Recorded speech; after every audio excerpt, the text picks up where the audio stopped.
Hi hello welcome to my channel. ಈ ಒಂದು ಕತೆ ತುಂಬ ಇಂಟ್ರೆಸ್ಟಿಂಗ್ ಆಗಿದೆ. ಸ್ವಲ್ಪನೂ ಸ್ಕಿಪ್ ಮಾಡದೆ ನೋಡಿ. ಅಪಾರ ಪ್ರೀತಿ. ಸಾಗರದ ಅಲೆಗಳು ಎಂದಿಗಿಂತಲೂ ಜೋರಾಗಿ ತೆರೆಯನ್ನಪ್ಪಳಿಸುತ್ತಿದ್ದವು. ಯಾವಾಗಲೂ ಅಷ್ಟೇ, ಭಾನುವಾರವೆಂದರೆ ಕಡಲ ತೀರ ಫುಲ್ ರಶ್. ವಾರಾಂತ್ಯದಲ್ಲಿ ಎಲ್ಲರೂ ಹಾಗೆ ಪೇಟೆ, ಸಿನಿಮಾ ಇಲ್ಲವೇ ಬೀಚ್ನಲ್ಲಿ ಒಂದಿಷ್ಟು ಹೊತ್ತು ಸಮಯ ಕಳೆದು ಮತ್ತೆ ಹೋಟೆಲ್ನಲ್ಲಿ ಏನಾದರೂ ತಿಂದು ಮನೆಗೆ ಹೋಗಿ ಮಲಗಿದರೆ ಸರಿ. ಆ ದಿನ ಅಡುಗೆಗೆ ವಿರಾಮ. ಆದರೆ ಪ್ರಿಯಾ ಮಾತ್ರ ಬೀಚ್ಗೆ ಬರದೆ ತುಂಬ ದಿನಗಳಾಗಿತ್ತು. ದಿನಗಳೇನು ತಿಂಗಳುಗಳೇ ಕಳೆದಿತ್ತು. ಅವಳಿಗೆ ಹೊರಗೆ ಹೋಗುವುದೆಂದರೆ ತುಂಬ ಖುಷಿಯೇನೂ ಇಲ್ಲ. ಹೋದರೂ ಸರಿ, ಹೋಗದಿದ್ದರೇನೂ ತಕರಾರಿಲ್ಲ. ಮದುವೆಯ ಮೊದಲು ಕಾಲೇಜೊಂದರಲ್ಲಿ ಇಂಗ್ಲಿಷ್ ಉಪನ್ಯಾಸಕಿಯಾಗಿ ಕೆಲಸ ಮಾಡುತ್ತಿದ್ದ ಪ್ರಿಯಾ ಮದುವೆಯ ಬಳಿಕ ಅದೇ ಕಾಲೇಜಿನಲ್ಲಿ ಕಾಯಂ ಉಪನ್ಯಾಸಕಿಯಾಗಿದ್ದಳು. ಇದ್ದ ಒಬ್ಬ ಮಗಳು 5ನೇ ತರಗತಿಯಲ್ಲಿ ಕಲಿಯುತ್ತಿದ್ದಳು. ಅಲೆಗಳ ಅಬ್ಬರ ಜೊತೆಯಲ್ಲಿ ಅಲ್ಲಿರುವ ಮಕ್ಕಳ ಆಟ ನೋಡುತ್ತಿದ್ದ ಪ್ರಿಯಾಳ ದೃಷ್ಟಿ ಒಂದಷ್ಟು ದೂರದಲ್ಲಿ ಮಾತನಾಡುತ್ತಿದ್ದ ಜೋಡಿಯ ಮೇಲೆ ಬಿತ್ತು. ಹುಡುಗಿಯ ಜೊತೆಗಿದ್ದ ಹುಡುಗನನ್ನು ನೋಡಿದಾಗ ಮಾತ್ರ ಮನಸ್ಸು 13 ವರ್ಷಗಳ ಹಿಂದೆ ಹೋಯಿತು. ಮನದಲ್ಲಿಯೇ ಅವಳು, ಅವನ ಹಾಗೆಯೇ ಇದ್ದಾನಲ್ಲ, ಇವನು ಕೂಡ ಹೇಗಿರಬಹುದು ಅವನೀಗ? ಜೊತೆಗೆ ಅವಳು, ಈ ಹುಡುಗಿಗಿರುವ ಅರ್ಧದಷ್ಟಾದರೂ ಧೈರ್ಯ ತನಗಿದ್ದಿದ್ದರೆ ಇಂದು ನಾನು ಎಲ್ಲಿರುತ್ತಿದ್ದೇನೋ. ಗಂಡನೇನೋ ಸಭ್ಯ, ಸುಸಂಸ್ಕೃತ, ಮೇಲಾಗಿ ಒಳ್ಳೆಯ ವ್ಯಕ್ತಿ, ನನ್ನ ತುಂಬ ಚೆನ್ನಾಗಿ ನೋಡಿಕೊಳ್ಳುತ್ತಾನೆ. ಆದರೆ ಅತ್ತಿಗೆಯವರು ದೇವರಿಗೆ ಪ್ರೀತಿ, ಕೂತರೆ ತಪ್ಪು, ನಿಂತರೆ ತಪ್ಪು, ಮೊಸರಲ್ಲೂ ಕಲ್ಲು ಹುಡುಕುವ ಸ್ವಭಾವದವರು. ಅವನು ಸಿಕ್ಕಿದ್ದರೆ ಒಬ್ಬನೇ ಮಗ, ವಿದ್ಯಾವಂತ, ಬುದ್ಧಿವಂತ ಕುಟುಂಬ. ಮನೆಯಲ್ಲಿ ಅತ್ತೆ ಮಾವ, ಸ್ವಂತಕ್ಕೆ ಮನೆ, ಕಾರು, ಯಾರ ಕಾಟವೂ ಇಲ್ಲದೆ ಮನಸ್ಸೋ ಇಚ್ಛೆ ಬದುಕಬಹುದಿತ್ತು. ಕ್ಷಣ ಅವಳ ಮನಸ್ಸು ಇಷ್ಟೆಲ್ಲ ಸಾಧ್ಯತೆಗಳನ್ನು ಯೋಚಿಸಲು ತೊಡಗಿದ್ದು ಕಂಡು ಅವಳಿಗೆ ಅರಿವಿಲ್ಲದೆ ನಗು ಬಂತು. ಅಷ್ಟೇ ಅಲ್ಲದೆ ಅವನೀಗ ಹೇಗಿರಬಹುದೆಂಬ ಯೋಚನೆ ಬೇರೆ. ಇಂದಿಗೆ ಸರಿಸುಮಾರು 10 ವರ್ಷಗಳ ಹಿಂದೆ ಆತನಿಗೆ ಕೊನೆಯ ವಿದಾಯ ಹೇಳುವಾಗಲೂ ಅವಳ ಮನಸ್ಸಿನಲ್ಲಿ ಅವನೇ ತುಂಬಿದ್ದ. ಆ ದಿನ ತಪ್ಪೊಪ್ಪಿಗೆಯ ಬಳಿಕವೂ ಆತನಲ್ಲಿ ಯಾವ ಬದಲಾವಣೆಯನ್ನು ಕಾಣದ ಪ್ರಿಯಾಗೆ ಇದೆಲ್ಲ ವ್ಯರ್ಥ ಪ್ರಯತ್ನವೆಂದು ಅನ್ನಿಸಿತ್ತು. ಆದರೇನು, ಅವಳ ಎಲ್ಲ ಬರಹಗಳಿಗೆ ಅವನೇ ಸ್ಫೂರ್ತಿಯಾಗಿದ್ದ. ಆದರೆ ಅವನಿಗೆ ಗೊತ್ತಿಲ್ಲ, ಇಂದಿಗೂ ಅದು ಪ್ರಶ್ನೆಯಾಗಿಯೇ ಉಳಿದಿತ್ತು. ಆತನ ಎದುರು ನೇರವಾಗಿ ಹೇಳಲು ಸಾಧ್ಯವಿಲ್ಲದೆ ಇವಳು ಸುತ್ತು ಬಳಸಿ ಮಾಡಿದ ಪ್ರಯತ್ನಗಳೆಷ್ಟು. ಇದೀಗ ಮನಸ್ಸು 13 ವರ್ಷಗಳ ಹಿಂದೆ ಹೂಡಿ ಘಟನೆಗಳನ್ನು ನೆನಪಿಸಿತ್ತು. ಆಗ ಪ್ರಿಯಾಗಿನ್ನು 20 ವರ್ಷ. ಡಿಗ್ರಿ ಮುಗಿಸಿದ ಬಳಿಕ ಇಂಗ್ಲಿಷ್ MA ಮಾಡಬೇಕೆಂದು ಯೋಚಿಸಿದ್ದಳು. ಅವನು ಪ್ರತಿಷ್ಠಿತ ವಿವಿಯಲ್ಲಿ ಓದುತ್ತಿದ್ದ. ಇವಳ ದೂರದ ಸಂಬಂಧಿಯಾದ ಆತನ ಭೇಟಿ ಅಲ್ಲಿ ಇಲ್ಲಿ ನಡೆಯುವ ಸಭೆ ಸಮಾರಂಭಗಳಲ್ಲಿ ಆಗುತ್ತಿತ್ತು. ಅಲ್ಲದೆ ಕಂಡಾಗಲೆಲ್ಲ ಹಾಯ್, ಹೀಗಿದ್ದಿ, ಮತ್ತೆ ವಿಶೇಷ, ಇವೆಷ್ಟೇ ಮಾತುಗಳು. ಆದರೆ ಅವನೊಡನೆ ಮಾತನಾಡುವಾಗಲೆಲ್ಲ ಇವಳಿಗೆ ಕಂಡು ಕಾಣದ ಖುಷಿ, ಏನೋ ಪುಳಕ, ಬೆಟ್ಟದಷ್ಟು ಕನಸುಗಳು. ಮತ್ತೆ ಪ್ರತಿಯೊಂದು ಸಮಾರಂಭಕ್ಕೆ ಹೋದಾಗಲೂ ಕಣ್ಣರಳಿಸುತ್ತಿದ್ದದ್ದು ಅವನನ್ನೇ. ಯಾಕೋ ಅವನ ಕಣ್ಣುಗಳು ಅವಳನ್ನು ಮೋಡಿ ಮಾಡಿದ್ದವು. ಅವನು MCJ ಓದಿ ಇದೀಗ ಅದೇ ವಿವಿಯಲ್ಲಿ ಸಂಶೋಧನಾ ವಿದ್ಯಾರ್ಥಿಯಾಗಿದ್ದ. ಇವಳಿಗೆ MA ಮಾಡುವುದಕ್ಕಿಂತಲೂ ಅಲ್ಲಿಗೆ ಹೋದರೆ ಆತನ ಭೇಟಿಯಾಗಬಹುದೆಂಬ ಚಿಕ್ಕದೊಂದು ಆಸೆ. ಆತನ ಚಿಕ್ಕಮ್ಮನ ಮಗಳು ಪ್ರಿಯಾಳ ಫ್ರೆಂಡ್. ಹಾಗಾಗಿ ಅವಳ ಮನೆಗೆ ಸಮಾರಂಭಕ್ಕೆ ಹೋದರೆ ಆತ ಇದ್ದೇ ಇರುತ್ತಿದ್ದ. ಚಿಕ್ಕ ವಯಸ್ಸಿನಲ್ಲೇ ತಂದೆಯನ್ನು ಕಳೆದುಕೊಂಡ ಪ್ರಿಯಾಗೆ ತಾಯಿಯೇ ಎಲ್ಲ. ಒತ್ತಾಸೆಯಾಗಿ ನಿಂತಿದ್ದು ಸೋದರ ಮಾವಂದಿರು. ಅವಳ ಮನೆಯಿಂದ 1-2 ಕಿಲೋಮೀಟರ್ ದೂರದಲ್ಲೇ ಅವಳ ಅಜ್ಜಿ ಮನೆ. ಸೋದರ ಮಾವ ಅಲ್ಲೇ ಪಕ್ಕದ ಶಾಲೆಯೊಂದರಲ್ಲಿ ಮುಖ್ಯೋಪಾಧ್ಯಾಯರು, ಹವ್ಯಾಸಿ ಚಿತ್ರಕಲಾವಿದರು ಕೂಡ. ಇಂಗ್ಲಿಷ್ ಭಾಷೆಯಲ್ಲಿ ವಿಶೇಷ ಹಿಡಿತ. ಅದನ್ನು ಸರಳವಾಗಿ ಎಲ್ಲರಿಗೂ ಅರ್ಥವಾಗುವ ರೀತಿಯಲ್ಲಿ ಮಕ್ಕಳಿಗೆ ಹೇಳಿಕೊಡುವುದರಲ್ಲಿ ನಿಸ್ಸೀಮರು ಬೇರೆ. ಹೀಗಾಗಿ ಆ ಊರಿನ ಆಸುಪಾಸಿನ ಮಕ್ಕಳು ಮನೆ ಪಾಠಕ್ಕೆ ಇವರ ಮನೆಗೆ ಬರುತ್ತಿದ್ದರು. ಅವನ ಮತ್ತು ಪ್ರಿಯಾಳ ಮೊದಲ ಭೇಟಿ ಇಲ್ಲೇ ಆದದ್ದು. ಆಗ ಅವಳಿನ್ನು PUC. ಯಾವುದೋ ಮದುವೆಯಲ್ಲಿ ಪ್ರಿಯಾಳ ಚಿಕ್ಕಪ್ಪನ ಮಗಳು ಶ್ರಾವ್ಯ, ಒಮ್ಮೆ ನೋಡೆ ಅವನನ್ನು, ನಿನ್ನ ಹೇಗೆ ನೋಡ್ತಿದ್ದಾನೆ ಎಂದು ಸೊಂಟಕ್ಕೆ ತಿವಿಯುತ್ತಾ ಹೇಳಿದಾಗ ಆ ನೋವಿನಲ್ಲೂ ಅವನ ನೋಡುವ ಕುತೂಹಲ ಪ್ರಿಯಾಗೆ. ಹಾಗೆ ನೋಡಿದಾಗ ಇಬ್ಬರ ದೃಷ್ಟಿ ಬಿಸಿದದ್ದು ಸುಳ್ಳಲ್ಲ. ಆದರೆ ಪ್ರಿಯಾಗೆ ಯಾಕೋ ಮದುವೆಯಾದರೆ ಇವನನ್ನೇ ಆಗಬೇಕು ಅನ್ನಿಸಿದ್ದು ಮಾತ್ರ ಸತ್ಯ. ಯಾಕೆಂದರೆ ಇತ್ತೀಚೆಗಿನ 1-2 ವರ್ಷಗಳಲ್ಲಿ ಆತನನ್ನು ಗಮನಿಸುತ್ತಿದ್ದ ಪ್ರಿಯಾಗೆ ಆತನ ನಗು, ವಿಧೇಯತೆ, ಎಷ್ಟು ಬೇಕೋ ಅಷ್ಟು ಮಾತು, ಆ ಮಾತಿನ ಧಾಟಿ, ನಿಲುವು, ಗಾಂಭೀರ್ಯ ಇಷ್ಟವಾಗಿ ಬಿಟ್ಟಿತ್ತು. ಆ ವಯಸ್ಸು ಹಾಗೆ ಅಲ್ವಾ? ಈಗ ಶ್ರಾವ್ಯ ಹೇಳಿದ ಮೇಲಂತೂ ಆತ ತನ್ನನ್ನೇ ಇಷ್ಟಪಡುತ್ತಿದ್ದಾನೇನೋ. ಹೌದು ಎಂದೇ ಮನಸ್ಸು ಹೇಳುತ್ತಿತ್ತು. ಹೃದಯ ಬಲವಾಗಿ ನಂಬಿತ್ತು ಕೂಡ. ಹಾಗಾಗಿ ಅವನಿರುವ ಕಾಲೇಜಿಗೆ ಹೋದರೆ ಪ್ರತಿನಿತ್ಯದ ಭೇಟಿಯಲ್ಲಿ ಆತನಿಗೆ ಇನ್ನಷ್ಟು ಹತ್ತಿರವಾಗಬಹುದೇನೋ ಎಂಬ ಆಸೆಯಿಂದ ಸೇರಿದ್ದಳು. ಯೂನಿವರ್ಸಿಟಿ ಎಂದರೆ ಕಾಲೇಜಿನಂತಲ್ಲ, ಅದೊಂದು ಸಮುದ್ರ. ಬೇರೆ ಬೇರೆ ವಿಷಯಗಳ ವಿಭಾಗಗಳ ಕಟ್ಟಡಗಳು ಕ್ವಾರ್ಟರ್ಸ್ನಂತೆಯೇ ಕಾಣುತ್ತದೆ. ಅಕ್ಕಪಕ್ಕದಲ್ಲಿ ಡಿಪಾರ್ಟ್ಮೆಂಟ್ಗಳ ನಡುವೆ ರಸ್ತೆಗಳು, ಅಕ್ಕಪಕ್ಕದಲ್ಲಿ ರಾಶಿ ಹೂವಿನ ಗಿಡಗಳು. ಪ್ರಿಯಾ ಅಲ್ಲಿ ಹೋದಾಗ ಕ್ಲಾಸ್ನಲ್ಲಿ ಪರಿಚಿತ ಮುಖಗಳಿಗಿಂತ ಅಪರಿಚಿತ ಮುಖಗಳೇ ಜಾಸ್ತಿ ಆಗಿತ್ತು. ಮೊದಲ ದಿನವಂತೂ ಸೀನಿಯರ್ಸ್ ವಿದ್ಯಾರ್ಥಿಗಳ ಭೇಟಿ, ಸಣ್ಣ ಪುಟ್ಟ ಮಾತುಕತೆ ಇದರಲ್ಲೇ ಕಳೆದು ವಾರವಾಗುತ್ತಾ ಬಂದರೂ ಅವನ ದರ್ಶನವೇ ಆಗಿರಲಿಲ್ಲ. ಅವನ ಡಿಪಾರ್ಟ್ಮೆಂಟ್ ಹಾಗೂ ಇವಳ ಡಿಪಾರ್ಟ್ಮೆಂಟ್ ಮಧ್ಯದಲ್ಲಿ ಮುಖ್ಯ ರಸ್ತೆ. ಅದು ಸೀದಾ ವಿಜ್ಞಾನ ವಿಭಾಗಗಳ ಕಟ್ಟಡಕ್ಕೆ ಹೋಗಿ ಮುಂದಕ್ಕೆ ಲೈಬ್ರರಿಗೆ ಸೇರುತ್ತದೆ. ಇವರಿಬ್ಬರ ಕಟ್ಟಡಗಳು ಮುಖಾಮುಖಿ ಎನ್ನಬಹುದೇನೋ. ಮೊದಲೆರಡು ತರಗತಿಗಳಲ್ಲಿ ಪಾಠ ಪ್ರವಚನಗಳ, ಸೆಮಿನಾರ್ಗಳ ಬಗ್ಗೆ ಅಧ್ಯಾಪಕರ ಬೋಧನೆ ಇತ್ತು. ನಂತರ ಪಾಠಗಳೆಲ್ಲ ಶುರುವಾಗಿ ಸುಮಾರು ತಿಂಗಳಾಗುತ್ತಾ ಬಂದಿತ್ತು. ಈ ನಡುವೆ ಮೊದಲ ವರ್ಷದ ವಿದ್ಯಾರ್ಥಿಗಳ ಟ್ಯಾಲೆಂಟ್ಸ್ ಡೇ ಕೂಡ ಮುಗಿದು ಎಲ್ಲರ ಮನವೂ ಗೆದ್ದಿತ್ತು. ಹೊಸತೆನಿಸಿದ ಕಾಲೇಜು ಪ್ರಿಯಾಗೆ ಮನೆಯಂತೆ ಅನಿಸತೊಡಗಿ ಆಪ್ತವಾಗಿತ್ತು.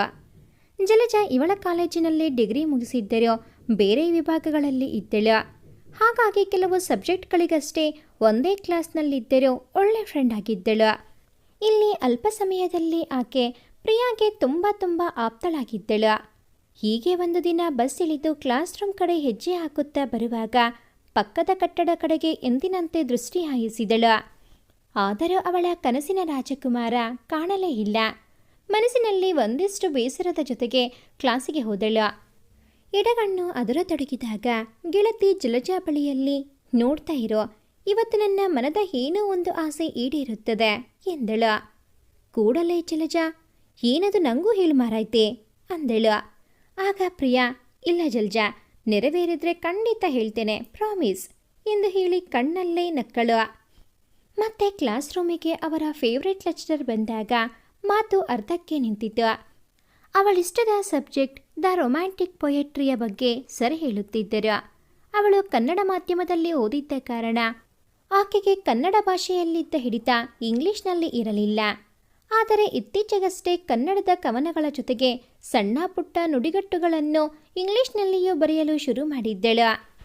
ಆದರೆ ಯಾಕೋ ಏನೋ ಮನದ ಭಾವನೆಗಳನ್ನು ವ್ಯಕ್ತಪಡಿಸಲು ಮಾತೃಭಾಷೆಯೇ ಸರಿ ಎಂದು ಅವಳ ಅನಿಸಿಕೆ. ಪಾಠ ಕೇಳುತ್ತಿದ್ದಂತೆ ಅಚಾನಕ್ಕಾಗಿ ಪ್ರಿಯಾಳ ದೃಷ್ಟಿ ಪಕ್ಕದ ಕಟ್ಟಡದ ಕಡೆಗೆ ಹೋಯಿತು. ಆಶ್ಚರ್ಯವಾಯಿತು. ನೆನೆದ ಮನ ಬಯಸಿದ್ದು ಸಿಕ್ಕಿತ್ತು. ಅವನು ಅಲ್ಲಿ ಕಾರಿಡಾರ್ನಲ್ಲಿ ಯಾರದೋ ಜೊತೆಯಲ್ಲಿ ಮಾತನಾಡುತ್ತಾ ಕ್ಯಾಂಟೀನ್ ಕಡೆ ಹೆಜ್ಜೆ ಹಾಕುತ್ತಿದ್ದ. ಮತ್ತೆ ಮತ್ತು ಕದ್ದು ನೋಡಿ ತೃಪ್ತಿಪಟ್ಟಳು ಪ್ರಿಯಾ. ಆಗ ಮೊಬೈಲ್ ಇನ್ನೂ ಕಾಲಿಟ್ಟಿರಲಿಲ್ಲ.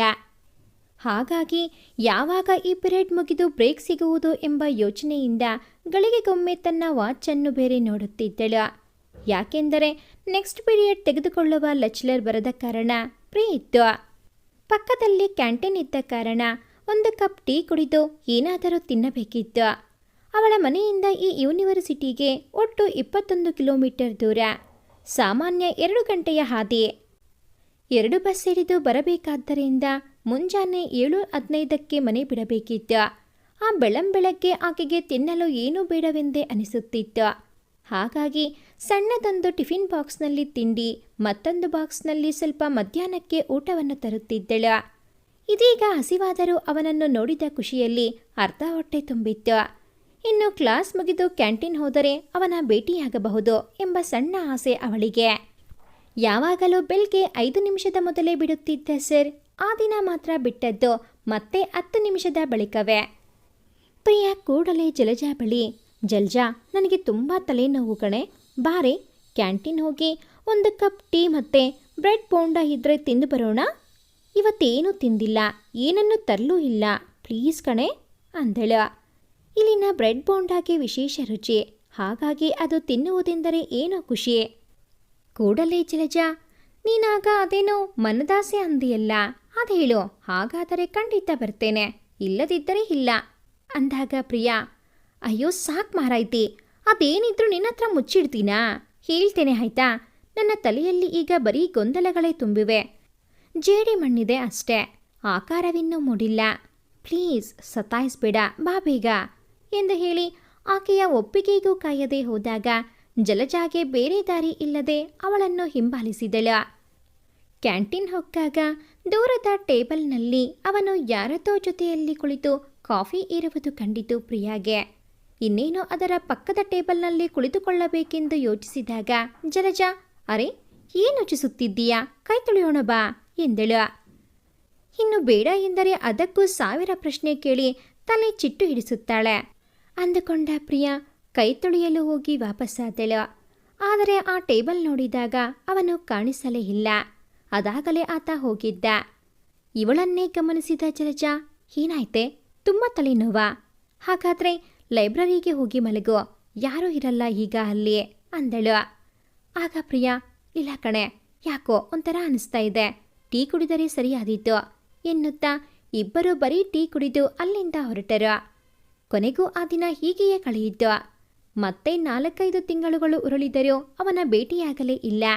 ಕಿರು ಪರೀಕ್ಷೆಗಳೆಲ್ಲ ಮುಗಿದಿತ್ತು. ಆಗ ಅವಳ ಕ್ಲಾಸಿನ ಹುಡುಗರು, ಸೀನಿಯರ್ಸ್ ಎಲ್ಲ ಅವಳಿಗೆ ಫ್ರೆಂಡ್ಸ್ ಆಗಿದ್ದರು. ಕೆಲವರು ಪ್ರತಿನಿತ್ಯ ಮನೆಗೆ ಹೋಗಿ ಬಂದು ಮಾಡಿದರೆ, ಇನ್ನೂ ಹಲವರು ದೂರದ ಊರಿದವರಾದ ಕಾರಣ ಹಾಸ್ಟೆಲ್ನಲ್ಲಿ ಇದ್ದರು. ಹುಡುಗರ ಹಾಸ್ಟೆಲ್ ಇವರ ಬ್ಲಾಕ್ನಿಂದ ಸ್ವಲ್ಪ ದೂರವಾದರೆ ಹುಡುಗಿಯರ ಹಾಸ್ಟೆಲ್ಗೆ ತುಂಬ ಹೋಗಬೇಕು. ಸರಿಸುಮಾರು 2 ಕಿಲೋಮೀಟರ್ ಇರಬಹುದು. ಲೈಬ್ರರಿ ಪಕ್ಕದಲ್ಲಿ ಶಾರ್ಟ್ ಕಟ್ ಇದೆ, ಅಲ್ಲದೆ ಫ್ರೀ ಬಸ್ ಸರ್ವಿಸ್ ಕೂಡ ಇದೆ. ಇವರಿಗೆ ಕ್ಲಾಸ್ಗಳು ಏನಿದ್ದರೂ ಬೆಳಗ್ಗೆ 9ರಿಂದ 1, ಮಧ್ಯಾಹ್ನದ ಮೇಲೆ ಸೆಮಿನಾರ್. ಆದರೆ ಅದಿನ್ನೂ ಶುರುವಾಗದ ಕಾರಣ ಊಟದ ನಂತರ ಕಾಲ ಕಳೆಯುವುದೇ ಲೈಬ್ರರಿಯಲ್ಲಿ. ಓದುತ್ತಾ ಪಿಸು ಪಿಸು ಮಾತನಾಡುತ್ತಾ ಆ ಮಜಾನೇ ಬೇರೆ. ಇಲ್ಲಿಯ ಪಾಠಗಳು ಅಷ್ಟೇ, ಡಿಗ್ರಿ ಆಗಲ್ಲ. ರೆಫರೆನ್ಸ್ ಬುಕ್ ಹೇಳಿದರೆ ಮುಗಿಯಿತು. ಲೈಬ್ರರಿಗೆ ಹೋಗಿ ಬೇಕಾದ ಪುಸ್ತಕಗಳನ್ನು ಹುಡುಕಿ ನೋಟ್ಸನ್ನು ನಾವೇ ಸಿದ್ಧಪಡಿಸಬೇಕು. ಸಾಹಿತ್ಯದ ಅಧ್ಯಯನವಾದ ಕಾರಣ ಹೀಗೆ ಎಂದು ಡೆಫಿನೆಟ್ ಉತ್ತರವಿರುವುದಿಲ್ಲ. ವಿಮರ್ಶಾತ್ಮಕ ದೃಷ್ಟಿಕೋನ ಮುಖ್ಯ, ಓದುವ ರೀತಿಯೇ ಬೇರೆ. ಹಾಗಾಗಿ ಅವನ ನೆನಪಲ್ಲೂ ಪ್ರಿಯಾ ಓದನ್ನು ಅಲ್ಲಗಳೆಯದೆ ಗಂಭೀರವಾಗಿ ಪರಿಗಣಿಸಿದ್ದಳು. ಇಂದು ಕೂಡ ಅಷ್ಟೇ. ಒಂದು ಕಡೆ ಅವನನ್ನು ನೋಡಿದ ಖುಷಿ, ಇನ್ನೊಂದು ಕಡೆ ಅವನು ಸಿಗದ ಬೇಸರ. ಎರಡನ್ನೂ ಬದಿಗಿಟ್ಟು ಸ್ವಲ್ಪ ಸಮಯವನ್ನು ಲೈಬ್ರರಿಯಲ್ಲಿ ಕಳೆದು ಮರುದಿನಕ್ಕೆ ಬೇಕಾದ ನೋಟ್ಸನ್ನು ತಯಾರು ಮಾಡಿ ಮನೆಗೆ ವಾಪಸ್ಸಾಗಿದ್ದಳು. ಹೀಗೆ 1 ವಾರ ಕಳೆದಿತ್ತು. ಇವಳ ವಿಭಾಗದ ಪಕ್ಕದಲ್ಲಿ ಇರುವ ಕನ್ನಡ ವಿಭಾಗದವರು ಧ್ವನಿ ಎನ್ನುವ ಗೋಡೆ ಪತ್ರಿಕೆಯನ್ನು ನಡೆಸುತ್ತಿದ್ದರು. ಅಲ್ಲಿ ಇವಳ ಡಿಗ್ರಿ ಫ್ರೆಂಡ್ಸ್ ಕೆಲವರು ಇದ್ದ ಕಾರಣ ಫ್ರೀ ಇದ್ದಾಗಲೆಲ್ಲ ಅಲ್ಲಿಗೊಮ್ಮೆ ಹೋಗಿ ಪತ್ರಿಕೆಯ ಮೇಲೆ ಕಣ್ಣಾಡಿಸಿ ಬರುತ್ತಿದ್ದಳು ಪ್ರಿಯಾ. ಅಲ್ಲದೆ ತನ್ನ ಸ್ವರಚಿತ ಕವನ ಕಥೆಗಳನ್ನು ಪತ್ರಿಕೆಗಾಗಿ ಕೊಡುತ್ತಿದ್ದಳು. ಅಲ್ಲಿ ಜಾಹ್ನವಿ ಎಂಬ ಕನ್ನಡ ವಿಭಾಗದ ವಿದ್ಯಾರ್ಥಿನಿ ಆ ಗೋಡೆ ಪತ್ರಿಕೆಯ ಸಂಪಾದಕಿ. ಪತ್ರಿಕೆಯ ಸಂಪಾದಕ ಮಂಡಳಿಯವರೆಲ್ಲ ಸೇರಿ ಪ್ರತಿ ವರ್ಷ ವಿವಿಧ ಸ್ಪರ್ಧೆಗಳನ್ನು ಆಯೋಜಿಸಿರುತ್ತಿದ್ದರು. ಪ್ರಿಯಾಳು ಅಲ್ಲಿ ನಡೆದ ವಿವಿಧ ಸ್ಪರ್ಧೆಗಳಲ್ಲಿ ಭಾಗವಹಿಸಲು ಹೋಗಿದ್ದಳು. ಆಶುಭಾಷಣ, ಕವನ ರಚನೆ, ಪ್ರಬಂಧ ಹೀಗೆ. ಆ ದಿನ ಸ್ಪರ್ಧೆಯಲ್ಲಿ ಭಾಗವಹಿಸಿ ತನ್ನ ವಿಭಾಗಕ್ಕೆ ಹೋಗುತ್ತಿದ್ದಾಗ ಅಚಾನಕ್ಕಾಗಿ ಎದುರಿಗೆ ಅವನು ಪಾಸಾದ. ಇವಳಿಗೆ ಅವನು ಎಂದು ಅರ್ಥವಾಗುವ ಹೊತ್ತಿಗೆ ಆತ ತಿರುಗಿ ನೋಡಿದ್ದ. ಕೂಡಲೇ, ಅರೆ ಪ್ರಿಯಾ, ನೀನಾ? ಮೊನ್ನೆ ಚಿಕ್ಕಮ್ಮ ನೀನು ಇಲ್ಲಿ ಸೇರಿದ್ದಿ ಎಂದು ತಿಳಿಸಿದ್ರು. ಮತ್ತೆ ಏನು ವಿಶೇಷ? ಹೀಗಾಗ್ತಿದೆ ಸ್ಟಡೀಸ್ ಎಲ್ಲ? ನಿಮ್ಮ ಡಿಪಾರ್ಟ್ಮೆಂಟಲ್ಲಿ ಹಲವರ ಪರಿಚಯ ನನಗಿದೆ.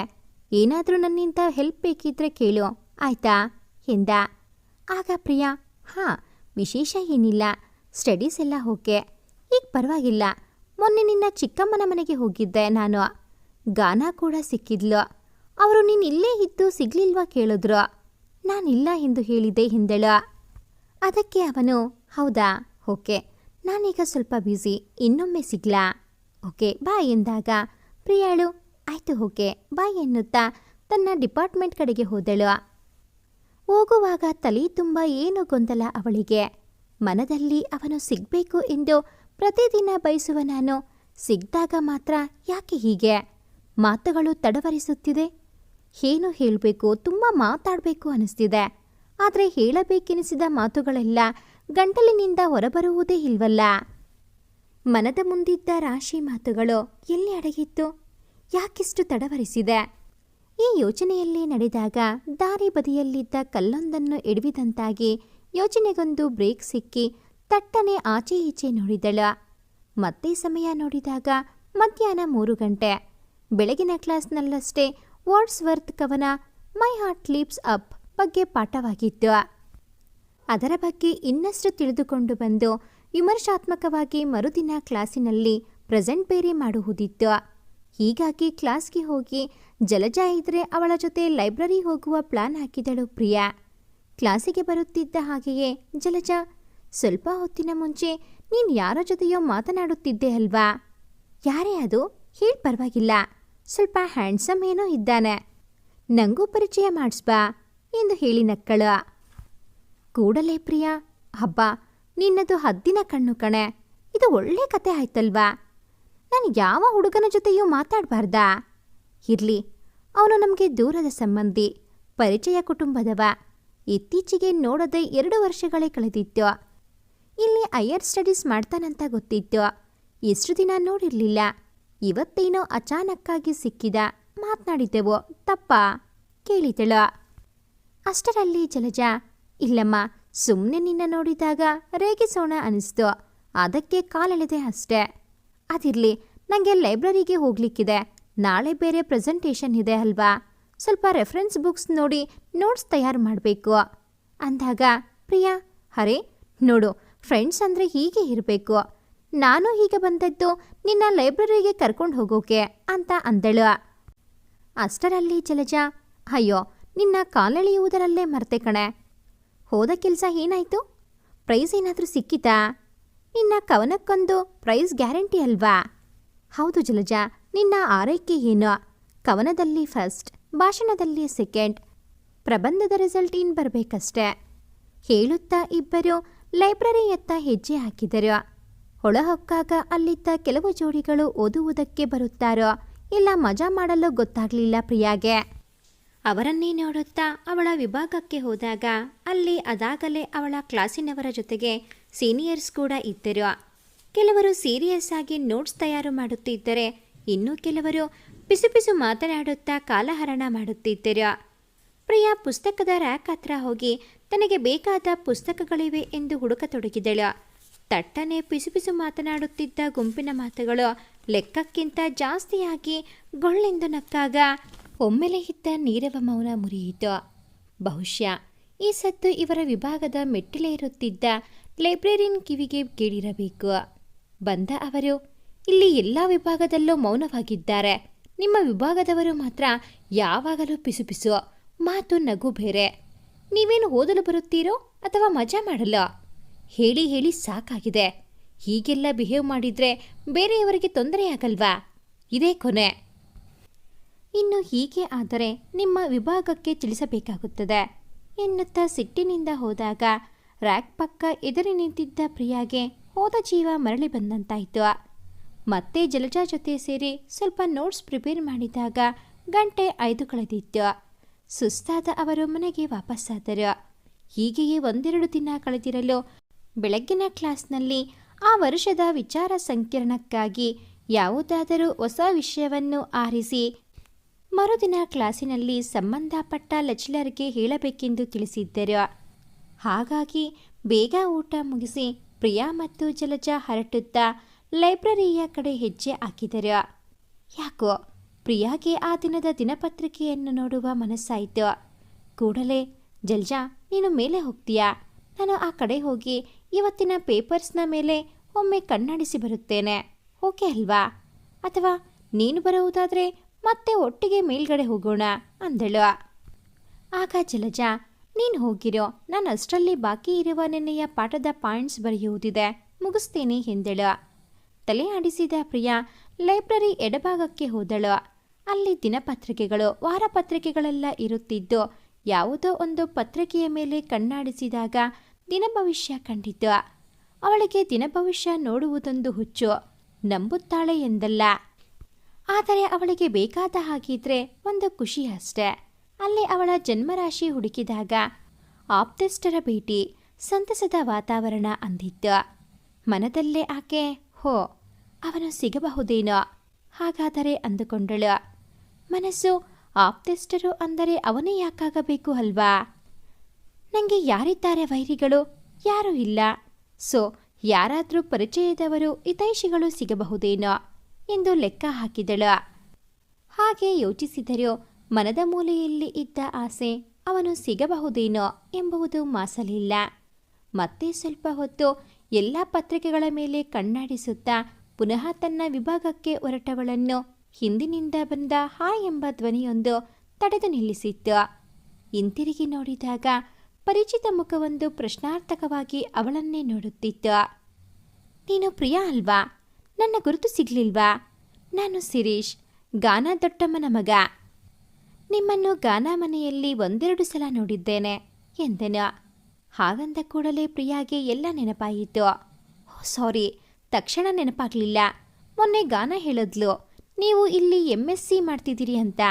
ಹಾಸ್ಟೆಲ್ನಲ್ಲಿ ಇದ್ದೀರಾ ಎಂದು ಕೇಳಿದಾಗ ಶಿರೀಷ್ ಹೌದು, ಹಾಸ್ಟೆಲ್, ಆದರೆ ವೀಕೆಂಡ್ ಚಿಕ್ಕಮ್ಮನ ಮನೆಗೆ ಹೋಗ್ತೇನೆ. ನಕುಲ್ ಗೊತ್ತಲ್ವಾ ನಿಮಗೆ? ಅದೇ ಇಲ್ಲಿ MCG mass communication and journalism ಡಿಪಾರ್ಟ್ಮೆಂಟಲ್ಲಿ ಹೈಯರ್ ಸ್ಟಡೀಸ್ ಮಾಡ್ತಿದ್ದಾನೆ. ಅವನು ನನ್ನ ಇನ್ನೊಬ್ಬ ಚಿಕ್ಕಮ್ಮನ ಮಗ ಎಂದು ಹೇಳಿದ. ಅವನ ಹೆಸರು ಕೇಳುತ್ತಿದ್ದಂತೆಯೇ ಪ್ರಿಯಾಗೆ ಸಂತೋಷ, ಆತಂಕ ಒಟ್ಟಿಗೆ ಆಯಿತು. ಆದರೂ ತನ್ನ ಮುಖದ ಭಾವನೆಗಳನ್ನು ಮುಚ್ಚಿಟ್ಟು ಆದಷ್ಟು ಸಹಜವಾಗಿ ಇರಲು ಪ್ರಯತ್ನಿಸಿ ಹೌದು ಗೊತ್ತು, 1-2 ದಿನಗಳ ಹಿಂದೆ ಸಿಕ್ಕಿದ್ದ, ಮಾತನಾಡಿದ್ದೆವು ಅಂದಳು. ಆಗ ಶಿರೀಷ್ ಹೌದಾ, ಹೋ ಮತ್ತೆ ಹೇಗಾಗ್ತದೆ ನಿಮಗೆ ಇಲ್ಲಿ? ನೀವು ಡೇ ಸ್ಕೂಲರ್ ಅಲ್ವಾ? ಮನೆ ತಲುಪಿದಾಗ ಲೇಟ್ ಆಗೋದಿಲ್ವಾ? ಯಾಕೆ ನೀವು ನೆಕ್ಸ್ಟ್ ಇಯರ್ ಹಾಸ್ಟೆಲ್ ಟ್ರೈ ಮಾಡಬಾರ್ದು? ಹೇಗೂ ವಾರ್ಡನ್ ನಿಮ್ಮದೇ ಡಿಪಾರ್ಟ್ಮೆಂಟ್ ಪ್ರೊಫೆಸರ್ ಅಲ್ವಾ? ಪರಿಚಯ ಚೆನ್ನಾಗಿಯೇ ಇರ್ತದೆ. ನೈಸ್ ಲೇಡಿ ಅಂತೆ. ಹತ್ತಿರದಲ್ಲಿರುವವರಿಗೆ ಸಿಗುವುದು ಕಷ್ಟ ಅಂತ ಎಲ್ಲ ಹೇಳ್ತಾರೆ. ಆದರೆ ಪ್ರಯತ್ನಿಸಿ ನೋಡುವುದರಲ್ಲಿ ತಪ್ಪೇನಿಲ್ಲ ಅಲ್ವಾ? ಹಾಸ್ಟೆಲ್ ಸಿಕ್ಕಿದ್ರೆ ಒಂದು ಅಡ್ವಾಂಟೇಜ್ ಏನಂದರೆ ಓದಲಿಕ್ಕೆ ತುಂಬ ಸಮಯ ಸಿಗುತ್ತೆ ಅಂದನು. ಅವನು ಹೇಳಿದ್ದೆಲ್ಲ ಕೇಳಿದ ಪ್ರಿಯಾ ಮನದಲ್ಲೇ ಇದು ಯೋಚಿಸಬೇಕಾದ ವಿಚಾರ ಅಂದುಕೊಂಡು ಆಯಿತು ನೋಡೋಣ, ಬರುವ ವರ್ಷಕ್ಕೆ ಮೇಡಮನ್ನು ಕೇಳ್ತೇನೆ. ನನ್ನ ಇಷ್ಟದ ಲೆಕ್ಚರರ್ ಅವರು ಏನಾದರೂ ಹೇಳಿ ಹಾಸ್ಟೆಲ್ ಸಿಗುವಂತಾದರೆ ನನ್ನಷ್ಟು ಲಕ್ಕಿ ಯಾರಿಲ್ಲ. ನನ್ನ ಕ್ಲೋಸ್ ಫ್ರೆಂಡ್ ಜಲಜಾಳ ಮನೆ ನನ್ನಷ್ಟು ಹತ್ತಿರ ಇಲ್ಲ. ನಮ್ಮ ಮನೆಯಿಂದಲೂ 45 ನಿಮಿಷಗಳ ದಾರಿ ಮತ್ತೂ ಇದೆ. ಅವಳು ಮನೆ ತಲುಪುವಾಗ ತುಂಬ ತಡ ಆಗುತ್ತದೆ ಅಂತೆ. ಅವಳಿಗೆ ಖಂಡಿತ ಸಿಗಬಹುದು. ಜೊತೆಗೆ ನಾನು ಸೇರಿಕೊಳ್ಳಲಾಗುತ್ತಾ ಅಂತ ನೋಡ್ತೇನೆ ಅನ್ನುತ್ತಾ ನಿಮ್ಮ ಸಜೆಷನ್ಗೆ ತುಂಬ ಥ್ಯಾಂಕ್ಸ್, ಇನ್ನೊಮ್ಮೆ ಹೀಗೆ ಸಿಗೋಣ ಬಾಯ್ ಎಂದು ನಕ್ಕಾಗ ಆತನು ನಕ್ಕು ವಿಶ್ ಮಾಡಿ ಅಲ್ಲಿಂದ ಹೋದನು. ಜಲಜಾ ಜೊತೆ ಇದರ ಕುರಿತು ಮಾತಾಡಬೇಕು ಅಂದ್ಕೊಂಡು ತನ್ನ ವಿಭಾಗಕ್ಕೆ ಬಂದ ಪ್ರಿಯಾಗೆ ಯಾರೋ ಅಪರಿಚಿತ ಹುಡುಗಿಯೊಡನೆ ಮಾತನಾಡುತ್ತಿದ್ದ ಜಲಜಾ ಕಂಡಳು. ಪ್ರಿಯಾಳ ನೋಡಿದೊಡನೆ ಜಲಜಾ ಆಕೆಯೊಡನೆ ಸ್ವರ್ಣ ನೋಡು, ಈಗ ಇವಳೇ ನನ್ನ ಬೆಸ್ಟ್ ಫ್ರೆಂಡ್ ಪ್ರಿಯಾ ಅಂತ. ಪ್ರಿಯಾ ನೋಡು, ಇವಳು ಸ್ವರ್ಣ ಅಂತ, ನನ್ನ ಡಿಗ್ರಿ ಕ್ಲಾಸ್ಮೇಟ್, ಹಿಸ್ಟ್ರಿ ಡಿಪಾರ್ಟ್ಮೆಂಟ್ನಲ್ಲಿದ್ದಾಳೆ ಅಂತ ಪರಿಚಯಿಸಿದಳು. ಆಗ ಪ್ರಿಯಾ ಹಲೋ, ಮೊನ್ನೆ ನೀವು ಹೋಗ್ತಿದ್ದಾಗ ಜಲಜಾ ಹೇಳಿದ್ಲು ನೀವು ಅವಳದೇ ಕ್ಲಾಸ್ ಅಂತ. ಎಷ್ಟು ದಿನ ಬೇಕಾಯಿತು ನೋಡಿ ನಿಮ್ಮನ್ನು ಭೇಟಿಯಾಗಲು. ಏನೋ ಆರೋಗ್ಯ ಸಮಸ್ಯೆಯಿಂದಾಗಿ 1 ವಾರ ಕಾಲೇಜಿಗೆ ಬಂದಿರಲಿಲ್ಲ. ಅದರ ಮೊದಲೊಮ್ಮೆ ಜಲಜಾ ಸಿಕ್ಕಾಗ ನಿಮ್ಮ ಬಗ್ಗೆ ಹೇಳಿದ್ಲು, ಆದರೆ ನೀವಿರಲಿಲ್ಲ. ಆಯಿತು, ನೀವೇನೋ ಕ್ಲಾಸ್ ವರ್ಕ್ ಮಾಡ್ತಿದ್ರಿ ಅಂತ ಕಾಣುತ್ತೆ, ಮುಂದುವರಿಸಿ, ಇನ್ನೊಮ್ಮೆ ಸಿಗೋಣ ಅನ್ನುತ್ತಾ ಸ್ವರ್ಣ ಹೊರಟಾಗ ಪ್ರಿಯಾ ಶಿರೀಷ್ ಹೇಳಿದ್ದ ವಿಷಯವನ್ನು ಜಲಜಾ ಜೊತೆ ಹೇಳಲು ಮರೆತಳು. ಮರುದಿನ ಎಂದಿನಂತೆ ಬಸ್ ನಿಲ್ದಾಣದಿಂದ ಕಾಲೇಜು ಕ್ಯಾಂಪಸ್ ಹೊಕ್ಕು ಅವರ ವಿಭಾಗಕ್ಕೆ ಹೋಗುವಾಗ ತಕ್ಷಣ ಅವನು ನೆನಪಾದ. ಒಮ್ಮೆ ಜಲಜಾಳ ಕಣ್ಣು ತಪ್ಪಿಸಿ ಎಲ್ಲಿಯಾದರೂ ಕಾಣಿಸ್ತಾನಾ ಎಂದು ನೋಡಿದಳು ಪ್ರಿಯಾ. ಕಾಣಿಸಲೇ ಇಲ್ಲ. ಆ ದಿನ ಕ್ಲಾಸ್ ಬೇರೆ ಬೇಗ ಇದ್ದಿದ್ದರಿಂದ ಹೆಚ್ಚು ಸಮಯ ವ್ಯರ್ಥ ಮಾಡದೆ ನೇರ ಕ್ಲಾಸ್ಗೆ ಹೋದರು. ಇನ್ನೇನು ಕ್ಲಾಸ್ ಬೇರೆ ಶುರುವಾಯಿತು. ಅವಳಿಷ್ಟದ ಪ್ರೊಫೆಸರ್, ಅವಳಿಷ್ಟದ ಸಬ್ಜೆಕ್ಟ್ ಬೇರೆ, ಚೆನ್ನಾಗಿ ಪಾಠ ಬೇರೆ ಮಾಡುತ್ತಿದ್ದರು. ಆದರೆ ಪ್ರಿಯಾಳ ಗಮನವೆಲ್ಲ ಪಕ್ಕದ ವಿಭಾಗದ ಕಡೆಗೆ ಸರನ್ನು ತಪ್ಪಿಸಿ ಆಗೊಮ್ಮೆ ಈಗೊಮ್ಮೆ ಪಕ್ಕದ ವಿಭಾಗದತ್ತ ದೃಷ್ಟಿ ಹಾಯಿಸಿದಳು. ಅವನು ಕಾಣಲಿಲ್ಲ. 1-2 ಬಾರಿ ನೋಡಿದರೂ ಫಲಿತಾಂಶ 0. ಆದರೆ 3ನೇ ಬಾರಿ ನೋಡಿದಾಗ ಅವನು ಆ ವಿಭಾಗದ ಕಟ್ಟಡದಿಂದ ಹೊರಬರುತ್ತಿದ್ದ. ಅವನನ್ನು ನೋಡುತ್ತಿದ್ದಂತೆಯೇ ಪ್ರಿಯಾ ಕ್ಲಾಸ್ ಆಗುವುದನ್ನು ಮರೆತು ಶೂನ್ಯದತ್ತ ದೃಷ್ಟಿ ಹಾಯಿಸಿ 2 ನಿಮಿಷ ಕಳೆದೇ ಹೋದಳು. ಗಮನಿಸಿದ ಪ್ರೊಫೆಸರ್ ಚಾಕ್ ಪೀಸನ್ನು ಪ್ರಿಯಾಗೆ ಎಸೆದು ಪ್ರಿಯಾ ಎಂದು ಕರೆದಾಗ ಬೆಚ್ಚಿ ಬಿದ್ದಳು. ಪೆಟ್ ಸ್ಟೂಡೆಂಟ್ ಬೇರೆ. ಪ್ರಿಯಾಗೆ ತಕ್ಷಣಕ್ಕೆ ಹೇಗೆ ಪ್ರತಿಕ್ರಿಯಿಸಬೇಕೆಂದು ಗೊತ್ತಾಗದೆ ಸರೆಂದಳು. ಏನಾಯ್ತು ಪ್ರಿಯಾ? ಏನಾದರೂ ಆರೋಗ್ಯ ಸಮಸ್ಯೆನಾ ಕೇಳಿದರು ಸರ್. ಪ್ರಿಯಾ ಹಾಗೇನಿಲ್ಲ ಸರ್ ಅಂದಾಗ ಅವರು ಅಷ್ಟಕ್ಕೆ ತೃಪ್ತಿ ಪಡದೆ ಪಾಠದ ಬಗ್ಗೆ ಪ್ರಶ್ನೆ ಕೇಳಿದರು. ಪ್ರಿಯಾ ಮೊದಲು ಅಳುಕಿದರೂ ತಡವರಿಸಿಯಾದರೂ ಉತ್ತರ ಹೇಳಿದಳು. ಆದರೆ ಕ್ಲಾಸ್ ಮುಗಿದು ಹೋಗುವಾಗ ಸ್ಟಾಫ್ ರೂಮ್ಗೆ ಬಂದು ತನ್ನನ್ನು ಕಾಣುವಂತೆ ಹೇಳಿ ಹೋದರು. ಊಟವಾದ ಬಳಿಕ ಸರ್ನನ್ನು ಕಾಣಲು ಅವರ ಚೇಂಬರ್ ಹೋದಾಗ ನಗುತ್ತಲೇ ಬಾ ಎಂದರು. ನಂತರ ಯಾಕೆ ನೀನು ಇತ್ತೀಚೆಗೆ ಕ್ಲಾಸ್ನಲ್ಲಿ ಎಲ್ಲೋ ಕಳೆದು ಹೋಗಿರುತ್ತಿ? ಪಾಠದಲ್ಲಿ ಕಾನ್ಸಂಟ್ರೇಷನ್ ಕಡಿಮೆಯಾಗಿದೆ. ಏನಾದರೂ ಸಮಸ್ಯೆಯೇ? ಪಾಠಗಳೆಲ್ಲ ಅರ್ಥ ಆಗ್ತಿದೆ ತಾನೇ? ಕನ್ನಡ ಮಾಧ್ಯಮದಲ್ಲಿ ಓದಿದವರಿಗೆ ಮೊದಲ ವರ್ಷ ಈ ಇಂಗ್ಲಿಷ್ ಲಿಟ್ರೇಚರ್ ಕಷ್ಟ ಆಗುವುದು ಸಹಜ. ಮತ್ತೆ ಸರಿ ಆಗ್ತದೆ. Don't worry. ನಾಳೆಯಿಂದ ಗಮನವೆಲ್ಲ ಪಾಠದ ಕಡೆಗೆ ಇರಬೇಕು. ಬರುವ ತಿಂಗಳಲ್ಲಿ ಇಂಟರ್ನಲ್ಸ್ ಇದೆ. ಅದರಲ್ಲಿ ಒಳ್ಳೆ ಮಾರ್ಕ್ಸ್ ಬಂದರೆ ಫೈನಲ್ ಎಕ್ಸಾಮ್ಸ್ಗೆ ಮಾರ್ಕ್ಸ್ ಆ್ಯಡ್ ಆಗ್ತದೆ. ಒಳ್ಳೆ ಪರ್ಸೆಂಟೇಜ್ ತೆಗಿಬೇಕು ನೀನು. ಅರ್ಥ ಆಯ್ತಲ್ವಾ? ಓಕೆ, ಯು ಕ್ಯಾನ್ ಗೋ ನಾವ್ ಎಂದರು. ಆಗ ಪ್ರಿಯಾ ಹಾಗೇನಿಲ್ಲ ಸರ್, ಇವತ್ತು ಸ್ವಲ್ಪ ತಲೆನೋವು ಇತ್ತು, ಹಾಗಾಗಿ ಯಾಕೋ ಪಾಠದ ಕಡೆ ಗಮನ ಕೊಡಲಾಗಲಿಲ್ಲ. ಖಂಡಿತ ಒಳ್ಳೆಯ ಮಾರ್ಕ್ಸ್ ಗಳಿಸಲು ಪ್ರಯತ್ನಿಸುವೆ. ಥ್ಯಾಂಕ್ ಯು ಸರ್ ಅನ್ನುತ್ತಾ ಹೊರಬಂದು ಬಿಗಿ ಹಿಡಿದ ಉಸಿರನ್ನು ಬಿಟ್ಟು ಸರಾಗವಾಗಿ ಉಸಿರಾಡಿದಳು. ಕ್ಲಾಸಿಗೆ ಹೋದಾಗ ಅದಾಗಲೇ ಅವಳನ್ನು ಕಾಣಲು ಕನ್ನಡ ವಿಭಾಗದ ಜಾಹ್ನವಿ ಬಂದಿದ್ದಳು. ಪ್ರಿಯಾಳನ್ನು ನೋಡಿದ ಅವಳು, ಹಲೋ ಪ್ರಿಯಾ, ನಮ್ಮ ಊರಿನಲ್ಲಿ ಮಹಿಳೆಯರೇ ನಡೆಸುವ ಕನ್ನಡ ಸಂಘ ಹೊಂದಿದೆ. ಅವರು ಪ್ರತಿ ತಿಂಗಳ ಕೊನೆಯಲ್ಲಿ ಅವರಿಗೆ ಅನುಕೂಲವಾಗುವ ಕಡೆ ಏನಾದರೊಂದು ಸಾಹಿತ್ಯಕ್ಕೆ ಸಂಬಂಧಿಸಿದ ಕಾರ್ಯಕ್ರಮವನ್ನು ನಡೆಸುತ್ತಾ ಇರುತ್ತಾರೆ. ಇವತ್ತು ಸಾಯಂಕಾಲ ನಮ್ಮ ಡಿಗ್ರಿ ಕಾಲೇಜಿನ ಪಕ್ಕದಲ್ಲೇ ಕವಿಗೋಷ್ಠಿ ಮತ್ತು ವಿಚಾರ ಸಂಕಿರಣಗಳಿವೆ. ಆದರೆ ಕವಿಗೋಷ್ಠಿಗೆ ಹೆಸರು ಕೊಟ್ಟವರಲ್ಲಿ ಇಬ್ಬರಿಗೆ ಬರಲಾಗುವುದಿಲ್ಲ ಅಂತೆ. ಸಂಘದ ಅಧ್ಯಕ್ಷರು ನಿನ್ನೆ ರಾತ್ರಿ ತಿಳಿಸಿದರು. ತಕ್ಷಣ ನಿನ್ನ ನೆನಪಾಯಿತು. ನೀನೊಂದು ಕವನವನ್ನು ವಾಚಿಸಬಹುದಾ? ನಾನು ಹೇಗೂ ಹೋಗ್ತಿದ್ದೇನೆ. ನೀನು ಬರುವುದಾದರೆ ಜೊತೆಗೆ ಹೋಗೋಣ. ಈಗ ಸಮಯ 1:30. ನಿನ್ನ ಊಟ ಆಗದಿದ್ದಲ್ಲಿ ಊಟ ಮಾಡಿ ರೆಡಿಯಾಗು. ಅಷ್ಟರೊಳಗೆ ನಾನು ನನ್ನ ಡಿಪಾರ್ಟ್ಮೆಂಟ್ ಹೋಗಿ ಊಟ ಮುಗಿಸಿ ಇಲ್ಲೇ ಬರುತ್ತೇನೆ. ಆಗಬಹುದಾ ಕೇಳಿದಳು. ಆಗ ಪ್ರಿಯಾ, ಹೋ ಹೌದಾ, ಆಯಿತು. ಸಿಗುವ ಅವಕಾಶವನ್ನು ಯಾಕೆ ತಪ್ಪಿಸಲಿ? ಜಲಜಾ ಕೂಡ ಜೊತೆ ಬರ್ತಾಳ ವಿಚಾರಿಸ್ತೇನೆ. ಅವಳು ಚಿಕ್ಕ ಪುಟ್ಟ ಕವನಗಳನ್ನು ಬರೀತಿರುತ್ತಾಳೆ. ಸಾಹಿತ್ಯದಲ್ಲಿ ಅಭಿರುಚಿ ಇದೆ ಎಂದು ಹೇಳುತ್ತಾ ಜಲಜಾ ಇದ್ದಲ್ಲಿಗೆ ಹೋಗಿ ವಿಷಯ ತಿಳಿಸಿ ಅವಳನ್ನು ಒಪ್ಪಿಸಿ, ಆಯಿತು ನೀನು ಇಲ್ಲಿಗೆ ಬಾ, ಒಟ್ಟಿಗೆ ಹೋಗೋಣ. 3:30ಕ್ಕೆ ಹೋದರೆ ಸಾಕಲ್ವಾ ಕೇಳಿದಳು ಪ್ರಿಯಾ. ಜಾಹ್ನವಿ ಹಾ ಸಾಕು ಎಂದು ಹೇಳಿ ಹೋದಳು. ನಂತರ 3:30ಕ್ಕೆ ಮೂವರು ಜೊತೆಯಾಗಿ ಯೂನಿವರ್ಸಿಟಿ ಬಸ್ ನಿಲ್ದಾಣಕ್ಕೆ ಬಂದಾಗ ಬಸ್ ಇನ್ನೂ ಬಂದಿರಲಿಲ್ಲ. ಅದು ಇದು ಹರಟೆ ಹೊಡೆಯುತ್ತಾ ನಿಂತ ಸ್ವಲ್ಪ ಸಮಯದಲ್ಲಿ ಬಸ್ ಬಂತು. ಇವರು ಬಸ್ ಹತ್ತಿ ಸೀಟ್ ಹುಡುಕುತ್ತಿರುವಾಗ ಜಲಜಾ, ಪ್ರಿಯಾ ನೋಡಲ್ಲಿ ನಿನ್ನ ಫ್ರೆಂಡ್ ಎಂದಳು. ಪ್ರಿಯಾ ಇನ್ನೇನು ಕುಳಿತುಕೊಳ್ಳಬೇಕೆಂದು ಯೋಚಿಸುತ್ತಾ ತಿರುಗಿದಳು. ಜಲಜಾಳ ಕೈ ಬಸ್ ನಿಲ್ದಾಣವನ್ನು ತೋರಿಸುತ್ತಿತ್ತು. ಹೌದು, ಅವನು ಅಲ್ಲಿ ನಿಂತಿದ್ದ. ಇವರು ಬಸ್ ಹತ್ತುವ ಆ ಕ್ಷಣದಲ್ಲಿ ಅವನು ಬಂದಿದ್ದ. ಪ್ರಿಯಾ ತಕ್ಷಣ ಏನು ಮಾಡಬೇಕೆಂದು ತೋಚದೆ ಅವನನ್ನೇ ನೋಡಿದಳು. ಅವನು ಅಷ್ಟೇ. ಅಷ್ಟರಲ್ಲಿ ಬಸ್ ಚಲಿಸಿತು. ಅವನು ಕೈ ಎತ್ತಿ ಬಾಯ್ ಎಂದು ಸನ್ನೆ ಮಾಡಿದ. ಇವಳು ಬಾಯ್ ಎನ್ನುತ್ತಾ ಅವನನ್ನೇ ತಿರುಗಿ ತಿರುಗಿ ನೋಡಿದಳು. ಅವನು ಅಷ್ಟೇ. ಜಾಹ್ನವಿ ಹಾಗೂ ಜಲಜಾಗೆ ಒಟ್ಟಿಗೆ ಸೀಟು ಸಿಕ್ಕಿತು. ಪ್ರಿಯಾ ಮಾತ್ರ ಅವರಿಂದ 2 ಸೀಟು ಮುಂದೆ ಇದ್ದಳು. 10 ನಿಮಿಷದ ಹಿಂದೆ ಕ್ಷಣಾರ್ಧದಲ್ಲಿ ನಡೆದ ಘಟನೆಯ ಸವಿನೆನಪು ಹಾಕುತ್ತಾ ಕನಸು ಕಾಣುತ್ತಾ ಆ ಖುಷಿಯನ್ನು ಸಿಕ್ಕಿದ ಏಕಾಂತದಲ್ಲಿ ಅನುಭವಿಸುತ್ತಿದ್ದಳು. ಅವಳಿಗೀಗ ಮಾತು ಬೇಡವಾಗಿತ್ತು. ಇಂದಿನ ಕಾರ್ಯಕ್ರಮದಲ್ಲಿ ಯಾವ ಕವನವನ್ನು ವಾಚಿಸಲಿ ಎಂಬ ಗೊಂದಲ ಇದೀಗ ದೂರವಾಗಿತ್ತು. ತನ್ನ ಪ್ರೀತಿಯ ಕವನವನ್ನೇ ವಾಚಿಸುವ ಧೈರ್ಯ ಬಂದಿತ್ತು. ಆ ಕ್ಷಣಕ್ಕೆ ಯಾರು ಏನೇ ಕೇಳಲಿ ಉತ್ತರ ಮತ್ತೆ ಯೋಚಿಸಿದರಾಯಿತು ಅಂದುಕೊಂಡಳು. 3/4 ಗಂಟೆಯ ಪ್ರಯಾಣ ಮುಗಿದು ಅವರು ಇಳಿಯಬೇಕಾದ ಸ್ಥಳ ಬಂದಾಗ ಮತ್ತೆ ಒಟ್ಟಾದರು. ಅಲ್ಲಿಂದ ಕಾರ್ಯಕ್ರಮ ನಡೆಯುವ ಸಭಾಂಗಣಕ್ಕೆ ರಿಕ್ಷಾದಲ್ಲಿ ತಲುಪಿದಾಗ ಕಾರ್ಯಕ್ರಮ ಶುರುವಾಗಲು ಸಕಲ ಸಿದ್ಧತೆಗಳಾಗುತ್ತಿದ್ದವು. ಜಾಹ್ನವಿ ಆ ಸಂಘದ ಸದಸ್ಯೆಯಾದ್ದರಿಂದ ತುಂಬ ಉತ್ಸಾಹದಿಂದ ಎಲ್ಲ ತಯಾರಿಯಲ್ಲಿ ತನ್ನ ಕೈಲಾದ ಸಹಾಯವನ್ನು ಮಾಡುತ್ತಿದ್ದಳು. ಸುಮಾರು 20 ನಿಮಿಷಗಳ ನಂತರ ಬಂದವರಿಗೆ ಟೀ ಕಾಫಿ ಲಘು ಉಪಹಾರವಾದ ಮೇಲೆ ಕಾರ್ಯಕ್ರಮ ಶುರುವಾಯಿತು. ಕೆಲವು ಉಪನ್ಯಾಸಗಳ ನಂತರ ಕವಿಗೋಷ್ಠಿ ಪ್ರಾರಂಭವಾಯಿತು. ಎಲ್ಲರೂ ತಮ್ಮ ತಮ್ಮ ಕವನಗಳನ್ನು ವಾಚಿಸಿದರು. ಇದರಲ್ಲಿ ಆಯ್ಕೆಯ ಸ್ವಾತಂತ್ರ್ಯ ಎಲ್ಲರಿಗೂ ಇತ್ತು. ಹಾಗಾಗಿ ಪ್ರಿಯಾ ತನ್ನಿಷ್ಟದ ಪ್ರೀತಿ ಮತ್ತು ಸ್ಫೂರ್ತಿ ಎಂಬ 2 ಹನಿಗವನಗಳನ್ನು ವಾಚಿಸಲು ಪ್ರಾರಂಭಿಸಿದಳು. ನೀನಿದ್ದರೆ ನನಗೆ ಕಾಮನಬಿಲ್ಲು, ಬಣ್ಣಗಳ ಸುರಿಮಳೆ, ಭಾವನೆಗಳ ಹೂಮಳೆ. ಅಲ್ಲಿ ಒಲವಿದೆ, ನಗುವಿದೆ, ಬದುಕಿನ ಹೊಸ ಆಸೆಗಳ ಹೆಜ್ಜೆಗಳಿಗೆ ಗೆಜ್ಜೆ ಕಟ್ಟುವ ಕನಸುಗಳಿವೆ. ನವರತ್ನಗಳ ತೇರು ನಮಗಾಗಿ ಕಾದಿದೆ. ಮನಸ್ಸಲ್ಲೂ ನೀನೇ ತುಂಬಿರುವೆ, ಕನಸಲ್ಲೂ ನೀನೇ ಬರುವೆ. ನಿನ್ನ ಒಲವೇ ನನಗಾಸರೆ, ಬದುಕೆಲ್ಲ ಸವಿಸಕ್ಕರೆ, ಬರಹಕ್ಕೆಲ್ಲ ನೀನೇ ಸ್ಫೂರ್ತಿ. ಸೆಳೆ ಹೇಳುವೆನೆಂದು ಮನಸಾರೆ.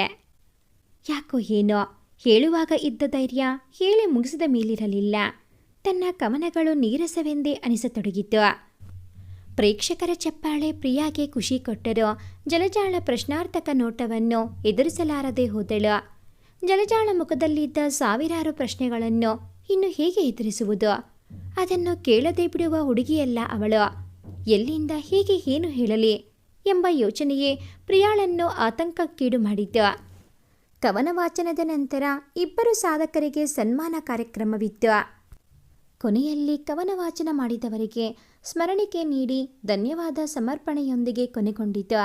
ಆದರೆ ಪ್ರಿಯಾಗೆ ಇದೆಲ್ಲ ಇನ್ನೂ ಎಲ್ಲ ಆರಂಭವೇನು ಎಂದು ಅನಿಸತೊಡಗಿತ್ತು.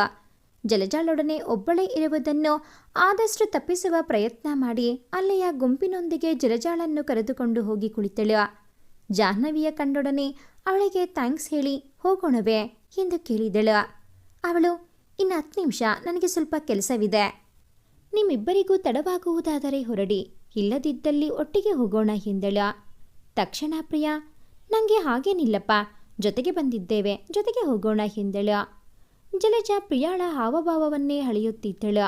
ಅಲ್ಲದೆ ಮನದಲ್ಲಿ ಈ ಹುಡುಗಿ ತನ್ನಿಂದ ಏನೋ ಮುಚ್ಚಿಡುತ್ತಿದ್ದಾಳೆ ಅಂದುಕೊಂಡಳು. ಮುಗುಳ್ನಗೆಯೊಂದು ಅವಳ ಮುಖದ ಮೇಲೆ ಹಾಯ್ದು ಹೋಯಿತು. ಸ್ವಲ್ಪ ಸಮಯದ ನಂತರ ಜಾಹ್ನವಿಯೊಟ್ಟಿಗೆ ಇಬ್ಬರು ರಿಕ್ಷಾದಲ್ಲಿ ಬಸ್ ಸ್ಟ್ಯಾಂಡಿಗೆ ಹೋಗಿ ಅವರವರ ಮನೆಗೆ ವಾಪಸ್ಸಾದರು.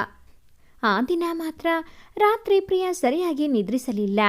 ಮರುದಿನ ಜಲಜಾಳನ್ನು ಎದುರಿಸುವುದೇ ಆಕೆಯ ಸಮಸ್ಯೆಯಾಗಿತ್ತು. ಹಾಗೂ ಈಗೂ ಆತಂಕದಲ್ಲಿ ರಾತ್ರಿ ಕಳೆದು ಮರುದಿನ ಎಂದಿನಂತೆ ಅವಳು ಮನೆಯಿಂದ ಹೊರಟು ಯೂನಿವರ್ಸಿಟಿಗೆ ಹೋಗುವ ಬಸ್ ನಿಲ್ದಾಣಕ್ಕೆ ಬಂದಳು. ಅಲ್ಲಿ ಅದಾಗಲೇ ಬಸ್ ನಿಂತಿತ್ತು. ಅಷ್ಟರೊಳಗೆ ಜಲಜಾ ಕೂಡ ಬಂದಳು. ಅದು ಸ್ಟಾರ್ಟಿಂಗ್ ಪಾಯಿಂಟ್ ಆದ ಕಾರಣ ಬಸ್ ಖಾಲಿ ಇರುತ್ತಿತ್ತು. ಎಂದಿನಂತೆ ಇಬ್ಬರು ಜೊತೆಯಾಗಿ ಕುಳಿತರು. ಜಲಜಾ ಪ್ರಿಯಾಳನ್ನು ನೋಡಿ, ಮತ್ತೆ ಏನು ಸಮಾಚಾರ ಕೇಳಿದಳು. ಅದೇನು ಹಾಗೆ ಕೇಳ್ತೀಯ? ಸಮಾಚಾರ ಏನಿಲ್ಲ ಅಂದಳು ಪ್ರಿಯಾ. ಕೂಡಲೇ ಜಲಜಾ, ನೀನು ಯಾಕೋ ನನ್ನ ಅವಾಯ್ಡ್ ಮಾಡುವ ಹಾಗಿದೆ. ಇರಲಿ, ನಿನ್ನ ನೆನ್ನೆಯ ಕವನ ಚೆನ್ನಾಗಿತ್ತು. ಹಾಗೆ ಏನೋ ಗೀಚಿತ್ತು ಅಷ್ಟೇ ಜಲಜಾ. ಹೌದಾ? ನನಗೆ ಹಾಗೆ ಅನ್ನಿಸಿಲ್ಲ. ನೀನು ಕವನ ಓದಿ ಹೇಳುವಾಗ ನಿನ್ನ ಕಣ್ಣಿನಲ್ಲಿದ್ದ ಪ್ರೀತಿ ನಿರೀಕ್ಷೆ ಅರ್ಥವಾಗುತ್ತಿತ್ತು ಅಂದಳು. ಆಗ ಪ್ರಿಯಾ, ಇಲ್ಲಪ್ಪ, ಪ್ರೀತಿಯೂ ಇಲ್ಲ, ಮಣ್ಣು ಮಸಿಯೂ ಇಲ್ಲ ಅಂದಳು. ಆಗ ಜಲಜಾ, ಪ್ರಿಯಾ ನಿಜವಾಗಿಯೂ ನೋಡಿಲಿ, ನನ್ನ ಮುಖ ನೋಡಿ ಹೇಳು, ನಂಬುತ್ತೇನೆ. ಹಾಗೆ ಎಲ್ಲೋ ನೋಡಿ ಹೇಳಬೇಡ. ನೀನು ಏನೋ ನನ್ನಿಂದ ಮುಚ್ಚಿಡ್ತಿದೀಯಾ. ನೀನು ಎಲ್ಲ ಹೇಳಿದ್ರೆ ನನ್ನಿಂದಾದ ಸಹಾಯ ನಾನು ಮಾಡಬಹುದು. ಈಗ ಅವಳನ್ನೇ ನೋಡಿದ ಪ್ರಿಯಾ ಮನದಲ್ಲಿ, ಇನ್ನಿವಳಿಂದ ಬಿಡುಗಡೆ ಸಾಧ್ಯವಿಲ್ಲ. ನನ್ನ ಮನದ ಆಂದೋಲನ ಯಾವಾಗಲಾದರೂ ಗೊತ್ತಾಗಲೇಬೇಕಲ್ಲ ಅಂದುಕೊಂಡಳು. ಜಲಜಾ ಅಷ್ಟಕ್ಕೆ ಬಿಡದೆ, ಯಾರೇ ಆ ಹುಡುಗ? ನಿನ್ನ ರಿಲೇಟಿವಾ ಆರ್ ಕ್ಲಾಸ್ಮೇಟ್? ಎಲ್ಲಿದ್ದಾನೆ? ಏನು ಮಾಡುತ್ತಾನೆ? ಪ್ಲೀಸ್ ಹೇಳೇ ಎಂದಳು. ಆಗ ಪ್ರಿಯಾ, ಹೌದು, ಒಂದು ರೀತಿಯಲ್ಲಿ ಸಂಬಂಧವೇ, ಆದರೆ ಸಂಬಂಧಕ್ಕಿಂತ ಬಂಧವೇ ಜಾಸ್ತಿಯಾಗಿದೆ. ಇದ್ದಾನೆ, ಮನಸ್ಸಿಗೆ ಹತ್ತಿರವಾಗಿ ಅಂದಳು. ಕೂಡಲೇ ಜಲಜಾ, ಅಯ್ಯೋ, ಒಗಟಾಗಿ ಮಾತನಾಡಬೇಡುವೆ, ಸರಿ ಅರ್ಥವಾಗುವ ಹಾಗೆ ಹೇಳು ಪ್ಲೀಸ್ ಎಂದಳು. ಅಷ್ಟರಲ್ಲಿ ಬಸ್ಸು ಅವರ ಕಾಲೇಜಿನ ಅರ್ಧ ದಾರಿ ಕ್ರಮಿಸಿತ್ತು. ಮತ್ತೆ ಸ್ವಲ್ಪ ಹೊತ್ತಿನಲ್ಲೇ ತಲುಪಿದಾಗ ಜೊತೆಯಾದ ಹಲವು ಸ್ನೇಹಿತರಿಂದ ಮಾತು ಅರ್ಧಕ್ಕೆ ನಿಂತಿತ್ತು. ಮತ್ತೆ ಎಂದಿನಂತೆ ಕ್ಲಾಸು ಆರಂಭವಾಯಿತು. ಸ್ವಲ್ಪ ಸಮಯ ಕ್ಲಾಸ್ ಮಾಡಿದ ಸರ್ 10 ನಿಮಿಷ ಏನೋ ಪ್ರಶ್ನೆಗಳನ್ನು ಕೊಟ್ಟು ಮುಂದಿನ ತರಗತಿಗೆ ಪ್ರಿಪೇರ್ ಆಗಿ ಬರಲು ಹೇಳಿದರು. ಅಷ್ಟರಲ್ಲಿ ಜಲಜಾ ಸರ್ ಕಣ್ತಪ್ಪಿಸಿ ಪ್ರಿಯಾಳೊಡನೆ ಮೆಲ್ಲನೆ ಹುಡುಗನ ಬಗ್ಗೆ ಕೇಳಿ ಸತಾಯಿಸತೊಡಗಿದಳು. ಪ್ರಿಯಾಗೆ ತಕ್ಷಣ ಏನು ಹೇಳಬೇಕೆಂದೇ ತಿಳಿಯಲಿಲ್ಲ. ಕಣ್ಣು ಮುಚ್ಚಿ 5 ನಿಮಿಷ ಯೋಚಿಸಿದಾಗ ಒಂದು ಪ್ಲಾನ್ ಹೊಳೆಯಿತು. ಕೂಡಲೇ ಒಂದು ನೋಟ್ಬುಕ್ನಿಂದ ಸಣ್ಣ ಪೇಪರ್ ಅರಿದು ಅದರಲ್ಲಿ, ನದಿಯಲ್ಲುಂಟು ಸಾಗರದಲ್ಲಿಲ್ಲ, ಕುಬೇರನಲ್ಲುಂಟು ಬಡವನಲ್ಲಿಲ್ಲ, ಲತೆಯಲ್ಲುಂಟು, ಮರದಲ್ಲಿಲ್ಲ. ಏನು? ಉತ್ತರದಲ್ಲಿ ಅಡಗಿದೆ. ನೀನೇ ಕಂಡು ಹಿಡಿಯಲ್ವಾ ಎಂದು ಸರಸರನೆ ಬರೆದು ಜಲಜಾಳ ಕೈಗೆ ಕೊಟ್ಟಳು. ಜಲಜ ಆ ಚೀಟಿಯನ್ನು ನೋಡಿ ಏನು ಎಂದು ಸನ್ನೆ ಮಾಡಿದಳು. ಅದಕ್ಕೆ ಪ್ರಿಯಾ, ಅದೇ ಯಾರು ಯಾರು ಎಂದು ಕೇಳಿ ನನ್ನ ತಲೆ ತಿನ್ನುತ್ತಿದೆಯಲ್ವಾ, ಅದಕ್ಕೆ ಉತ್ತರ ಎಂದಳು. ಇದು ಉತ್ತರವೇ? ಪ್ರಶ್ನೆಯ ಆಗಿದೆ. ಇದು ಪ್ರಶ್ನೆ ಆದರೂ ಉತ್ತರ ಇದರಲ್ಲೇ ಅಡಗಿದೆ. ಅಷ್ಟು ಕ್ಯೂರಿಯಾಸಿಟಿ ಇರುವವರು ಕಂಡು ಹಿಡಿಯಬೇಕಪ್ಪ ಅಂದಳು. ಆಗ ಜಲಜ, ಆಯಿತು, ಪ್ರಯತ್ನ ಮಾಡ್ತೇನೆ. ಆದರೆ ಏನಿದ್ರೂ ಸಣ್ಣ ಹಿಂಟ್ಸ್ ಬೇಕಪ್ಪ. ಹುಡುಗ ಎಲ್ಲಿ, ಎತ್ತ, ಏನು ಮಾಡ್ತಾ ಇದ್ದಾನೆ, ಓದ್ತಿದ್ದಾನಾ ಅಥವಾ ಏನಾದರೂ ದೊಡ್ಡ ಕೆಲಸದಲ್ಲಿದ್ದಾನಾ, ಎಕ್ಸೆಟ್ರಾ ಎಕ್ಸೆಟ್ರಾ. ಸಾಕು ಪ್ರಶ್ನೆಗಳು. ಎಷ್ಟು ಪ್ರಶ್ನೆ ಕೇಳ್ತಿ ಮಾರಾಯ್ತಿ. ಒಂದೇ ಒಂದು ಹಿಂಟ್ ಕೊಡ್ತೇನೆ, ಇದೇ ಕಾಲೇಜು ಅಷ್ಟೇ. ಇನ್ನೇನು ಹೇಳಲ್ಲ. ಬೇಕಾದರೆ ಕಂಡು ಹಿಡಿ, ನನ್ನನ್ನು ಕಾಡಬೇಡ ಹುಡುಗಿ, ಮಾತು ಸಾಕು ಎಂದು ನಗುತ್ತಾ ಹೋದಳು. ಮರುದಿನ ಜಲಜ ಎಂದಿನಂತಿರಲಿಲ್ಲ. ಪ್ರಿಯಾ ಹೇಳಿದ ಒಗಟನ್ನೇ ತಲೆ ತುಂಬ ತುಂಬಿಕೊಂಡು ಕಂಡು ಹಿಡಿಯಲೇಬೇಕೆಂಬ ಶಪಥ ಮಾಡಿದಂತೆ ಕಾಣುತ್ತಿತ್ತು. ಹಾಗೆಯೇ ಮನದಲ್ಲಿ ಇದೇ ಕಾಲೇಜು ಅಂದಿದ್ದಾಳೆ. ಒಗಟು ಬಿಡಿಸುವ ತಲೆನೋವು ಬೇಡ. ನಾಳೆಯಿಂದ ಪ್ರಿಯಾ ಯಾರ ಜೊತೆ ಮಾತನಾಡುತ್ತಾಳೆ ಎಂದು ವಾಚ್ ಮಾಡಬೇಕು, ಆಮೇಲೆ ಕಂಡು ಹಿಡಿಯಬಹುದು ಅಂದುಕೊಂಡಳು. ಮರುದಿನ ಎಂದಿನಂತೆ ಕಾಲೇಜ್ ಬರುವಾಗ ಬಸ್ನಲ್ಲಿ ಪ್ರಿಯಾಳನ್ನು ನೋಡಿದ ಕೂಡಲೇ ನಾನೊಂದು ಗೆಸ್ ಮಾಡಿದ್ದೇನೆ ಎನ್ನುತ್ತಾ, ಇಸ್ ಇಟ್ ಶರತ್ ಕೇಳಿದಳು. ಪ್ರಿಯಾಗೆ ನಗು ತಡೆಯಲಾಗಲಿಲ್ಲ. ಪಕಪಕನೆ ನಕ್ಕಳು. ನಗುತ್ತಲೇ, ಯಾಕೆ ಈ ಅನುಮಾನ ಬಂತು? ಶರತ್ ನನಗೆ ಇಲ್ಲಿ ಬಂದ ಮೇಲೆ ಪರಿಚಯವಷ್ಟೇ, ಅದು ರಮ್ಯಾಳ ಮೂಲಕ ಅಂದಳು. ರಮ್ಯಾ ಅವಳ ವಾಕ್ಮೇಟ್ ಮತ್ತು ಬಸ್ಮೇಟ್. ಅಂದರೆ ಅವರಿಬ್ಬರು ಮನೆಯ ಪಕ್ಕದ ಬಸ್ ಸ್ಟ್ಯಾಂಡ್ನಲ್ಲೊಮ್ಮೆ ಭೇಟಿ.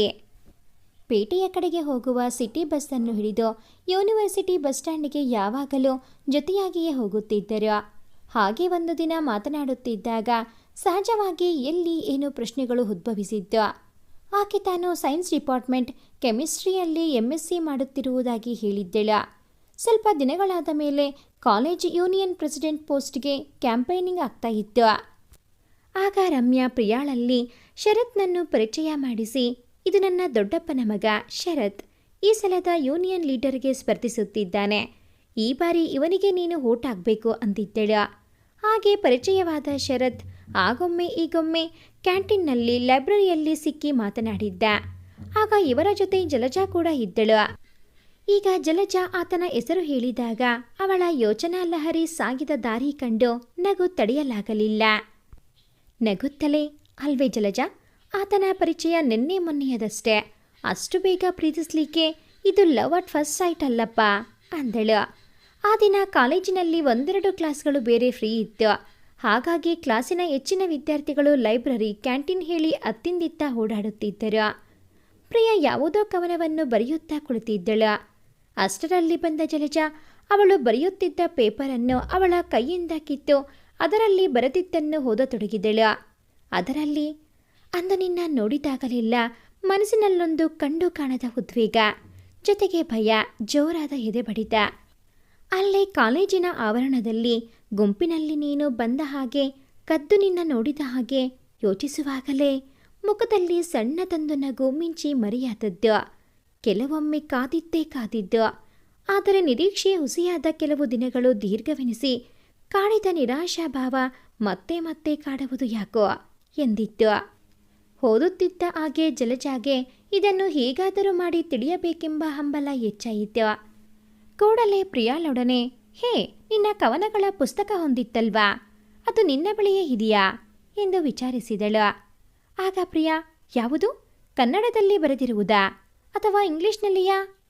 ಅಷ್ಟರಲ್ಲಿ ಜಲಜಾ, ಅಯ್ಯೋ, ಇಂಗ್ಲಿಷ್ ಬೇಡ ಮಾರಾಯ್ತಿ, ಅದರಲ್ಲಿ ನಿನ್ನ ಭಾವನೆಗಳು ಅಷ್ಟು ಸರಿಯಾಗಿ ಅರ್ಥ ಆಗಲ್ಲ. ನೀನು ಈ ಹಿಂದೆ ಕನ್ನಡದಲ್ಲಿ ಬರೆದ ಕವನಗಳ ಪುಸ್ತಕವಿದ್ದರೆ ಕೊಡು. ಅದು ನಮ್ಮದೇ ಭಾಷೆ ಆದ ಕಾರಣ ನಿನ್ನ ಭಾವನೆಗಳನ್ನು ಅದರಲ್ಲಿ ಸರಿಯಾಗಿ ವ್ಯಕ್ತಪಡಿಸಿರುತ್ತಿ. ಅಲ್ಲದೆ ನೀನು ಇಂಗ್ಲಿಷ್ನಲ್ಲಿ ಕ್ವೈಟ್ಸ್ ಮಾತ್ರ ಬರೆದಿದ್ದಲ್ವಾ, ಅದರಲ್ಲಿ ಪ್ರೀತಿಯ ಬಗ್ಗೆ ಯಾವುದೂ ಇಲ್ಲ ಎಂದಳು. ಆಗ ಪ್ರಿಯಾ, ಹೌದು, ನೀನು ಹೇಳಿದ್ದು ಸರಿ, ನನಗೆ ಇಂಗ್ಲಿಷ್ನಲ್ಲಿ ಆಪ್ತವಾಗಿ ಬರೆಯಲು ಸಾಧ್ಯವೇ ಇಲ್ಲ. ಯಾಕೋ ಬರೆಯುವಾಗ ಕಾನ್ಷಿಯಸ್ ಆಗಿ ಕೈ ನಡುಗುತ್ತೆ, ಎಲ್ಲಿ ಏನು ತಪ್ಪು ಬರೆಯುತ್ತೇನೋ ಅಂತ. ಹಾಗಾಗಿ ಕನ್ನಡದಲ್ಲೇ ಜಾಸ್ತಿ ಬರೆಯೋದು. ಕವನ ಪುಸ್ತಕವಂತೂ ನನ್ನ ಬಳಿಯೇ ಇರ್ತದೆ, ಬೇಕಿದ್ರೆ ಇವತ್ತು ಕೊಂಡು ಹೋಗು, ಓದಿತಾ ಯಾಕೆ ಇವತ್ತು ಓದಬೇಕು ಅನಿಸಿತು? ಅದರಿಂದ ಯಾರು ಎಂಬ ಪ್ರಶ್ನೆಗೆ ಉತ್ತರ ಸಿಗಬಹುದೆಂಬ ಎಣಿಕೆಯ? ಹೌದಮ್ಮ, ನಿನ್ನ ಆ ಒಗಟಂತೂ ನನ್ನಿಂದ ಕಂಡುಹಿಡಿಯಕ್ಕಾಗಲ್ಲ. ಅದು ಏನೂ ಅರ್ಥ ಆಗಲ್ಲ. ಇದರಲ್ಲಿ ಏನಾದರೂ ಕ್ಲೂ ಸಿಗುತ್ತಾ ನೋಡ್ತೇನೆ ಅನ್ನುತ್ತಾ ಪ್ರಿಯಾಳ ಬ್ಯಾಗ್ ತೆರೆದು ಪುಸ್ತಕ ಹುಡುಕಿ ತನ್ನ ಬ್ಯಾಗಲ್ಲಿಟ್ಟಳು ಜಲಜಾ. ಆ ದಿನ ಕಾಲೇಜಿನ ಸೆಮಿನಾರ್ ಹಾಲಿನಲ್ಲಿ ಏನೋ ವಿಚಾರ ಸಂಕಿರಣಗಳು ಇದ್ದ ಕಾರಣ ಜಲಜಾ ಹಾಗೂ ಪ್ರಿಯಾ ಮನೆಗೆ ಬರುವುದು ತಡವಾಗಿತ್ತು. ಜಲಜಾಗೆ ಸುಸ್ತಾದರೂ ಪ್ರಿಯಾಳ ಕವನ ಪುಸ್ತಕದ ಮೇಲೆ ಒಮ್ಮೆಯಾದರೂ ಕಣ್ಣಾಡಿಸಬೇಕೆಂಬ ಆಸೆ ಇತ್ತು. ಆ ಕಾರಣದಿಂದ ಮನೆಗೆ ಬಂದ ಕೂಡಲೇ ಬೇಗನೆ ತನ್ನ ಕೆಲಸಗಳನ್ನು ಮುಗಿಸಿ ರಾತ್ರಿ ಮಲಗುವ ಸಮಯದಲ್ಲಿ ಪ್ರಿಯಾಳ ಕವನ ಪುಸ್ತಕವನ್ನು ಕೈಗೆತ್ತಿಕೊಂಡಳು. ಅದರಲ್ಲಿದ್ದ ಒಂದು ಕವನದಲ್ಲಿ, ನಿನ್ನ ಮೌನ ಹಾದಿಯಲ್ಲಿ ನನ್ನ ಹುಡುಕುವ ಹೆಜ್ಜೆಗಳೇ ಇವೆಯೆಂದು ತಿಳಿದು ಬಾಳುತ್ತಿರುವೆ ನಾನು. ನನ್ನ ಮನಸ್ಸಿನ ಭಾವನೆಗಳ ತಿಳಿದಿಲ್ಲವೇ ನೀನು ಎಂದಿತ್ತು. ಅದನ್ನೋದಿದಾಗ ಅವಳದು ಏಕಪಕ್ಷೀಯ ಪ್ರೀತಿ ಎಂದು ಅರ್ಥವಾಗತೊಡಗಿತು. ಇದಲ್ಲದೆ ಇನ್ನೂ ಕೆಲವು ಕವನಗಳನ್ನು ಓದಿದಾಗ ಅವಳು ಪ್ರೀತಿಸುವ ಹುಡುಗ ಆಕೆಗೆ ತುಂಬ ಗೊತ್ತಿರುವವನೆಂದು, ಬಹುಶಃ ದೂರದ ಸಂಬಂಧಿನೋ ಫ್ಯಾಮಿಲಿ ಫ್ರೆಂಡ್ ಇರಬಹುದೇನೋ ಎಂದು ಅನ್ನಿಸತೊಡಗಿದ್ದಂತೂ ನಿಜ. ಆದರೆ ಯಾರಿರಬಹುದು ಎಂದು ಡೆಫಿನೆಟ್ ಆಗಿ ಹೇಳಲು ಆಕೆಗೆ ಸಾಧ್ಯವಿರಲಿಲ್ಲ. ಅಲ್ಲದೆ ಮನದಲ್ಲಿ ಮೂಡಿದ್ದ ಈ ಎಲ್ಲ ಸಂಶಯಗಳು ನಿಜವಿಲ್ಲದೆಯೂ ಇರಬಹುದಲ್ಲ ಎಂದು ಬೇರೆ ಕಾಣತೊಡಗಿತು. ಸುಸ್ತು ಬೇರೆ ಆಗಿದ್ದ ಕಾರಣ ನಾಳೆ ಪ್ರಿಯಾಳ ಬಾಯಿಯಿಂದಲೇ ನಿಜ ಹೊರಡಿಸುವುದು ಸೂಕ್ತವೆಂದು ಅಂದುಕೊಂಡಳು. ಹಾಗೂ ಆ ಎಲ್ಲ ಯೋಚನೆಗಳನ್ನು ಬಿಟ್ಟು ಚೆನ್ನಾಗಿ ನಿದ್ರಿಸಿದಳು. ಮರುದಿನ ಪ್ರಿಯಾಳ ಭೇಟಿಯಾದಾಗ ತನ್ನ ಮನದಲ್ಲಿ ಮೂಡಿದ್ದ ಪ್ರಶ್ನೆಗಳನ್ನು ಸಂಶಯಗಳನ್ನು ಹೇಳಿದಳು. ಆಗ ಪ್ರಿಯಾ, ಪರವಾಗಿಲ್ವೇ, ಸರಿಯಾದ ಟ್ರ್ಯಾಕ್ನಲ್ಲಿ ಬರ್ತಾ ಇದ್ದೆ. ಗೆಲುವಿಗೆ ಇನ್ನೂ 2 ಮೆಟ್ಟಿಲುಗಳು ಬಾಕಿ ಇವೆ, ಯೋಚಿಸಿ ಹೇಳು ಎಂದಳು. ಆಗ ಜಲಜಾ, ಇಲ್ಲಮ್ಮ ಸಾಕು, ಇನ್ನೂ ತಾಳ್ಮೆ ಇಲ್ಲ, ನೀನೇ ಹೇಳು. ಆಗ ಪ್ರಿಯಾ, ನಾನು ಮೊನ್ನೆ ಹೇಳಿದ ಒಗಟಿನಲ್ಲಿ ಅವನ ಹೆಸರು ಅಡಗಿದೆ. ಪ್ರತಿ ಶಬ್ದದ ಅಕ್ಷರಗಳನ್ನು ಸರಿಯಾಗಿ ಇನ್ನೊಮ್ಮೆ ನೋಡು. ನದಿಯಲ್ಲಿರುವುದು ಸಾಗರದಲ್ಲಿರದ್ದು ಏನಿದೆ ಯೋಚಿಸು ಎಂದಳು. ಅದಕ್ಕೆ ಜಲಜಾ, 2ರಲ್ಲೂ ನೀರಿದೆ, ಇರದ್ದು ಯಾವುದೂ ಇಲ್ಲ ಎಂದಳು. ಆಗ ಪ್ರಿಯಾ, ಅಯ್ಯೋ, ಅಕ್ಷರಗಳನ್ನು ಗಮನಿಸು. ನದಿ ಎಂಬ ಶಬ್ದದಲ್ಲಿರುವ ಒಂದಕ್ಷರ ಸಾಗರ ಎಂಬ ಶಬ್ದದಲ್ಲಿ ಇಲ್ಲ ಎಂದಾಗ ಜಲಜಾ, 2 ಅಕ್ಷರಗಳು ಇಲ್ವಲ್ಲ ಅಂದಳು. ಅದಕ್ಕೆ ಪ್ರಿಯಾ, ಇಲ್ಲ ಸರಿ, ಆದರೆ ಏನು? ಸರಿಯಾದ ಉತ್ತರ ನೀನೇ ಯೋಚಿಸಿ ಹೇಳಬೇಕು. ಪ್ರತಿಯೊಂದು ವಾಕ್ಯದ ಒಂದೊಂದು ಅಕ್ಷರ ಸೇರಿ ಒಂದು ಅರ್ಥಪೂರ್ಣ ಪದವಾಗುತ್ತದೆ. ಅದೇ ಅವನ ಹೆಸರು. ನಿನಗೆ ರಾಮಾಯಣ ಮಹಾಭಾರತ ಗೊತ್ತಿದೆ ಅಲ್ವಾ ಎಂದು ಕೇಳಿ ನಕ್ಕಳು. ಜಲಜಾ ಆ ಒಗಟನ್ನೇ ಮತ್ತೆ ಮತ್ತೆ ಓದುತ್ತಾ ನದಿ, ಸಾಗರ, ಕುಬೇರ, ಬಡವ, ಲತೆ, ಬಳ್ಳಿ ಹೀಗೆ ಇದರ ಸುತ್ತಮುತ್ತಲೇ ಮನಸ್ಸನ್ನು ಓಡಿಸುತ್ತಾ ಇದ್ದಳು. ಹಾಗೆಯೇ ಒಂದು 10-15 ನಿಮಿಷ ಕಳೆದಿರಬಹುದು. ತಟಕ್ಕನೆ ಆಕೆಗೆ ಏನೂ ಹೊಳೆಯಿತು. ಜೊತೆಗೆ ಪ್ರಿಯಾ ಹೇಳಿದ ರಾಮಾಯಣ ಮಹಾಭಾರತದ ಪಾತ್ರಗಳ ಹೆಸರಿನ ತುಲನೆ ಮಾಡಿದಳು. ಹೌದು, ಅದೇ ಎಂದು ಮನಸ್ಸು ಮತ್ತೆ ಮತ್ತೆ ಹೇಳಿತು. ಕೂಡಲೇ, ಹೇ, ನಿನ್ನವನು ಪಂಚಪಾಂಡವರಲ್ಲಿ ಒಬ್ಬ ಅಲ್ವಾ ಎಂದು ನಕ್ಕು ಹೇಳಿದಳು. ಆಗ ಪ್ರಿಯಾ, ಹೌದಮ್ಮ, ಆದರೆ ಪಂಚಪಾಂಡವರಲ್ಲಿ ಯಾರೋ ಎಂದು ಕೇಳಿದಾಗ ಜಲಜಾ, ನದಿಯನ್ನ, ಕುಬೇರನಾಕು, ಲತೆಯ ಅಲ್ಲ, ಎಲ್ಲ ಸೇರಿದ ಚಂದದ ಹೆಸರೇ ಅವನದು. ಅದುವೇ ನಕುಲ ಎಂದು ಹೇಳಿ ತಕ್ಷಣ ಮೌನಕ್ಕೆ ಶರಣಾದಳು. ಆಗ ಪ್ರಿಯಾ ದಿಕ್ಕೆಟ್ಟಂತಾಗಿ ಆಕೆಯನ್ನು ಅಲುಗಾಡಿಸುತ್ತಾ, ಹೇ ಜಲ್ಜಾ, ಏನಾಯ್ತೆ? ಯಾಕೆ ನನ್ನ ಸೆಲೆಕ್ಷನ್? ಇಲ್ಲಪ್ಪ, ಕನ್ಸರ್ಲು ಯೋಚಿಸಿ ಇರಲಿಲ್ಲ ನಾನು, ಅದಕ್ಕೆ ಶಾಕ್ ಆಯಿತು ಕಣೆ. ಛೇ, ನಿನ್ನ ಫ್ರೆಂಡ್ಶಿಪ್ನಿಂದ ಆತನ ಪರಿಚಯ ಮಾಡಿಕೊಂಡು ನಾನು ಅವನನ್ನು ಲವ್ ಮಾಡಬೇಕು ಅಂತಿದ್ದೆ. ನಿಜ ಹೇಳ, ಅದನ್ನು ಫಸ್ಟ್ ಟೈಮ್ ನೋಡಿದಾಗಲೇ, ಫಸ್ಟ್ ಟೈಮ್ ನಿನ್ನ ನೋಡಿದಾಗ ನನ್ನ ಹಾರ್ಟು ಚಿಟ್ಟೆಯಾಗಿ ಹಾರಿತು ಅಂತ ಆಡಿ ಕುಣಿಬೇಕು ಅನ್ನಿಸಿತ್ತು ಅಂದಳು. ಈಗ ನಿಜವಾಗಿಯೂ ಪ್ರಿಯಾಳ ಮುಖ ಚಿಕ್ಕದಾಯಿತು. ಮೌನವಾದಳು. ಕೂಡಲೇ ಜಲಜಾ ಬಿದ್ದು ಬಿದ್ದು ನಕ್ಕಳು. ನಗುತ್ತಲೇ, ಹಲೋ ಪ್ರಿಯಾ ಅವರೇ, ಯಾಕೆ ಈ ಮೌನ? ನಿನ್ನ ಹುಡುಗನನ್ನು ನಾನು ಬುಟ್ಟಿಗೆ ಹಾಕಿಕೊಳ್ತೇನೆ ಅಂತ ಹೆದರಿಕೆ ಆಯ್ತಾ? ಇಲ್ಲ ಮಾರಾಯ್ತಿ, ಇಷ್ಟ ಆದದ್ದು ನಿಜ. ಆದರೆ ಈಗ ನಿನ್ನ ಕತೆ ಕೇಳಿದ ಮೇಲೆ ಅದೆಲ್ಲ ಮರೆತೆ. ಇನ್ನು ಕೊಟ್ಟ ಮಾತಿಗೆ ತಪ್ಪಲಾರೇನೋ ಎಂದು ನಾಟಕೀಯವಾಗಿ ಹೇಳಿದಾಗ ಪ್ರಿಯಾಳ ಗಾಂಭೀರ್ಯತೆ ಹೋಗಿ ಮುಖದಲ್ಲಿ ಮಂದಹಾಸ ಇಣುಕಿತು. ಜಲಜಾ ಹಾಗೆಲ್ಲ ಹೇಳಿದಾಗ ಪ್ರಿಯಾಗೆ ಒಮ್ಮೆ ಎದೆ ದಸಕ್ಕೆಂದೆತ್ತು ನಿಜ. ಯಾಕೆಂದರೆ ಪ್ರಿಯಾ ಸ್ವಲ್ಪ ಅಂತರ್ಮುಖಿ ಎಂದರೆ ಮನದಲ್ಲಿದ್ದದ್ದನ್ನು ನೇರವಾಗಿ ಯಾರಲ್ಲೂ ಹಂಚದೆ ಹಗುರಾಗದವಳು. ಆದರೆ ಜಲಜ ಹಾಗಲ್ಲ, ನೇರ ನಡೆನುಡಿ, ಬಿಚ್ಚು ಮನಸ್ಸಿನವಳು. ತಪ್ಪನ್ನು ಎದುರೇ ತಪ್ಪೆಂದು ಖಂಡಿಸಿಯಾಳೆ ಹೊರತು ಹಿಂದಿನಿಂದ ಮಾತನಾಡುವ ಸ್ವಭಾವವೇ ಇಲ್ಲ. ಇದೇ ಸ್ವಭಾವ ಪ್ರಿಯಾಗೆ ಇಷ್ಟವಾಗಿ ಇಬ್ಬರಲ್ಲೂ ಈ ಅಲ್ಪಾವಧಿಯಲ್ಲಿ ಹತ್ತಿರವಾಗಿಸಿತ್ತು.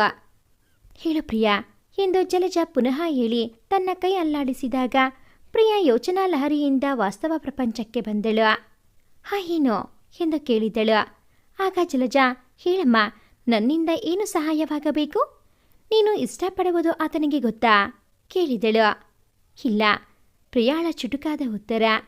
ಆಗ ಜಲಜ, ನೋಡು, ನೀನು ಹೀಗೆ ಹೇಳಿದರೆ ನನಗೆ ಕಷ್ಟ ಆಗುತ್ತೆ. ನೀನು ಆತನನ್ನು ಮೊದಲು ನೋಡಿದ್ದು, ಯಾಕೆ ಆತನೇ ಇಷ್ಟವಾದ? ಎಲ್ಲವನ್ನೂ ಹೇಳಿದರೆ ನಾನು ಮುಂದೆ ಏನು ಸಹಾಯ ಮಾಡಬಹುದೆಂದು ಯೋಚಿಸಬಹುದು. ಆದರೆ ನನ್ನ ಮೇಲೆ ನಂಬಿಕೆ ಇಡು, ಖಂಡಿತ ನೀವಿಬ್ಬರು ಬಾಳ ಸಂಗಾತಿಯಾಗುವ ಹಾಗೆ ಮಾಡುವ ಜವಾಬ್ದಾರಿ ನನ್ನದು ಅಂದಳು. ಇದನ್ನು ಕೇಳಿದ ಪ್ರಿಯಾ ಆತನ ತನ್ನ ಮೊದಲ ಭೇಟಿ, ನಂತರದ ಮಾತುಕತೆ, ತಂಗಿ ಶ್ರಾವ್ಯ ಹೇಳಿದ್ದು, ಒಟ್ಟು ನಡೆದ ಪ್ರತಿಯೊಂದು ಚಿಕ್ಕ ಚಿಕ್ಕ ಘಟನೆಗಳನ್ನು ಚುಟುಕಾಗಿ ಅರ್ಥವಾಗುವಂತೆ ಹೇಳಿದಳು. ನಂತರ, ಥ್ಯಾಂಕ್ಸ್ ಜಲ್ಜಾ, ನೀನು ಇಷ್ಟು ಹೇಳಿದ್ದು ನನಗೆ ಬೆಟ್ಟದಷ್ಟು ಖುಷಿ ಕೊಟ್ಟಿತು. ಮನಸ್ಸಿನ ಭಾರ ಕಡಿಮೆಯಾಯಿತು. ಆದರೆ ಆತನ ಮನಸ್ಸಿನಲ್ಲಿ ಏನಿದೆ ಎಂದು ನಿಜವಾಗಿಯೂ ನನಗೆ ಗೊತ್ತಿಲ್ಲ. ಪ್ರೀತಿ ಹೇಳಿ ಕೇಳಿ ಹುಟ್ಟುವುದಿಲ್ಲ ಅಲ್ವಾ? ನಾನು ಆತನನ್ನು ಇಷ್ಟಪಡಲು ನನಗೆ ಹಲವು ಕಾರಣಗಳಿವೆ. ಪ್ರೀತಿ ಹುಟ್ಟಿತು ಬೆಳೆಯಿತು, ಯಾಕೆ ಏನು ನನಗೂ ಗೊತ್ತಿಲ್ಲ. ಆತನು ನನ್ನ ಪ್ರೀತಿಸಿದರೆ ಸಂತೋಷ, ಇಲ್ಲ ಅಂತಾದರೆ ಬಲಾತ್ಕಾರವಾಗಿ ಪಡೆಯಲಾರೆ ಅಂದಳು. ಅದಕ್ಕೆ ಜಲಜ, ನೋಡು ಪ್ರಿಯಾ, ಋಣಾನುಬಂಧೇನ ರೂಪೇಣ ಪಶುಪತ್ನಿ ಸುತಾಲಯ ಅನ್ನುವ ಮಾತಿದೆ. ಎಲ್ಲೋ ಹುಟ್ಟಿ ಎಲ್ಲೋ ಬೆಳೆಯುವ ಗಂಡು ಹೆಣ್ಣು ವಿವಾಹ ಬಂಧನಕ್ಕೆ ಒಳಗಾಗುವುದು ಯಾವುದೋ ಜನ್ಮದ ಋಣದಿಂದ. ಋಣ ಇದ್ದರೆ ಖಂಡಿತ ನೀವು ಒಂದಾಗುವಿರಿ, ಇಲ್ಲ ಅಂದರೆ ಇಲ್ಲ. ನಮ್ಮ ಪ್ರಯತ್ನ ಮಾಡುವುದರಲ್ಲಿ ತಪ್ಪೇನಿದೆ? ನಿನ್ನದೇ ಮನಸ್ಥಿತಿಯಲ್ಲಿ ಅವನು ಇದ್ದರೆ ಮನದೊಳಗೆ ಇಬ್ಬರೂ ಪ್ರೀತಿಸಿ ಭಾವನೆಗಳನ್ನು ಪರಸ್ಪರ ಹೇಳಲಾಗದೆ ಬೇರೆಯಾಗುವಂತಾದರೆ ತಪ್ಪಲ್ವಾ? ಮತ್ತೆ ಪಶ್ಚಾತ್ತಾಪ, ಇದೆಲ್ಲ ಯಾಕೆ? ನೀನೊಂದು ಕೆಲಸ ಮಾಡಬೇಕು. ಅವನ ಮನೆಯ ಲ್ಯಾಂಡ್ಲೈನ್ ನಂಬರ್ ಇದೆಯಾ? ಇದ್ರೆ ಕೊಡ್ತೀಯಾ ಕೇಳಿದಳು. ಆಗ ಪ್ರಿಯಾ, ಫೋನ್ ನಂಬರ್ ಇದೆ, ಆದರೆ ಸರಿಯಾಗಿ ನೆನಪಿಲ್ಲ, ಕನ್ಫರ್ಮ್ ಮಾಡಿ ನಾಳೆ ಕೊಡ್ತೇನೆ. ಯಾಕೆ ಕೇಳಿದಳು. ಆಗ ಜಲಜ, ಯಾಕೆ ಅಂದರೆ ಫೋನ್ ಮಾಡಲಿಕ್ಕೆ. ಫೋನ್ ಮಾಡಿ ಸ್ವಲ್ಪ ಆಟ ಆಡ್ಸೋಣ ಅಂತ, ಹಾಗೂ ಅವನ ಮನಸ್ಸಿನಲ್ಲಿ ಏನಿದೆ ಗೊತ್ತಾಗಲೂಬಹುದು. ನಮಗೂ ಕೆಲಸ ಸುಲಭ ಎಂದಳು. ಆಗ ಪ್ರಿಯಾ, ಅಯ್ಯೋ ಬೇಡಮ್ಮ, ನನಗ್ಯಾಕೋ ಹೆದರಿಕೆ. ಹೀಗೆಲ್ಲ ಮಾಡಿ ಸಿಕ್ಕಾಕಿ ಮತ್ತೆ ಪ್ರೀತಿ ಹೋಗಿ ದ್ವೇಷ ಶುರುವಾದರೆ? ಆಗ ಜಲಜ, ಅಯ್ಯೋ ನೀನೊಬ್ಳು, ಎಷ್ಟು ಹೆದರಿಕೆ. ಹೀಗಾದರೆ ಹೇಗೆ? ನನ್ನ ಮೇಲೆ ನಂಬಿಕೆ ಇದೆಯಲ್ವಾ? ಸುಮ್ಮನಿರು. ಮತ್ತೆ ನನಗೀಗ ಸ್ವಲ್ಪ ಲೈಬ್ರರಿಯಲ್ಲಿ ಕೆಲಸ ಇದೆ, ಹೋಗ್ತೇನೆ, ನೀನು ಬರ್ತೀಯಾ? ಮೊದಲು ಊಟ, ಮತ್ತೆ ಲೈಬ್ರರಿ. ನಾನಿವತ್ತು ಊಟ ಬೇರೆ ತಂದಿಲ್ಲ ಎಂದಳು. ಅಷ್ಟರಲ್ಲಿ ಕ್ಲಾಸಿನ ಬೇರೆ ವಿದ್ಯಾರ್ಥಿಗಳು ಊಟ ಮಾಡಲು ಬಂದರು. ಅವರ ಹಿಂದೆಯೇ ಬಂದ ಸ್ವರ್ಣ, ಹಾಯ್ ಜಲ್ಜಾ, ಏನಮ್ಮ ಇಷ್ಟು ಬ್ಯುಸಿ ಆದೆ? ಮೊನ್ನೆಯಿಂದ ನಿನ್ನ ಮೀಟ್ ಆಗಬೇಕು ಅಂದ್ಕೊಳ್ತೀನಿ, ಸಿಗೋದೇ ಇಲ್ಲ ನೀನು. ಕ್ಯಾಂಟೀನ್ ಬರ್ತೀಯಾ? ಇವತ್ತು ಊಟ ತಂದಿಲ್ಲ, ಜೋರು ಹೊಟ್ಟೆ ಹಸಿವು ಎಂದಳು. ಏನೇ ಅದು ಒಂದೇ ಸಮನೆ ನಾನ್ ಸ್ಟಾಪ್ ಮಾತು? ಸ್ವಲ್ಪ ಇರೋ, ನಾನು ಊಟ ತಂದಿಲ್ಲ. ಈಗಷ್ಟೇ ಪ್ರಿಯಾ ಹತ್ರ ಕ್ಯಾಂಟೀನ್ ಹೋಗೋಣ ಅಂತ ಕೇಳೋಣ ಅಂತಿದ್ದೆ. ಅಷ್ಟರಲ್ಲಿ ನೀನು ಬಂದೆ, ಒಳ್ಳೇದಾಯ್ತು, ಹೋಗೋಣ ಕೇಳಿದಳು. ಆಗ ಪ್ರಿಯಾ, ಜಲ್ಜಾ ನಾನು ಬರಲ್ಲ, ಹೇಗೂ ಊಟ ತಂದಿದ್ದೇನೆ, ಬೇಗ ಮಾಡಿ ಸ್ವಲ್ಪ ಬಾಕಿ ಇರುವ ನೋಟ್ಸ್ ಮುಗಿಸುತ್ತೇನೆ. ಅದು ನಮ್ಮ ಜೊತೆಯೇ ಬಂದು ತಿನ್ನಬಹುದಲ್ವಾ ಜಲಜಾ ಕೇಳಿದಳು. ಅಯ್ಯೋ ಬೇಡೆ, ನನಗೆ ಸ್ವಲ್ಪ ತಲೆನೋವು ಬೇರೆ ಇದೆ, ಯಾಕೋ ಮೂಡಿಲ್ಲ ಹೇಳಿದಳು ಪ್ರಿಯಾ. ಜಲಜಾ ಮತ್ತು ಸ್ವರ್ಣ ಹರಟೆ ಹೊಡೆಯುತ್ತಾ ಕ್ಯಾಂಟೀನ್ ತಲುಪಿದರು. ಮಧ್ಯಾಹ್ನ ಸಮಯವಾದ್ದರಿಂದ ಅಲ್ಲಿ ಫುಲ್ ರಶ್. ಕೈ ತೊಳೆದು ಎಲ್ಲಿ ಸೀಟು ಖಾಲಿ ಇದೆಯೋ ಎಂದು ಹುಡುಕುವಷ್ಟರಲ್ಲಿ ಒಂದು ಮೂಲೆಯಲ್ಲಿ ಸೀಟು ಸಿಕ್ಕಿತು. ಅಷ್ಟರಲ್ಲಿ ಬಂದ ಸಪ್ಲೈಯರ್ ಏನು ಬೇಕು ಕೇಳಿದ. 2 ವೆಜ್ ಪಲಾವ್ ಎಂದು ಹೇಳಿದ ಸ್ವರ್ಣ, ಆಗಬಹುದಲ್ವಾ ಎಂದು ಕೇಳಿದಾಗ ಹಾ ಎಂದ ಜಲಜಾಗೆ ದೂರದಲ್ಲಿ ಕ್ಯಾಂಟೀನ್ ಪ್ರವೇಶ ಮಾಡುತ್ತಿದ್ದ ನಕುಲ್ ಕಣ್ಣಿಗೆ ಬಿದ್ದ. ಅವನ ಜೊತೆ ಮತ್ತಿಬ್ಬರು ಹುಡುಗರು, 2 ಹುಡುಗಿಯರು ಇದ್ದರು. ಅವರು ನೇರವಾಗಿ ಜಲಜಾ ಇರುವ ಟೇಬಲ್ ಪಕ್ಕದ ಟೇಬಲ್ನಲ್ಲಿ ಕುಳಿತರು. ಜಲಜಾ ಅವರಿಬ್ಬರನ್ನು ಸೂಕ್ಷ್ಮವಾಗಿ ಗಮನಿಸುತ್ತಲೇ ಇದ್ದಳು. ಆ 2 ಹುಡುಗಿಯರಲ್ಲಿ ಒಬ್ಬಳನ್ನು 1-2 ಸಲ ನಕುಲ್ ಜೊತೆ ನೋಡಿದ್ದಳು. ಆಗಲೇ ಇಬ್ಬರು ತುಂಬ ಕ್ಲೋಸ್ ಫ್ರೆಂಡ್ಸ್ ಅನ್ನಿಸಿತ್ತು. ಮನಸ್ಸಿನಲ್ಲಿ ಪ್ರಿಯಾಳ ಬಗ್ಗೆ ಮರುಕ ಉಂಟಾಯಿತು. ಈ ಹುಡುಗಿ ಬೇರೆ ಬ್ಲೈಂಡ್ ಆಗಿ ಆತನನ್ನು ಇಷ್ಟಪಡುತ್ತಾಳೆ, ಅವನು ಇಷ್ಟಪಡಬೇಕಲ್ಲ. ಹೇಗೆ ಮುಂದುವರಿಯುವುದು? ಆ ಯೋಚನೆಯಲ್ಲೇ ಕ್ಲಾಸ್ಗೆ ಬರುವಾಗ ಅದಾಗಲೇ ಪ್ರಿಯಾ ಊಟ ಮುಗಿಸಿ ಕ್ಲಾಸ್ಮೇಟ್ಸ್ ಜೊತೆ ಹರಟುತ್ತಿದ್ದಳು. ಇವಳನ್ನು ನೋಡಿದ ಕೂಡಲೇ ಹೋಗೋಣವ ಲೈಬ್ರರಿಗೆ ಕೇಳಿದಳು. ಆಯಿತು ಎಂದು ಹೊರಟಳು. ಆದರೆ ಅವಳ ಮನದಲ್ಲಿ ಮೂಡಿದ್ದ ಸಂಶಯವನ್ನು ಮಾತ್ರ ಹೇಳದೆ ಹೋದಳು. ಮರುದಿನ ಎಂದಿನಂತೆ ಜಲಜಾ ಕಾಲೇಜು ತಲುಪಿದಾಗ ಅದಾಗಲೇ ಕ್ಲಾಸ್ ಶುರುವಾಗಿತ್ತು. ಯಾಕೋ ಆ ದಿನ ಅಮ್ಮನಿಗೆ ಕೆಂಗಣ್ಣಾಗಿತ್ತು. ಮನೆಯ ಕೆಲಸಗಳಲ್ಲಿ ಸಹಾಯ ಮಾಡಿ ಹೊರಟಾಗ ನಿತ್ಯದ ಬಸ್ಸು ತಪ್ಪಿತ್ತು. 2 ಪಿರಿಯಡ್ ಕಳೆದ ಕೂಡಲೇ 10 ನಿಮಿಷ ಬ್ರೇಕ್ ಸಿಕ್ಕಿತು. ಪ್ರಿಯಾ ಏನೋ ಪೇಪರ್ ಹಿಡಿದು ಜಲಜಾ ಹತ್ತಿರ ಬಂದಳು. ಅವಳು ಉತ್ಸಾಹದಿಂದ ಅದನ್ನು ಕೊಟ್ಟು, ಜಲಜಾ, ಇದು ನಕುಲ್ ಮನೆಯ ನಂಬರ್, ಜಾಗ್ರತೆ ಮಾರಾಯ್ತಿ, ನನ್ನನ್ನು ಸಿಕ್ಕಿಸಿ ಹಾಕ್ಬೇಡ ಅಷ್ಟೇ ಎಂದಳು. ಅದಾಗಲೇ ಇಂಟರ್ನಲ್ಸ್ ಮುಗಿದು ಆನ್ಸರ್ಸ್ ಪೇಪರ್ ಸಿಕ್ಕಿತ್ತು. ಅವರಿಗೆ ಸಿಕ್ಕಿದ್ದ ಮಾರ್ಕ್ಸ್ ತೃಪ್ತಿ ನೀಡಿದ ಕಾರಣ ಇಬ್ಬರಿಗೂ ಮನಸ್ಸಿಗೊಂದು ಖುಷಿ. ಆ ಖುಷಿಯಲ್ಲಿ ಮಧ್ಯಾಹ್ನ ಲೈಬ್ರರಿಗೆ ಹೋಗಿ ಸ್ವಲ್ಪ ಪ್ರಿಪೇರ್ ಆಗಿ ಫೋನ್ ಕಾಲ್ ವಿಷಯವನ್ನು ಚರ್ಚಿಸಿದರು. ಆ ದಿನ ಶನಿವಾರವಾದ್ದರಿಂದ ಆತ ಹಾಸ್ಟೆಲ್ನಿಂದ ಮನೆಗೆ ಬರಲೂಬಹುದೇನೋ ಅಂದುಕೊಂಡಿದ್ದರು. ಹಾಗಾಗಿ ಆ ದಿನ ಮನೆಗೆ ಹೋದ ಜಲಜಾ ಊಟವಾದ ಮೇಲೆ ಸುಮಾರು 8:30 ಅಂದಾಜಿಗೆ ಫೋನ್ ಮಾಡೋಣವೆಂದು ಯೋಚಿಸಿದಳು. ಅಪ್ಪ ಇನ್ನೂ ಮನೆಗೆ ಬಂದಿರಲಿಲ್ಲ. ಇದ್ದ ಒಬ್ಬ ಅಣ್ಣನಿಗೆ ಬೆಂಗಳೂರಿನಲ್ಲಿ ಇತ್ತೀಚೆಗಷ್ಟೇ ಕೆಲಸ ಸಿಕ್ಕಿತ್ತು. ಮನೆಯಲ್ಲಿ ಅವಳು ಅಮ್ಮ ಇಬ್ಬರೇ. ಸುಮಾರು 9 ಗಂಟೆಗೆ ಜಲಜಾ ಅಮ್ಮ ಅವರ ನೆಚ್ಚಿನ ಧಾರಾವಾಹಿ ನೋಡಲು ಕುಳಿತರೆ ಮನೆಯಲ್ಲಿ ಅವಳ ಮಾತುಗಳನ್ನು ಕೇಳುವವರು ಯಾರೂ ಇಲ್ಲ. ಒಂದು ವೇಳೆ ಕೇಳಿದರೂ ಏನಾದರೂ ಸಮಜಾಯಿಷಿ ನೀಡೋಣವೆಂದುಕೊಂಡಳು. ಎಲ್ಲವೂ ಅವಳ ಪ್ಲಾನ್ನಂತೆ ಆಯಿತು. 8:40ಕ್ಕೆ ಅಮ್ಮ ಟಿವಿ ಆನ್ ಮಾಡಿ ಅದರ ಮುಂದೆ ಕುಳಿತರು. ಹಾಲ್ನ ಪಕ್ಕದ ರೂಮ್ನಲ್ಲಿ ಫೋನ್ ಇತ್ತು. ನಂಬರ್ ನೋಡುತ್ತಾ ಕೂಡಲೇ ಡಯಲ್ ಮಾಡಿದಳು. ಅತ್ತ ಕಡೆ ರಿಂಗ್ ಆಗುತ್ತಿದ್ದ ಹಾಗೆ ಬೇಕಿತ್ತ ಇದೆಲ್ಲ ಅನಿಸತೊಡಗಿತ್ತು. ಆದರೆ ಸೋಲು ಸಾಧ್ಯವಿಲ್ಲ. ಏನೋ ಜೋಶ್ನಲ್ಲಿ ಒಪ್ಪಿಕೊಂಡಾಗಿದೆ. ಇನ್ನು ಹಿಂದೆ ಬರುವ ಪ್ರಶ್ನೆಯೇ ಇಲ್ಲ ಅಂದುಕೊಂಡಳು. ಯಾರೋ ಫೋನ್ ಎತ್ತಿದ ಸದ್ದು. ಹಲೋ ನಕುಲ್ ಎಂದೆ. 1 ನಿಮಿಷ ಕೊಡ್ತೇನೆ. ಯಾರೋ ಗಂಡಸಿನ ಧ್ವನಿ. ನಂತರ ಹಲೋ ನಕುಲಿಯ, ಯಾರು ಮಾತಾಡ್ತಿರೋದು? ಹಲೋ, ನಾನು ಪ್ರವಳಿಕಾ ಅಂತ. ನಾನು ನಿಮ್ಮದೇ ಕಾಲೇಜು, ನಿಮ್ಮ ಅಭಿಮಾನಿ ಅಂದ್ಕೊಳ್ಳಿ. ಆಗ ನಕುಲ್, ಹಾಂ ಸರಿ, ಏನಾಗಬೇಕಿತ್ತು ಎಂದಾಗ, ಜಲಜಾ, ನೀವು ನಕುಲ್ ಅಲ್ವಾ? MCG department. ಇವತ್ತು ನಿಮ್ಮನ್ನು ನೋಡಿದೆ, ಮಾತನಾಡಿಸೋಣ ಅಂದ್ಕೊಂಡೆ. ಹೌದಾ, ಮತ್ತೆ ಯಾಕೆ ಮಾತನಾಡಿಸ್ಲಿಲ್ಲ? ಯಾಕೋ ಸ್ವಲ್ಪ ಹೆದರಿದೆ. ನಿಮ್ಮಿಂದ ನನಗೆ ಸ್ವಲ್ಪ ಸಹಾಯ ಆಗಬೇಕಿತ್ತು. ನನಗೆ ವಾರಪತ್ರಿಕೆಗೆ ಕಳುಹಿಸಲು ಲೇಖನ ಬರೀಬೇಕು. ಹಾಗಾಗಿ ಸ್ವಲ್ಪ ಟಿಪ್ಸ್ ಬೇಕಿತ್ತು ಎಂದಾಗ ನಕುಲ್, ನೀವು ಯಾವ ಡಿಪಾರ್ಟ್ಮೆಂಟ್? ನಾನು ನಿಮ್ಮ ಪಕ್ಕದ ಬಿಲ್ಡಿಂಗ್ನಲ್ಲಿರುವ ಒಂದು ಡಿಪಾರ್ಟ್ಮೆಂಟ್ ಸ್ಟೂಡೆಂಟ್. ನನಗೆ ಪತ್ರಿಕೆಗೆ ಬರೆಯಲು ಸ್ವಲ್ಪ ಅಳಕು. ಹಾಗಾಗಿ ಸ್ವಲ್ಪ ಏನಾದರೂ ಹೇಳಿಕೊಡ್ತೀರಾ? ಓಕೆ, ನಾಳೆ ನನ್ನ ಭೇಟಿಯಾಗಿ ಏನಾದರೂ ಸಹಾಯ ಬೇಕಿದ್ರೆ ಮಾಡ್ತೇನೆ. ಹಲೋ, ಕೇಳಿಸ್ತಿದೆಯಾ? ಯಾಕೆ ಮೌನವಾದ್ರಿ ಎಂದಾಗ ಜಲಜಾ, ನೀವು ಬೆಳದಿಂಗಳ ಬಾಲೆ ಸಿನಿಮಾ ನೋಡಿದ್ದೀರಾ? ಯಾಕೆ ಎಂದು ನಕುಲ್ ಕೇಳಿದಾಗ ಜಲಜಾ, ಅದರಲ್ಲಿರೋ ಥರ ನೀವೇ ನನ್ನ ಕಂಡುಹಿಡಿಯಲಿ ಎಂಬ ಸಣ್ಣ ಆಸೆ. ನಾನು ಸ್ವಲ್ಪ ಸ್ಲಿಮ್ ಇದ್ದೇನೆ. ನೋಡೋಣ, ನಾಳೆ ಸರಿಯಾಗಿ 10:45ಕ್ಕೆ ಕ್ಯಾಂಟೀನ್ ಬರ್ತೇನೆ. ನೀವೇ ನನ್ನ ಮಾತಾಡಿಸ್ಬೇಕು. ನಿಮ್ಮ ಹೆಸರೇನಂದ್ರಿ? ಪ್ರವಳಿಕಾ. ನಿಮ್ಮ ಹೆಸರಿನ ಅರ್ಥ ಏನು? ನಿಮ್ಮ ಹೆಸರಿನ ಅರ್ಥ ಮೊದಲು ತಿಳಿದರೆ ಒಳ್ಳೆಯದು. ಪಂಚಪಾಂಡವರಲ್ಲೊಬ್ಬ. ಅದೋಕೆ, ಆದರೆ ಹೆಸರಿಗೊಂದು ಅರ್ಥ ಬೇಕಲ್ವಾ? ಆಯಿತು, ಸೋತೆ, ನೀವೇ ಹೇಳಿ. ನಾನು ಹೇಳಬೇಕಂದ್ರೆ ನೀವೊಂದು ಕೆಲಸ ಮಾಡಬೇಕು. ಏನು ಎಂದೆನೋ? ಹೇಳ್ತೇನೆ. ನಾನು ನಿಮ್ಮ ಹೆಸರಿನ ಅರ್ಥ ಹೇಳ್ತೇನೆ. ನನ್ನ ಹೆಸರಿನ ಅರ್ಥ ಸಸ್ಪೆನ್ಸ್. ನೀವೇ ಕಂಡುಹಿಡಿಯಬೇಕು. ನನ್ನನ್ನು ಜೊತೆಯಲ್ಲಿ ನನ್ನ ಹೆಸರಿನ ಅರ್ಥವನ್ನು. ನಾಳೆ ನನ್ನ ಜೊತೆ ನನ್ನ ಕ್ಲೋಸ್ ಫ್ರೆಂಡ್ ಕೂಡ ಇರ್ತಾಳೆ, ಮಧುರಿಮಾ ಅಂತ. ಹೆಸರಿನಷ್ಟೇ ಸ್ವೀಟ್ ಅವಳು. ಓಕೆ, ಇದ್ಯಾವ ಮಹಾ ಕೆಲಸ? ಅಂದದ್ದು ಕೇಳಿದ್ದ ಕೂಡಲೇ ಫೋನ್ ಕೆಳಗೆ ಇಟ್ಟ ಸದ್ದು ಕೇಳಿಸಿತು ಜಲಜಾಗೆ. ಮನದಲ್ಲಿ ಬಹುಶಃ ಸಿಟ್ಟು ಬಂದಿರಬಹುದೇ. ಆತನ ಭಾವವೇ ಅರ್ಥವಾಗಲಿಲ್ಲ ಅವಳಿಗೆ ಆ ಕ್ಷಣಕ್ಕೆ. ಮರುದಿನ ಕಾಲೇಜಿಗೆ ಹೋಗಲು ಏನೋ ಒಂದು ಅಳಕು. ಆಕೆಗೆ ಯಾರೋ ತನ್ನನ್ನು ನೋಡುತ್ತಿರುವಂತೆ, ಹಿಂಬಾಲಿಸುತ್ತಿರುವಂತೆ ಅನ್ನಿಸತೊಡಗಿದ್ದಂತೂ ಸತ್ಯ. ಯಾಕೆ ಇದೆಲ್ಲ ಬೇಡದ ಕೆಲಸ ಎಂದು ಮನದ ಒಂದು ಭಾವ ಹೇಳಿದರೆ ಇನ್ನೊಂದು ಸಮಾಧಾನಿಸುತ್ತಿತ್ತು. ಪ್ರಿಯಾ ಸಿಕ್ಕಿದ ಮೇಲೆ ಎಲ್ಲವನ್ನೂ ಹೇಳಿ ಒಪ್ಪಿಸಿ ಹಂಚಿ ಹಗುರಾದಳು. ಕೇಳಿದ ಪ್ರಿಯಾ, ಅಲ್ವೇ ಜಲಜಾ, ಹೆಸರು ಬೇರೆ ಏನೇನೋ ಯಾಕೆ ಹೇಳಿದ್ದು? ನೇರವಾಗಿ ಮಾತನಾಡಿ ಫ್ರೆಂಡ್ಶಿಪ್ ಮಾಡಬಹುದಿತ್ತಲ್ವಾ ಕೇಳಿದಳು. ಅದಕ್ಕೆ ಜಲಜಾ, ಇರಲಿ ಬಿಡೆ, ಈ ಬ್ಯುಸಿ ಲೈಫ್ಗೆ ಸ್ವಲ್ಪ ಡ್ರಿಲ್ ಇರಲಿ ಅಂತ ಹಾಗೆಲ್ಲ ಹೇಳಿದೆ. ನಾವೇನೂ ಅಪರಾಧ ಮಾಡ್ತಿಲ್ಲ, ನೆನ್ಪಿಟ್ಕೋ ಅಂದಳು. ಆಗ ಪ್ರಿಯಾ, ಅಲ್ಲ ನೀನು ಕಪ್ಪು ಫ್ರೇಮ್ ಇರೋ ಕನ್ನಡಕ ಹಾಕ್ಕೊಳ್ತೀಯಾ ಅಂದೆ ಅಲ್ವಾ? ಅದಿರೋದು ನಿನ್ನ ಫ್ರೆಂಡ್ ಸ್ವರ್ಣ ಹತ್ರ ತಾನೇ ಕೇಳಿದಳು. ಅದಕ್ಕೆ ಜಲಜಾ, ಅದೇ ಸ್ವಲ್ಪ ಆಟ ಆಡ್ಸೋಣ ಅಂತ. ಸ್ವರ್ಣ ಸಿಕ್ಕಿದ್ಲು, ಹೇಳಿದ್ದೇನೆ ಟೀ ಬ್ರೇಕ್ ಟೈಮಿಗೆ ಕ್ಯಾಂಟೀನ್ಗೆ ಬಾ ಅಂತ. ಅವನಿಗೆ ಖಂಡಿತ ಅನುಮಾನ ಬರುತ್ತೆ, ಮಾತನಾಡಿಸಲ್ಲ. ನಾನು ಸ್ಲಿಮ್ ಇಲ್ಲ, ಜೊತೆಗೆ ಕನ್ನಡಕನೂ ಇಲ್ಲ. ಆದರೆ ಸ್ವರ್ಣ ಸ್ಲಿಮ್ ಇದ್ದಾಳೆ, ಕನ್ನಡಕ ಬೇರೆ ಇದೆ. ಫುಲ್ ಕನ್ಫ್ಯೂಷನ್ ಅವನಿಗೆ. ಇನ್ನು ಯೋಚಿಸಿ 2 ದಿನ ಕಳೆದು ಮತ್ತೆ ಕಾಲ್ ಮಾಡುವ.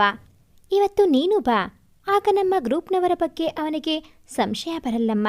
ಹೇಗಿದೆ ನನ್ನ ಪ್ಲಾನ್? ಆಗ ಪ್ರಿಯಾ, ಅಮ್ಮ ತಾಯಿ, ಒಂದೋಗಿ ಇನ್ನೊಂದಾಗ್ದಿದ್ರೆ ಸಾಕು ಅಷ್ಟೇ. ಟೈಮ್ ಪಾಸ್ ಆಗುತ್ತೆ ಸರಿ. ನೋಡು, ಈಗ ಮಾರ್ಚ್, ಇನ್ನು ನೆಕ್ಸ್ಟ್ ಮಂತ್ ಫೈನಲ್ ಎಕ್ಸಾಮ್ ಬೇರೆ ಇದೆ, ಅದರ ಬಗ್ಗೆ ಗಮನ ಇರಲಿ ಎಂದಳು. ಅದಕ್ಕೆ ಜಲಜಾ, ಓಕೆ ಬಾಸ್, ಖಂಡಿತ ಎಂದಳು. ಸುಮಾರು 10:45 ಸಮಯಕ್ಕಾಗಲೇ ಸ್ವರ್ಣ ಬಂದು ಇವರ ವಿಭಾಗದ ಹೊರಗಡೆ ವೆಯ್ಟ್ ಮಾಡ್ತಿದ್ಲು. ಜಲಜಾ ಕ್ಲಾಸ್ ಮುಗಿಸಿ ಹೊರಗೆ ಹೋಗುವುದು ಕೊಂಚ ತಡವಾಯಿತು. ಇಬ್ಬರಿಗೂ 3 ಅವರ್ ಫ್ರೀ ಇದ್ದ ಕಾರಣ ಅವಸರ ಏನೂ ಇರಲಿಲ್ಲ. ಪ್ರಿಯಾಳನ್ನು ಒಪ್ಪಿಸಿ ಜೊತೆಗೆ ಕರೆದುಕೊಂಡು ನಿಧಾನವಾಗಿಯೇ ಕ್ಯಾಂಟೀನ್ ತಲುಪಿದರು. ಆಗ ಅಲ್ಲಿ ಅಷ್ಟು ಜನಸಂದಣಿ ಇರಲಿಲ್ಲ. ಕ್ಯಾಂಟೀನ್ ಬಲಭಾಗದ ಕಡೆ ಇರುವ ಟೇಬಲ್ ಬಳಿ 3 ಕುಳಿತು ಟೀ ಮತ್ತು ಬ್ರೆಡ್ ಬೋಂಡಾಗೆ ಆರ್ಡರ್ ಮಾಡಿದರು. ಇವರ ಟೇಬಲ್ ಎದುರುಗಡೆ ಯಾವುದೋ ವಿಭಾಗದ ಒಂದಷ್ಟು ಜನ ಇದ್ದರು. ಸ್ವಲ್ಪ ಹೊತ್ತಲ್ಲಿ ನಕುಲ್ ಬಂದ. ನಕುಲ್ನನ್ನೇ ಗಮನಿಸುತ್ತಿದ್ದ ಜಲಜಾ ಪ್ರಿಯಾಳೊಡನೆ, ಅಲ್ಲೋಡು ನಿನ್ನ ಫ್ರೆಂಡ್ ಬರ್ತಿದ್ದಾನೆ, ಮಾತನಾಡಿಸು ಎಂದು ಹೇಳಿದಳು. ಅಷ್ಟರಲ್ಲಿ ಸ್ವರ್ಣ, ಜಲಜಾ ಈಗಲಾದರೂ ಹೇಳಿ, ಯಾಕೆ ನನ್ನ ಕ್ಯಾಂಟೀನ್ಗೆ ಬಾ ಹೇಳಿದ್ದು? ಏನು ವಿಷಯ ಕೇಳಿದಳು. ಪ್ರಿಯಾ ನಕುಲ್ನನ್ನು ಮಾತನಾಡಿಸುತ್ತಿದ್ದಾಗ ಜಲಜಾ ಪಿಸುಮಾತಿನಲ್ಲಿ, ಏನಿಲ್ವೇ, ನೋಡು ಅವನು ಪ್ರಿಯಾಳ ರಿಲೇಟಿವ್. ಅವನಿಗೆ ಫೋನ್ ಮಾಡಿ ತಲೆ ತಿಂದು ಸುಮ್ಮನೆ ಸ್ವಲ್ಪ ಆಟ ಆಡ್ಸೋಣ ಅಂತ. ಓದಿ ಓದಿ ತಲೆ ಚಿಟ್ಟಿಡ್ದಿದೆ, ಹೀಗೆಲ್ಲ ಮಾಡಿದ್ರೆ ರಿಲ್ಯಾಕ್ಸ್ ಆಗ್ತದೆ. ಬೆಳೆದಿಂಗಳ ಬಾಲೆ ಫಿಲಮ್ ನೋಡಿದ್ದಿ ಅಲ್ವಾ? ಆಗ ಸ್ವರ್ಣ, ನೋಡಿದ್ದೇನೆ, ಆದರೆ ಇಲ್ಲಿ ನಿಂಗೇನೇ ಕಾಯಿಲೆ ಇದೆ, ಹುಷಾರಾಗಿದ್ದಿ ತಾನೇ ಕೇಳಿದಳು. ಆಗ ಜಲಜಾ 2 ಕೆನ್ನೆಯನ್ನು ಕೈಯಿಂದ ತಟ್ಟಿ, ಶಾಂತಂ ಪಾಪಂ, ನಂಗೇನೂ ಆಗಿಲ್ಲಮ್ಮ, ಹುಷಾರಾಗಿಯೇ ಇದ್ದೇನೆ, ಸುಮ್ಮನೆ ತಮಾಷೆಗೆ ಟೈಮ್ ಪಾಸ್, ಹಾಗಾಗಿ ಫೋನ್ ಮಾಡಿದೆ ಎನ್ನುತ್ತಾ ನಡೆದದ್ದನ್ನು ಚಿಕ್ಕದಾಗಿ ಹೇಳು ಮುಗಿಸಿದಳು. ಪ್ರಿಯಾಗೆ ನಕುಲ್ ಬಗ್ಗೆ ಇದ್ದ ಭಾವನೆಯನ್ನು ಬಿಟ್ಟು. ಅಷ್ಟರಲ್ಲಿ ಪ್ರಿಯಾ ಜೊತೆ ನಕುಲ್ ಇವರಿದ್ದ ಟೇಬಲ್ ಕಡೆ ಬರುತ್ತಿದ್ದದ್ದನ್ನು ಗಮನಿಸಿದ ಜಲಜಾ ಗಂಭೀರವಾಗಿ ಕುಳಿತುಕೊಳ್ಳುವ ಸಾಹಸ ಮಾಡಿದಳು. ಬಂದೊಡನೆಯೇ ಆತನೊಡನೆ ಪ್ರಿಯಾ, ಇವಳು ನನ್ನ ಕ್ಲೋಸ್ ಫ್ರೆಂಡ್ ಜಲಜಾ, ಮತ್ತೆ ಇವಳು ಸ್ವರ್ಣ, ಜಲಜಾ ಫ್ರೆಂಡ್ ಎಂದಳು. ಕೂಡಲೇ ನಕುಲ್ ಜಲಜಾಳಿಗೊಂದು ಹಾಯ್ ಹೇಳಿ ಸ್ವರ್ಣ ಕಡೆಗೆ ತಿರುಗಿ, ನಿಮ್ಮನ್ನೆಲ್ಲೋ ನೋಡಿದ ಹಾಗಿದೆ, ನೀವು ಯಾವ ಡಿಪಾರ್ಟ್ಮೆಂಟ್ ಎಂದು ಕೇಳಿದ. ಆಗ ಸ್ವರ್ಣ, ಹೌದಾ, ಮೇ ಬಿ ಇಲ್ಲೇ ಎಲ್ಲಿಯಾದರೂ ನೋಡಿರಬಹುದೇನೋ, ನಾನು ಹಿಸ್ಟ್ರಿ ಡಿಪಾರ್ಟ್ಮೆಂಟ್ ಅಂದಳು. ಜಲಜಾಗೆ ಮನದಲ್ಲಿ ನಗು ತಡೆಯಲಾಗಲಿಲ್ಲ, ಆದರೂ ಗಂಭೀರವಾಗಿ ಇರುವ ಪ್ರಯತ್ನ ಮಾಡಿದಳು. ಅಂತೂ ಇಂತೂ ಸ್ವರ್ಣಳನ್ನು ಮಾತನಾಡಿಸಿ ಪ್ರಿಯಾಳ ಜೊತೆಯೂ ಏನೋ ಮಾತನಾಡಿ ಆತ ಹೊರಟ. ಆದರೆ ನಂತರದ ಕ್ಲಾಸಿನಲ್ಲಿ ಜಲಜಾಗೆ ಪಾಠದಲ್ಲಿ ಗಮನವೇ ಇರಲಿಲ್ಲ. ಆಕೆಯ ಮನದಲ್ಲಿ ನಡೆದ ಘಟನೆಯೇ ಓಡುತ್ತಿತ್ತು. ಆತನಿಗೆ ಸ್ವರ್ಣ ಮೇಲೆ ಸಂಶಯ ಬಂದಿರಬಹುದೆಂಬ ಗುಮಾನಿ ಬಲವಾಯಿತು. ಆದರೆ ನಕುಲ್ನನ್ನ ಸಂಪರ್ಕಿಸಲು ಮತ್ತೆ 1 ವಾರ ಕಾಯಬೇಕಿತ್ತು, ಇಲ್ಲ ಹಾಸ್ಟೆಲ್ಗೆ ಫೋನ್ ಮಾಡಬೇಕಿತ್ತು. 1 ವಾರ ಕಳೆಯುವ ತಾಳ್ಮೆ ಇಲ್ಲದ ಜಲಜಾ ಆ ದಿನ ರಾತ್ರಿ ಬಾಯ್ಸ್ ಹಾಸ್ಟೆಲ್ಗೆ ಕಾಲ್ ಮಾಡಿ ನಕುಲ್ನನ್ನ ವಿಚಾರಿಸಿದಳು. ಅತ್ತ ಕಡೆಯಿಂದ ನಕುಲ್ ಎಂಸಿಜಿ ಎಂದು ಯಾರೋ ಗಟ್ಟಿಯಾಗಿ ಕೂಗಿದ್ದು ಕೇಳುತ್ತಿತ್ತು. ಬಂದ ನಕುಲ್, ಹಲೋ ಎಂದಾಗ ಜಲಜಾ, ಹಲೋ, ನಾನು ಪ್ರವಳಿಕಾ ಅಂದಳು. ನಕುಲ್, ಹಾ ಹೇಳಿ ಎಂದ. ಜಲಜಾ, ಏನ್ ನೀವು ಕ್ಯಾಂಟೀನ್ಗೆ ಬಂದು ಎಲ್ಲರನ್ನೂ ಮಾತನಾಡಿಸಿದ್ರಿ, ನಾನಿದ್ದ ಕಡೆಗೆ ಬಂದೇ ಇಲ್ವಲ್ಲ ಕೇಳಿದಳು. ಅದಕ್ಕೆ ನಕುಲ್, ಹೌದಾ, ಹಾಗಾದ್ರೆ ನೀವೆಲ್ಲಿದ್ರಿ ಎಂದು ಆಶ್ಚರ್ಯ ವ್ಯಕ್ತಪಡಿಸಿದ. ಆಗ ಜಲಜಾ, ನೀವು ಯಾರೋ ಕ್ಯಾಂಟೀನ್ ಬಲಗಡೆ ಇರುವ ಟೇಬಲ್ನಲ್ಲಿ 3 ಜೊತೆ ಮಾತಾಡ್ತಿದ್ರಿ, ನಾನು ನಿಮ್ಮನ್ನೇ ಗಮನಿಸುತ್ತಿದ್ದೆ. ಅದರ ಎದುರುಗಡೆ ಇರುವ ಟೇಬಲ್ನಲ್ಲಿ ಒಂದಿಷ್ಟು ಜನರಿದ್ರಲ್ವಾ, ಅಲ್ಲಿ ನಾನಿದ್ದೆ ಅಂದಳು. ಅದಕ್ಕೆ ನಕುಲ್, ನಿಜವಾಗಿಯೂ ಎಂದ. ಜಲಜಾ, ಹೌದು, ನಾನ್ಯಾಕೆ ಸುಳ್ಳು ಹೇಳಿ, ನೀವು ಪ್ಲಮ್ ಕಲರ್ ಶರ್ಟ್ ತಾನೇ ಹಾಕ್ಕೊಂಡಿದ್ದು ಅಲ್ವಾ ಕೇಳಿದಳು. ಹೌದೌದು ಎಂದ ನಕುಲ್. ಆಗ ಜಲಜಾ, ನೋಡಿ ಮತ್ತೆ, ನಿಜವಾಗೂ ರೀ, ನಾನಿದ್ದೆ ಅಲ್ಲಿ, ಜೊತೆಯಲ್ಲಿ ಫ್ರೆಂಡ್ಸ್ ಕೂಡ. ಇರಲಿ, ಈಗ ನೀವು ಸೋತರೋ ಮುಂದಿನ ಗೆಲುವು ಮಾತ್ರ ನಿಮ್ಮದಾಗಲೇಬೇಕು, ಖಂಡಿತ ಪ್ರಯತ್ನಿಸಿ. ನನ್ನ ಹೇಗೂ ಕಂಡು ಹಿಡಿಯಲಾಗಲಿಲ್ಲ. ನನ್ನ ಹೆಸರಿನ ಅರ್ಥ ಏನಾದರೂ ಗೊತ್ತಾಯ್ತಾ ಕೇಳಿದಳ. ಅದಕ್ಕೆ ನಕುಲ್, ಹೋ ಇದರ ನಡುವೆ ಮರೆತೆ, ನಾನಿನ್ನೂ 1 ವಾರ ಊರಲ್ಲಿಲ್ಲ. ಬಂದಮೇಲೆ ನಿಮ್ಮನ್ನು ಕಂಡು ಹಿಡಿಯುವುದರ ಜೊತೆಗೆ ನಿಮ್ಮ ಹೆಸರಿನ ಅರ್ಥವನ್ನು ಹೇಳುವೆ. ಅದಿರಲಿ, ಈ ಫೋನ್ ಕಾಲ್ ಉದ್ದೇಶವೇನು? ನೀವು ಮೊನ್ನೆ ಹೇಳಿದ್ದಂತೂ ಸುಳ್ಳು. ಅದೌದು, ಹೀಗೆ ಒಂದು ಒಳ್ಳೆಯ ಉದ್ದೇಶಕ್ಕಾಗಿ ನಿಮ್ಮ ಸ್ನೇಹ ಮಾಡಿದೆ. ಸಿಕ್ಕಿದ ಮೇಲೆ ಯಾಕೆ ಏನು ಹೇಳುತ್ತೇನೆ, ಸರಿಯಾ? ನಕುಲ್ ಓಕೆ ಬಾಯ್ ಅನ್ನುತ್ತಾ ಫೋನ್ ಇಟ್ಟೇ ಬಿಟ್ಟ. 1 ವಾರ ನಕುಲ್ ಇಲ್ಲ ಎಂದು ಹೇಳಿದ ಕಾರಣ ಆ ವಿಷಯ ಇಬ್ಬರ ಮನದಿಂದಲೂ ಕೊಂಚ ದೂರ ಸರಿದಿತ್ತು. ಮತ್ತೆರಡು ವಾರವೂ ಹೀಗೆಯೇ ಕಳೆಯಿತು. ನಂತರ ಒಂದು ದಿನ ಧ್ವನಿ ಪತ್ರಿಕೆ ಸಂಪಾದಕಿ ಜಾಹ್ನವಿ ಅಚಾನಕ್ಕಾಗಿ ಜಲಜಾ ಮತ್ತು ಪ್ರಿಯಾಳನ್ನು ಯಾವುದೋ ಕವಿಗೋಷ್ಠಿಯಲ್ಲಿ ಅವರಿಬ್ಬರನ್ನು ಭಾಗವಹಿಸುವಂತೆ ಕೇಳಿಕೊಳ್ಳಲು ವಿಭಾಗಕ್ಕೆ ಬಂದಿದ್ದಳು. ಬರುತ್ತಲೇ, ಹಲೋ ಪ್ರಿಯಾ, ಜಲಜಾ, ನಮ್ಮ ಊರಿನಲ್ಲಿ ಸಾಹಿತ್ಯ ಪ್ರೇಮಿಗಳು ಸಾಹಿತ್ಯ ಸಂಭ್ರಮ ಎಂಬ ಕಾರ್ಯಕ್ರಮವನ್ನು ಆಯೋಜಿಸಿದ್ದಾರೆ. ಜೊತೆಗೆ ಕವಿಗೋಷ್ಠಿಯೂ ಇದೆ. ಅದರ ಅರೇಂಜ್ಮೆಂಟ್ಸ್ ಎಲ್ಲ ನನ್ನದೇ. ನೀವಿಬ್ಬರೂ ಬರುವುದು ಕನ್ಫರ್ಮ್ ಆದರೆ ನಿಮ್ಮಿಬ್ಬರ ಹೆಸರನ್ನು ನಾನು ಕೊಡುತ್ತೇನೆ. ಯಾಕೆಂದರೆ ಇನ್ವಿಟೇಷನ್ ಪ್ರಿಂಟ್ ಮಾಡಬೇಕಲ್ಲ. ಮುಂಚಿತವಾಗಿ ತಿಳಿದರೆ ಒಳ್ಳೆಯದು ಎಂದಾಗ ಇಬ್ಬರಿಗೂ ಹೋಗಲು ಇಷ್ಟವಿದ್ದ ಕಾರಣ ಮುಖ ನೋಡಿ ಒಪ್ಪಿದರು. ತೀರ್ಮಾನ ಹೇಳುವ ಮೊದಲೇ ಜಾಹ್ನವಿ, ಪ್ರಿಯಾ, ನಿಮಗೆ ಬೇರೆ ಯಾರಾದರೂ ಕವನ ವಾಚನ ಮಾಡುವವರ ಪರಿಚಯವಿದೆಯಾ? ಹೀಗೆ ನೀವು ಬಂದರೆ ಒಟ್ಟು 8 ಆಗುತ್ತದೆ. ಇಷ್ಟವಿರುವವರಿದ್ದರೆ ಇನ್ನೂ 2 ಬರಬಹುದು ಎಂದು ಹೇಳಿದಾಗ ಪ್ರಿಯಾ, ಹೌದು, ನನ್ನ ಇನ್ನೊಬ್ಬಳು ಫ್ರೆಂಡ್ ಇದ್ದಾಳೆ, ನನ್ನ ಜೂನಿಯರ್, ಅಂದರೆ ಈಗ ಫೈನಲ್ ಡಿಗ್ರಿ. ನಾವಿಬ್ಬರು ಜೊತೆಯಾಗಿಯೇ ಅಂತರ ಕಾಲೇಜುಗಳ ಕೆಲವು ಸ್ಪರ್ಧೆಗಳಿಗೆ ಹೋಗ್ತಿದ್ವಿ. ಅವಳನ್ನು ಇವತ್ತು ಕೇಳಿ ನೋಡ್ತೇನೆ. ನಿಮ್ಮೂರ ಪಕ್ಕದಲ್ಲೇ ಅವಳ ಮನೆ. ನಾವಿಬ್ಬರಂತೂ ಬರ್ತೇವೆ, ಶೋರ್ ಅಲ್ವಾ ಜಲಜಾ ಕೇಳಿದಳು. ಕೂಡಲೇ ಜಲಜಾ, ಶೋರ್, ನನಗೂ ಬರಲು ಇಷ್ಟ. ಹಾಗಾದರೆ ಪಕ್ಕ ಅನ್ನುತ್ತಾ ಜಾಹ್ನವಿ ಪ್ರಿಯಾಳೊಡನೆ, ನೀನಿವತ್ತು ಅವಳಲ್ಲಿ ಕೇಳಿ ರಾತ್ರಿ ಹಾಸ್ಟೆಲ್ಗೆ ಕಾಲ್ ಮಾಡಿ ತಿಳಿಸು, ಆಯ್ತಾ ಅಂದಳು. ಅಂದು ರಾತ್ರಿ ಪ್ರಿಯಾ ಡಿಗ್ರಿ ಫ್ರೆಂಡ್ ಸರಿತಾಳಿಗೆ ಕಾಲ್ ಮಾಡಿ ವಿಷಯ ತಿಳಿಸಿ ಒಪ್ಪಿಸಿದಳು. ಅಲ್ಲದೆ ತಾನು ಮತ್ತು ಜಲಜಾ ಹಿಂದಿನ ದಿನವೇ ಅವಳ ಮನೆಗೆ ಬಂದು ಮರುದಿನ ಕವಿಗೋಷ್ಠಿಗೆ ಜೊತೆಯಾಗಿ ಹೋಗೋಣವೆಂದು ಬೇರೆ ಹೇಳಿದಳು. ನಂತರ ಕಾಲೇಜು ಹಾಸ್ಟೆಲ್ಗೆ ಕಾಲ್ ಮಾಡಿ ಜಾಹ್ನವಿ ಕನ್ನಡ ಅಂದಾಗ ಫೋನ್ ತೆಗೆದವರು ಜಾಹ್ನವಿ ಕನ್ನಡ ವಾಂಟೆಡ್ ಎಂದು ಜೋರಾಗಿ ಕೂಗುವುದು ಕೇಳಿಸಿತು. ಬಂದ ಜಾಹ್ನವಿಯೊಡನೆ ವಿಷಯವನ್ನು ತಿಳಿಸಿದಳು. ಹೀಗೆಯೇ 1 ವಾರ ಕಳೆದು ಕವಿಗೋಷ್ಠಿ ದಿನವೂ ಹತ್ತಿರ ಬಂತು. ಕವಿಗೋಷ್ಠಿ ಭಾನುವಾರವಾದ್ದರಿಂದ ಹಿಂದಿನ ದಿನವೇ ಜಲಜಾ ಪ್ರಿಯಾ ಜೊತೆಯಾಗಿ ಸರಿತಾ ಮನೆಗೆ ಹೋದರು. ಸರಿತಾಳಿಗೆ ಒಬ್ಬ ತಮ್ಮ ಇದ್ದ. ಅವನು 10ನೇ ತರಗತಿಯಲ್ಲಿದ್ದ ಕಾರಣ ರೂಮ್ ಬಿಟ್ಟು ಹೊರಬರುತ್ತಲೇ ಇರಲಿಲ್ಲ. ಇವರು ಬಂದೊಡನೆ ಒಂದು ಹಾಯ್ ಹೇಳಿ ಎಂದಿನಂತೆ ರೂಮ್ ಸೇರಿದ್ದ. ಆತ್ಮೀಯವಾಗಿಯೇ ಬರಮಾಡಿಕೊಂಡ ಸರಿತಾ ತಾಯಿ ಹಬ್ಬದ ಅಡಿಗೆಯೇ ಮಾಡಿದ್ದರು. ಆಗಿನ್ನು ಗಂಟೆ 5:30 ಆಗಿತ್ತಷ್ಟೆ. ಕತ್ತಲೆ ಇನ್ನೂ ಆಗಿರಲಿಲ್ಲ. ಸರಿತಾ ಮನೆಯ ಸುತ್ತಮುತ್ತ ಹಳ್ಳಿಯ ವಾತಾವರಣ ಇದ್ದ ಕಾರಣ ಜಲಜಾ ಪ್ರಿಯ ಸುತ್ತಾಡಲು ಹೋಗೋಣವೆಂದು ಹೊರಟರು.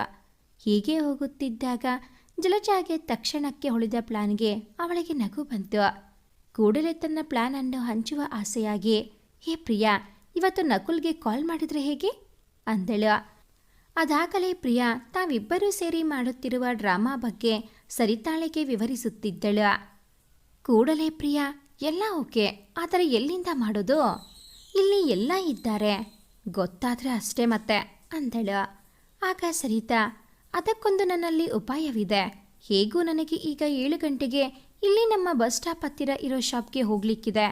ಆಗ ನೀವು ನನ್ನ ಜೊತೆ ಬಂದರೆ ಹೀಗೆ ತಿರುಗಾಡಿ ಫೋನ್ ಮಾಡಿ ಬರೋಣ ಅಂದಳು. ಅವರೆಲ್ಲ ಅಂದುಕೊಂಡಂತೆ ನಡೆದಾಗ ಖುಷಿಯಾದರು. ಶಾಪ್ ಕೆಲಸ ಮುಗಿಸಿ ಪಬ್ಲಿಕ್ ಬೂತ್ ಕಡೆಗೆ ಬಂದರು. ಫೋನ್ ಮಾಡುವ ಮೊದಲು ಜಲಜಾ ಸರಿತಾ ಜೊತೆ ಹೀಗೆ ಮಾತಾಡು ಹೇಳಿದಳು. ಒಟ್ಟಿನಲ್ಲಿ ತನ್ನ ವಾಯ್ಸ್ ಗೊತ್ತಾಗದೆ ಆತನ ದಾರಿ ತಪ್ಪಿಸುವುದೇ ಜಲಜಾಳ ಉದ್ದೇಶವಾಗಿತ್ತು. ನಂತರ ಜಲಜಾ ಕಾಲ್ ಮಾಡಿ, ಹಲೋ, ಇವತ್ತು ನನ್ನ ಇನ್ನೊಬ್ಬ ಫ್ರೆಂಡ್ ಕೂಡ ಮಾತನಾಡುತ್ತಾಳೆ ಅನ್ನುತ್ತಾ ಸರಿತಾ ಕೈಗೆ ರಿಸೀವರ್ ಕೊಟ್ಟಳು ಜಲಜಾ. ತೆಗೆದುಕೊಂಡ ಸರಿತಾ, ನಾನು ನಿರ್ಮಲಾ, ಪ್ರವಳಿಕಾ ಫ್ರೆಂಡ್ ಎಂದು ಹೇಳುತ್ತಾ ಮಾತನಾಡಿದಳು. ನಂತರ, ನಿಮಗೂ ತುಂಬ ಫ್ರೆಂಡ್ಸ್ ಇರಬಹುದೇನೋ ಅಲ್ವಾ? ಕಾಲೇಜಿನಲ್ಲಿ ನಿಮ್ಮ ಬೆಸ್ಟ್ ಫ್ರೆಂಡ್ ಯಾರು ಎಂದು ಕೇಳಿದಳು. ನಕುಲ್ಗೆ ಇದೊಂದು ತಲೆಹರಟೆ ಗ್ಯಾಂಗ್ ಎಂದು ಅನ್ನಿಸಿತು. ಫೋನನ್ನು ಜಲಜಾ ಕೈಗೆ ಕೊಡಲು ಹೇಳಿ, ಅಲ್ಲ, ನಿಮಗೆ ಬೇರೆ ಕೆಲಸ ಇಲ್ವಾ ಕೇಳಿದಾಗ ಜಲಜಾ, ಅಯ್ಯೋ ಇದೆ, ನೀವು ಸೋತ್ರ ಹೇಳಿ, ನಾನು ನಾಳೆಯ ಕಾಲೇಜಿನಲ್ಲಿ ನಿಮ್ಮ ಡಿಪಾರ್ಟ್ಮೆಂಟ್ಗೆ ಬಂದು ಮಾತನಾಡಿಸುತ್ತೇನೆ ಅಂದಳು. ಅದಕ್ಕೆ ನಕುಲ್, ಆ ಕಷ್ಟ ಬೇಡಪ್ಪ, ನಾನೇ ಕಂಡುಹಿಡಿತೇನೆ, ಇನ್ನು ಕೆಲವೇ ದಿನಗಳು ಎಂದು ಹೇಳಿ ಫೋನ್ ಇಟ್ಟ. ಮತ್ತೆ ಮೂವರು ತಮ್ಮ ಬೇರೆ ಕೆಲಸವೆಲ್ಲ ಮುಗಿಸಿ ಮನೆಗೆ ಹಿಂದಿರುಗಿದರು. ಆದರೆ ಜಲಜಾಳ ಮನಸ್ಸಿನ ತುಂಬ ಗೊಂದಲಗಳೇ. ಇಂದು ಕೂಡ ಜಲಜಾಳ ಮನಸ್ಸು ನಕುಲ್ಗೆ ಸಿಟ್ಟು ಬಂದಿರಬಹುದೇ? ನಾನು ಪ್ರಿಯಾಗೆ ಉಪಕಾರ ಮಾಡಲು ಹೋಗಿ ಇನ್ನೇನಾದರೂ ಆದೀತೆ ಎಂದೇ ಆಲೋಚಿಸುತ್ತಿತ್ತು. ಮತ್ತೆ ತನಗೆ ತಾನೇ ಧೈರ್ಯ ತಂದುಕೊಳ್ಳುತ್ತಾ ಎಲ್ಲರ ಎದುರು ಅಸನ್ಮುಖಿಯಾಗಿರಲು ಪ್ರಯತ್ನಿಸುತ್ತಿದ್ದಳು. ಆದರೆ ಇದನ್ನೆಲ್ಲವನ್ನು ಪ್ರಿಯಾಳೊಡನೆ ಹಂಚಿಕೊಳ್ಳಲಾರದೆ ಹೋದಳು. ಅವಳಿಗೆ ಪ್ರಿಯಾ ಕುಗ್ಗುವುದು ಬೇಡವಾಗಿತ್ತು. ಮರುದಿನ ಇಬ್ಬರು ಸರಿತಾ ಜೊತೆ ಕವಿಗೋಷ್ಠಿಯಲ್ಲಿ ಭಾಗವಹಿಸಿದರು. ನಂತರದ ದಿನಗಳು ಹೀಗೆ ಸಾಗಿತ್ತು. 2 ವಾರಕ್ಕೊಮ್ಮೆ ನಕುಲ್ಗೆ ಫೋನ್ ಕಾಲ್ ಹೋಗುತ್ತಿತ್ತು. ಕಾಲೇಜಿನ ಕ್ಯಾಂಪಸ್ನಲ್ಲಿ ಆತ ಎದುರು ಸಿಕ್ಕಾಗ, ಪರಸ್ಪರ ನೋಡಿದಾಗ, ಪ್ರಿಯಾಳನ್ನು ಮಾತನಾಡಿಸಿದಾಗ ಜೊತೆಗಿರುವ ತನ್ನ ಮೇಲೆ ಅನುಮಾನ ಬಲವಾಗಿದೆಯೆಂದೇ ಅನಿಸುತ್ತಿತ್ತು ಜಲಜಾಗೆ. ಹೀಗೆ ಒಂದು ದಿನ ಪ್ರಿಯಾ ಜಲಜಾ ಕ್ಯಾಂಟೀನ್ ಕಡೆಗೆ ಹೆಜ್ಜೆ ಹಾಕುತ್ತಿದ್ದಾಗ ಸಿಕ್ಕಿದ. ಇವರ ವಿಭಾಗದ ಸಂಶೋಧನಾ ವಿದ್ಯಾರ್ಥಿ ನಿಹಾಲ್. ಹಾಯ್ ಪ್ರಿಯಾ, ನಿನ್ನ ನಕುಲ್ ತುಂಬ ಕೇಳ್ತಿದ್ದ, ಯಾಕೋ ಗೊತ್ತಿಲ್ಲಪ್ಪ ಅಂದೆನು. ತಕ್ಷಣ ಪ್ರಿಯಾ ಜಲಜಾ ಮುಖ ನೋಡಿಕೊಂಡರು. ಯಾಕೋ ನಮ್ಮ ಟ್ರೈನ್ ಟ್ರ್ಯಾಕ್ ತಪ್ಪುತ್ತಿದೆ. ಮಾಡಿದ ಉದ್ದೇಶ ಹಿಂದೆ ಜರಿದು ಬೇರೆ ಜಾಡು ಹತ್ತಿರುವುದರ ವಾಸನೆಯನ್ನು ಸುಲಭವಾಗಿ ಇವರೀರ್ವರ ಮನಸ್ಸು ಕಾಣಲು ಶುರುವಾಯಿತು. ಇದರ ನಡುವೆ ವಾರ್ಷಿಕ ಪರೀಕ್ಷೆಗಳು ಮುಗಿದು 1 ತಿಂಗಳ ರಜೆ ಬೇರೆ ಸಿಕ್ಕಿತು. ಆ ರಜೆಯಲ್ಲಿ ಜಲಜಾ ನಕುಲ್ಗೆ 2 ವಾರಕ್ಕೊಮ್ಮೆ ಫೋನ್ ಮಾಡುವುದನ್ನು ಮಾತ್ರ ಮರೆಯಲಿಲ್ಲ. ನಕುಲ್ ಈಗ ಅವಳ ಬೆಸ್ಟ್ ಫ್ರೆಂಡ್ ಆಗಿದ್ದ. ನಕುಲ್ಗೂ ಜಲಜಾಳ ಬಗ್ಗೆ ಏನೋ ಹುಡುಗಾಟದ ಹುಡುಗಿ, ಬೇರೆ ಯಾವ ಉದ್ದೇಶವೂ ಇಲ್ಲ ಎಂದೇ ಅನ್ನಿಸುತ್ತಿತ್ತು. ಇದರ ನಡುವೆ ಜಲಜಾಳ ಒತ್ತಾಯಕ್ಕೆ ಪ್ರಿಯಾಳು ಹೆದರಿ ಒಂದು ದಿನ ಬೆಳಗ್ಗೆ ನಕುಲ್ಗೆ ಫೋನ್ ಮಾಡಿ ಬಡೇ ವಿಶ್ ಬೇರೆ ಮಾಡಿ, ನಾನು ಮಧುರಿಮಾ ಅಂತ ಪ್ರವಳಿಕಾ ಫ್ರೆಂಡ್ ಅಂದಿದ್ದಳು. ಕೇಳಿದ್ದ ನಕುಲ್ಗೆ ತಲೆ ಚಿಟ್ಟು ಹಿಡಿದು ಯಾರಪ್ಪ ಇವರೆಲ್ಲ ಅನ್ನಿಸಿತ್ತು. ಅದಕ್ಕೂ ಕೆಲವು ದಿನಗಳ ಮೊದಲು ಜಲಜಾ ನಕುಲ್ ಮಾತನಾಡಿದಾಗ ಅವನ ಬರ್ಡೇ ಬಗ್ಗೆ ಆತನೇ ಅಚಾನಕ್ಕಾಗಿ ಹೇಳಿದ್ದ. ಜಲಜಾ ಪ್ರಿಯಾಳನ್ನು ಹೇಗೋ ಒಪ್ಪಿಸಿ ಫೋನ್ ಮಾಡಿ ವಿಶ್ ಮಾಡಿಸಿದ್ದಳು. ರಜೆ ಕಳೆದು ಇನ್ನೇನು ಕಾಲೇಜು ಮತ್ತೆ ಶುರುವಾಗುತ್ತಿದೆ ಎಂದ ಕೂಡಲೇ ಜಲಜಾ ಪ್ರಿಯಾ ಇಬ್ಬರು ಅವರ ಲೆಕ್ಚರರನ್ನು ಭೇಟಿ ಮಾಡಿ ಹಾಸ್ಟೆಲ್ ಅಡ್ಮಿಷನ್ ಬಗ್ಗೆ ಮಾತನಾಡಿದರು. ಜಲಜಾಗೆ ಸುಲಭದಲ್ಲಿ ಹಾಸ್ಟೆಲ್ ಸಿಕ್ಕರೆ ಪ್ರಿಯಾಗೆ ಸಿಗಲಿಲ್ಲ. ಈ ಕಾರಣದಿಂದ ಅದನ್ನು ಅಲ್ಲಿಗೆ ಕೈಬಿಟ್ಟರು. ಇದೀಗ ಜಲಜಾಗೆ ನಕುಲ್ ಒಳ್ಳೆಯ ಫೋನ್ ಫ್ರೆಂಡ್ ಆಗಿದ್ದ. ಕಾರಣ ನಕುಲ್ಗೆ ಇದು ಯಾರೋ ಗೊತ್ತಿರುವವರೇ. ಅಷ್ಟೇ ಅಲ್ಲದೆ ಪ್ರಿಯಾಗೆ ಸಂಬಂಧಪಟ್ಟವರದೇ ಕೆಲಸವೆಂದು ಗೊತ್ತಾಗಿತ್ತು ಕೂಡ. ಹಾಗಾಗಿ ಜಲಜಾಳೊಡನೆ ಫೋನ್ನಲ್ಲಿ ಪಟ್ಟಾಂಗವನ್ನು ಎಂಜಾಯ್ ಮಾಡುವುದನ್ನು ರೂಢಿಸಿಕೊಂಡ. ಇದರಿಂದ ಎರಡೂ ಕಡೆಯವರೆಗೂ ಈ ಬ್ಯುಸಿ ಲೈಫ್ನಲ್ಲಿ ಮನಸ್ಸಿಗೆ ಏನೋ ಒಂದು ರಿಲ್ಯಾಕ್ಸ್. ಹೀಗೆ ತಿಂಗಳುಗಳು ಉರುಳಿದಾಗ ಒಂದು ದಿನ ಬಸ್ಸಿಗೆ ಕಾಯುತ್ತಿದ್ದ ಪ್ರಿಯಾ ಹಾಗೂ ಜಲಜಾಳನ್ನು ನೋಡಿದ ನಕುಲ್ ಕೂಡಲೇ ಅವರಿದ್ದ ಕಡೆ ಬಂದು ಅದು ಇದು ಮಾತನಾಡಿಸಲು ಶುರು ಮಾಡಿದ. ಆತನಿಗೆ ಪ್ರಿಯಾಳನ್ನು ಮಾತನಾಡಿಸುವುದಕ್ಕಿಂತಲೂ ಜಲಜಾಳ ಸ್ವರ ಕೇಳುವ ಕ್ಯೂರಿಯಾಸಿಟಿ ಹೆಚ್ಚಿತ್ತು. ಆದರೆ ಜಲಜಾ ನಕ್ಕಳೆ ಹೊರತು ಮಾತನಾಡಲಿಲ್ಲ, ಗಂಭೀರವಾಗಿಯೇ ಇದ್ದಳು. ಪ್ರಿಯಾಳೊಡನೆ ಮಾತನಾಡುತ್ತಿದ್ದರೂ ಆತನ ಕಣ್ಣುಗಳು ತನ್ನನ್ನೇ ಗಮನಿಸುತ್ತಿರುವುದರ ಅರಿವು ಆಕೆಗಾಗಿತ್ತು. ಇದನ್ನು ಪ್ರಿಯಾಳು ಗಮನಿಸಿದ್ದಳು. ಅವಳ ಮುಖದಲ್ಲಿ ಏನೂ ಹೇಳಲಾರದ ಒಂದು ಭಾವ, ಆತಂಕ ಮನೆ ಮಾಡಿತ್ತು. ಪ್ರಿಯಾಗೆ ಮೊದಲಿನಿಂದಲೂ ಡೈರಿ ಬರೆಯುವ ಅಭ್ಯಾಸವಿತ್ತು. ಎಲ್ಲವನ್ನೂ ಬರೆಯದಿದ್ದರೂ ಮನದಲ್ಲಾಗುವ ಹೋರಾಟ, ನಡೆದ ವಿಶೇಷ ಘಟನೆಗಳನ್ನು ದಿನಾಂಕ ಸಮೇತ ತನ್ನ ಡೈರಿಯಲ್ಲಿ ದಾಖಲು ಮಾಡುತ್ತಿದ್ದಳು. ಹಾಗೂ ಅದರ ಇನ್ನೊಂದು ಭಾಗದಲ್ಲಿ ತನ್ನೆಲ್ಲ ಕವನಗಳನ್ನು, ಕಥೆಗಳನ್ನು ಬರೆದಿಡುತ್ತಿದ್ದಳು. ಇಂದು ನಕುಲ್ ಭೇಟಿ ಮಾಡಿದ ಮೇಲಂತೂ ಮನಸ್ಸಿನ ಹೊಯ್ದಾಟ ಕಡಿಮೆಯಾಗಿರಲಿಲ್ಲ. ಹಾಗಾಗಿ ರಾತ್ರಿ ಮಲಗುವ ಮುನ್ನ ಪ್ರಿಯಾ ಡೈರಿಯನ್ನು ತೆಗೆದು ಹಲೋ ಎಂದ. ಮುಗಳ್ನಗೆ ಹೊರಸೂಸಿದ್ದು. ಅರ್ಥ ಹುಡುಕಲು ಬಂದನೆ. ಎದೆ ದಸಕ್ಕೆಂದಿದ್ದು. ಮತ್ತೆ ಅದೇ ಪ್ರಶ್ನೆ. ಮುರಿದ ವಾಕ್ಯಗಳ ಜೋಡಿಸಿದ. ಅರ್ಥವಾಗಲಿಲ್ಲ. ನಿಟ್ಟುಸಿರೊಂದು ಹೊರಬಂತು. ಅವನು ನೋಡಲಿಲ್ಲ. ಅರ್ಥ ಸಿಕ್ಕಿದೆ. ಗಂಟಲಿನಿಂದ ಹೊರಬಂದ ಪ್ರಶ್ನೆ ಕೇಳಲೇ ಇಲ್ಲ. ಅಷ್ಟರಲ್ಲಿ ಅವನು ನಕ್ಕು ಹೊರಟೇ ಹೋದ. ನನ್ನ ಮುಂದಿದ್ದ ರಾಶಿ ರಾಶಿ ಮಾತುಗಳು ಎಲ್ಲಡಗಿತ್ತು. ಹುಡುಕುತ್ತಾ ಹೊರಟೆ ಎನ್ನುವ ಕವನವನ್ನು ಬರದೇ ಬಿಟ್ಟಳು. ಹೀಗೆ ಬರೆದ ಕವನವನ್ನು ಮರುದಿನ ಜಾಹ್ನವಿಯ ಧ್ವನಿಗೋಡೆ ಪತ್ರಿಕೆಯಲ್ಲಿ ಪ್ರಕಟಿಸಲು ಕೊಡೋಣವೆಂದು ಯೋಚಿಸಿದಳು. ಆದರೆ ಮರುದಿನ ಅದನ್ನು ಓದಿದ ಜಲಜ ಪ್ರಿಯಾಳೊಡನೆ, ಅಲ್ವೇ, ನೀನೊಂದು ಕೆಲಸ ಮಾಡು, ಕವನದಲ್ಲಿ ನಿನ್ನ ಹೆಸರು ಹಾಕಬೇಡ. ಅಷ್ಟೇ ಅಲ್ಲ, ಜಾಹ್ನವಿಗೆ ನಿನ್ನ ಅಕ್ಷರಗಳ ಪರಿಚಯವಿದೆ. ಹಾಗಾಗಿ ನಾನು ಬೇರೆ ಯಾರಿಂದಲಾದರೂ ಇದನ್ನು ಬರೆಯಿಸಿ ಪ್ರವಳಿಕಾ ಅಂತ ಹೆಸರು ಹಾಕಲು ಹೇಳುತ್ತೇನೆ. ಪ್ರವಳಿಕಾ ಯಾರಪ್ಪ ಅಂತ ಯಾರಾದರೂ ಅಂದ್ಕೊಂಡ್ರೋ ಅದು ಯಾರದಾದ್ರೂ ಕಾವ್ಯನಾಮ ಇರಬಹುದಲ್ವಾ? ಯಾಕೆ ಮತ್ತೆ ಹೆದರಿಕೆ ಅಲ್ವಾ? ಬರದಾದ ಮೇಲೆ ಅದನ್ನು ಫ್ರೆಂಡ್ಸ್ ಮುಖಾಂತರ ಜಾಹ್ನವಿಗೆ ತಲುಪಿಸೋಣ. ನಕುಲ್ ಹೇಗೂ ಧ್ವನಿಗೋಡೆ ಪತ್ರಿಕೆಯಲ್ಲಿರುವ ಬರಹಗಳನ್ನು ಓದುತ್ತಿರುತ್ತಾನೆ. ನೋಡೋಣ, ಓದುತ್ತಿದ್ದರೆ ಫೋನ್ ಮಾಡಿ ನಾನೊಂದು ಕವನ ಬರೆದಿದ್ದೇನೆ, ಓದಿ ನೋಡಿ ಎಂದು ಹೇಳಿದರಾಯಿತು ಅಂದಳು. ಪ್ರಿಯಾಳು ಒಪ್ಪಿದಳು. ಮರುದಿನ ಅವರ ಪ್ಲಾನ್ನಂತೆ ಎಲ್ಲವೂ ಆಯಿತು. ಅದೇ ವಾರದ ಕೊನೆಯಲ್ಲಿ ಪ್ರಿಯಾಳ ಕವನ ಪ್ರವಳಿಕಾ ಹೆಸರಿನಲ್ಲಿ ಧ್ವನಿಗೋಡೆ ಪತ್ರಿಕೆಯ ಮೇಲೆ ರಾರಾಜಿಸಿತು. ಜಲಜ ನಕುಲ್ಗೆ ಕಾಲ್ ಮಾಡಿ ಆ ಕವನವನ್ನು ಓದುವಂತೆ ಹೇಳಿದಳು. ಅದಾಗಲೇ ಆ ಕವನವನ್ನು ಓದಿದ್ದ ನಕುಲ್ಗೆ ಪ್ರಿಯಾಳ ಮೇಲಿದ್ದ ಸಂಶಯ ಜಾಸ್ತಿಯಾಗಿತ್ತು. ಅಲ್ಲದೆ ಇದು ಅವಳ ಕೆಲಸವಲ್ಲ, ಅವಳ ಬೆನ್ನ ಹಿಂದೆ ಬೇರೆ ಯಾರದೋ ನೆರಳಿದೆ ಎಂಬುವುದಂತೂ ಸ್ಪಷ್ಟವಾಗಿತ್ತು. ಕಾಲೇಜಿನ ದಿನಗಳು ಹೀಗೆ ಸಾಗುತ್ತಿತ್ತು. ಹೀಗಿದ್ದಾಗ ಒಂದು ದಿನ ಪ್ರಿಯಾಳ ಮನೆಗೆ ಅವಳ ದೊಡ್ಡಪ್ಪನ ಮಗ ಚರಣ್ ಅಚಾನಕ್ಕಾಗಿ ಆಗಮಿಸಿದ್ದ. ಪ್ರಿಯಾ ಹಾಗೂ ಅವನು ಸಮವಯಸ್ಕರು. ಚಿಕ್ಕಂದಿನಿಂದಲೂ ಒಟ್ಟಿಗೆ ಆಡಿ ಬೆಳೆದವರಾದ ಕಾರಣ ಸಲಿಗೆ ಒಂದಿಷ್ಟು ಜಾಸ್ತಿಯೇ. ಹೀಗೆ ಲೋಕಾಭಿರಾಮ ಮಾತನಾಡುತ್ತಿದ್ದಾಗ ಆತ ಕಾಲೇಜಿನ ಬಗ್ಗೆ, ಸ್ಟಡೀಸ್ ಬಗ್ಗೆ, ಮುಂದಿನ ಎಜುಕೇಷನ್ ಬಗ್ಗೆ ಕೇಳಿದ. ಆಗ ಪ್ರಿಯಾಗೆ ನಕುಲ್ಗೆ ಫೋನ್ ಮಾಡಿ ಫೂಲ್ ಮಾಡುತ್ತಿರುವ ವಿಚಾರ ನೆನಪಾಗಿ ನಕುಲ್ನನ್ನು ತಾನು ಇಷ್ಟಪಡುತ್ತಿರುವುದನ್ನು ಬಿಟ್ಟು ಬಾಕಿ ನಡೆದ ಎಲ್ಲ ಘಟನೆಗಳನ್ನು ಚರಣ್ನ ಬಳಿ ಹಂಚಿಕೊಂಡಳು. ಕತೆಯೆಲ್ಲ ಕೇಳಿದ ಆತ ಪ್ರಿಯಾಳಲ್ಲಿ, ನೋಡ್ತಿರೋ ಇದರ ಎಂಡ್ ಏನಾಗ್ತದೆ ಅಂತ ನಾನಂತೂ ಊಹಿಸಬಲ್ಲೆ ಎಂದು ಹೇಳಿದ. ಆಗ ಹೆದರಿದ ಪ್ರಿಯಾ, ಏನಾಗ್ತದೆ ಎಂದು ಪ್ರಶ್ನಿಸಿದಳು. ಅದಕ್ಕೆ ಅವನು, ಆಗುವುದೇನೋ, ನಿನ್ನ ಫ್ರೆಂಡ್ಗೂ ಅವನಿಗೂ ಮದುವೆಯಾಗುತ್ತದೆ ಅಷ್ಟೇ ಎಂದು ಹೇಳಿ ನಗಲು ಶುರು ಮಾಡಿದ. ಕೇಳಿದ ಪ್ರಿಯಾ ಗಂಭೀರವಾದಳು. ಮನದಲ್ಲಿ 100 ಯೋಚನೆಗಳು ಹುಟ್ಟಿಕೊಳ್ಳಲು ಶುರುವಾದವು. ಆದರೂ ತೋರಿಸದೆ, ಹೌದಾ ಚರಣ್, ನಿಜವಾಗಲೂ ನಿಂಗೆ ಹಾಗೆ ಅನಿಸ್ತದ? ಅವನ ಬಗ್ಗೆ ಜಾಸ್ತಿ ಗೊತ್ತಿಲ್ಲ, ಆದರೆ ಜಲಜಾ ಮಾತ್ರ ಹಾಗಿಲ್ಲ ಅಂದಳು. ಅದಕ್ಕೆ ಚರಣ್, ಅದೆಲ್ಲ ಗೊತ್ತಿಲ್ಲಪ್ಪ, ಹೀಗೆ ನಡೆದಿದ್ದು ಕೇಳಿದ್ದೇನೆ, ಸಾಧ್ಯತೆಗಳ ಬಗ್ಗೆ ಮಾತ್ರ ನಾನು ಹೇಳಿದ್ದು ಎಂದನು. ಮತ್ತೆ 2 ದಿನ ಕಳೆದರೂ ಪ್ರಿಯಾಗೆ ಚರಣ್ನ ಆ ಮಾತುಗಳೇ ಕಿವಿಯಲ್ಲಿ ಮತ್ತೆ ಮತ್ತೆ ಕೇಳಿಸಿದಂತಾಗುತ್ತಿತ್ತು.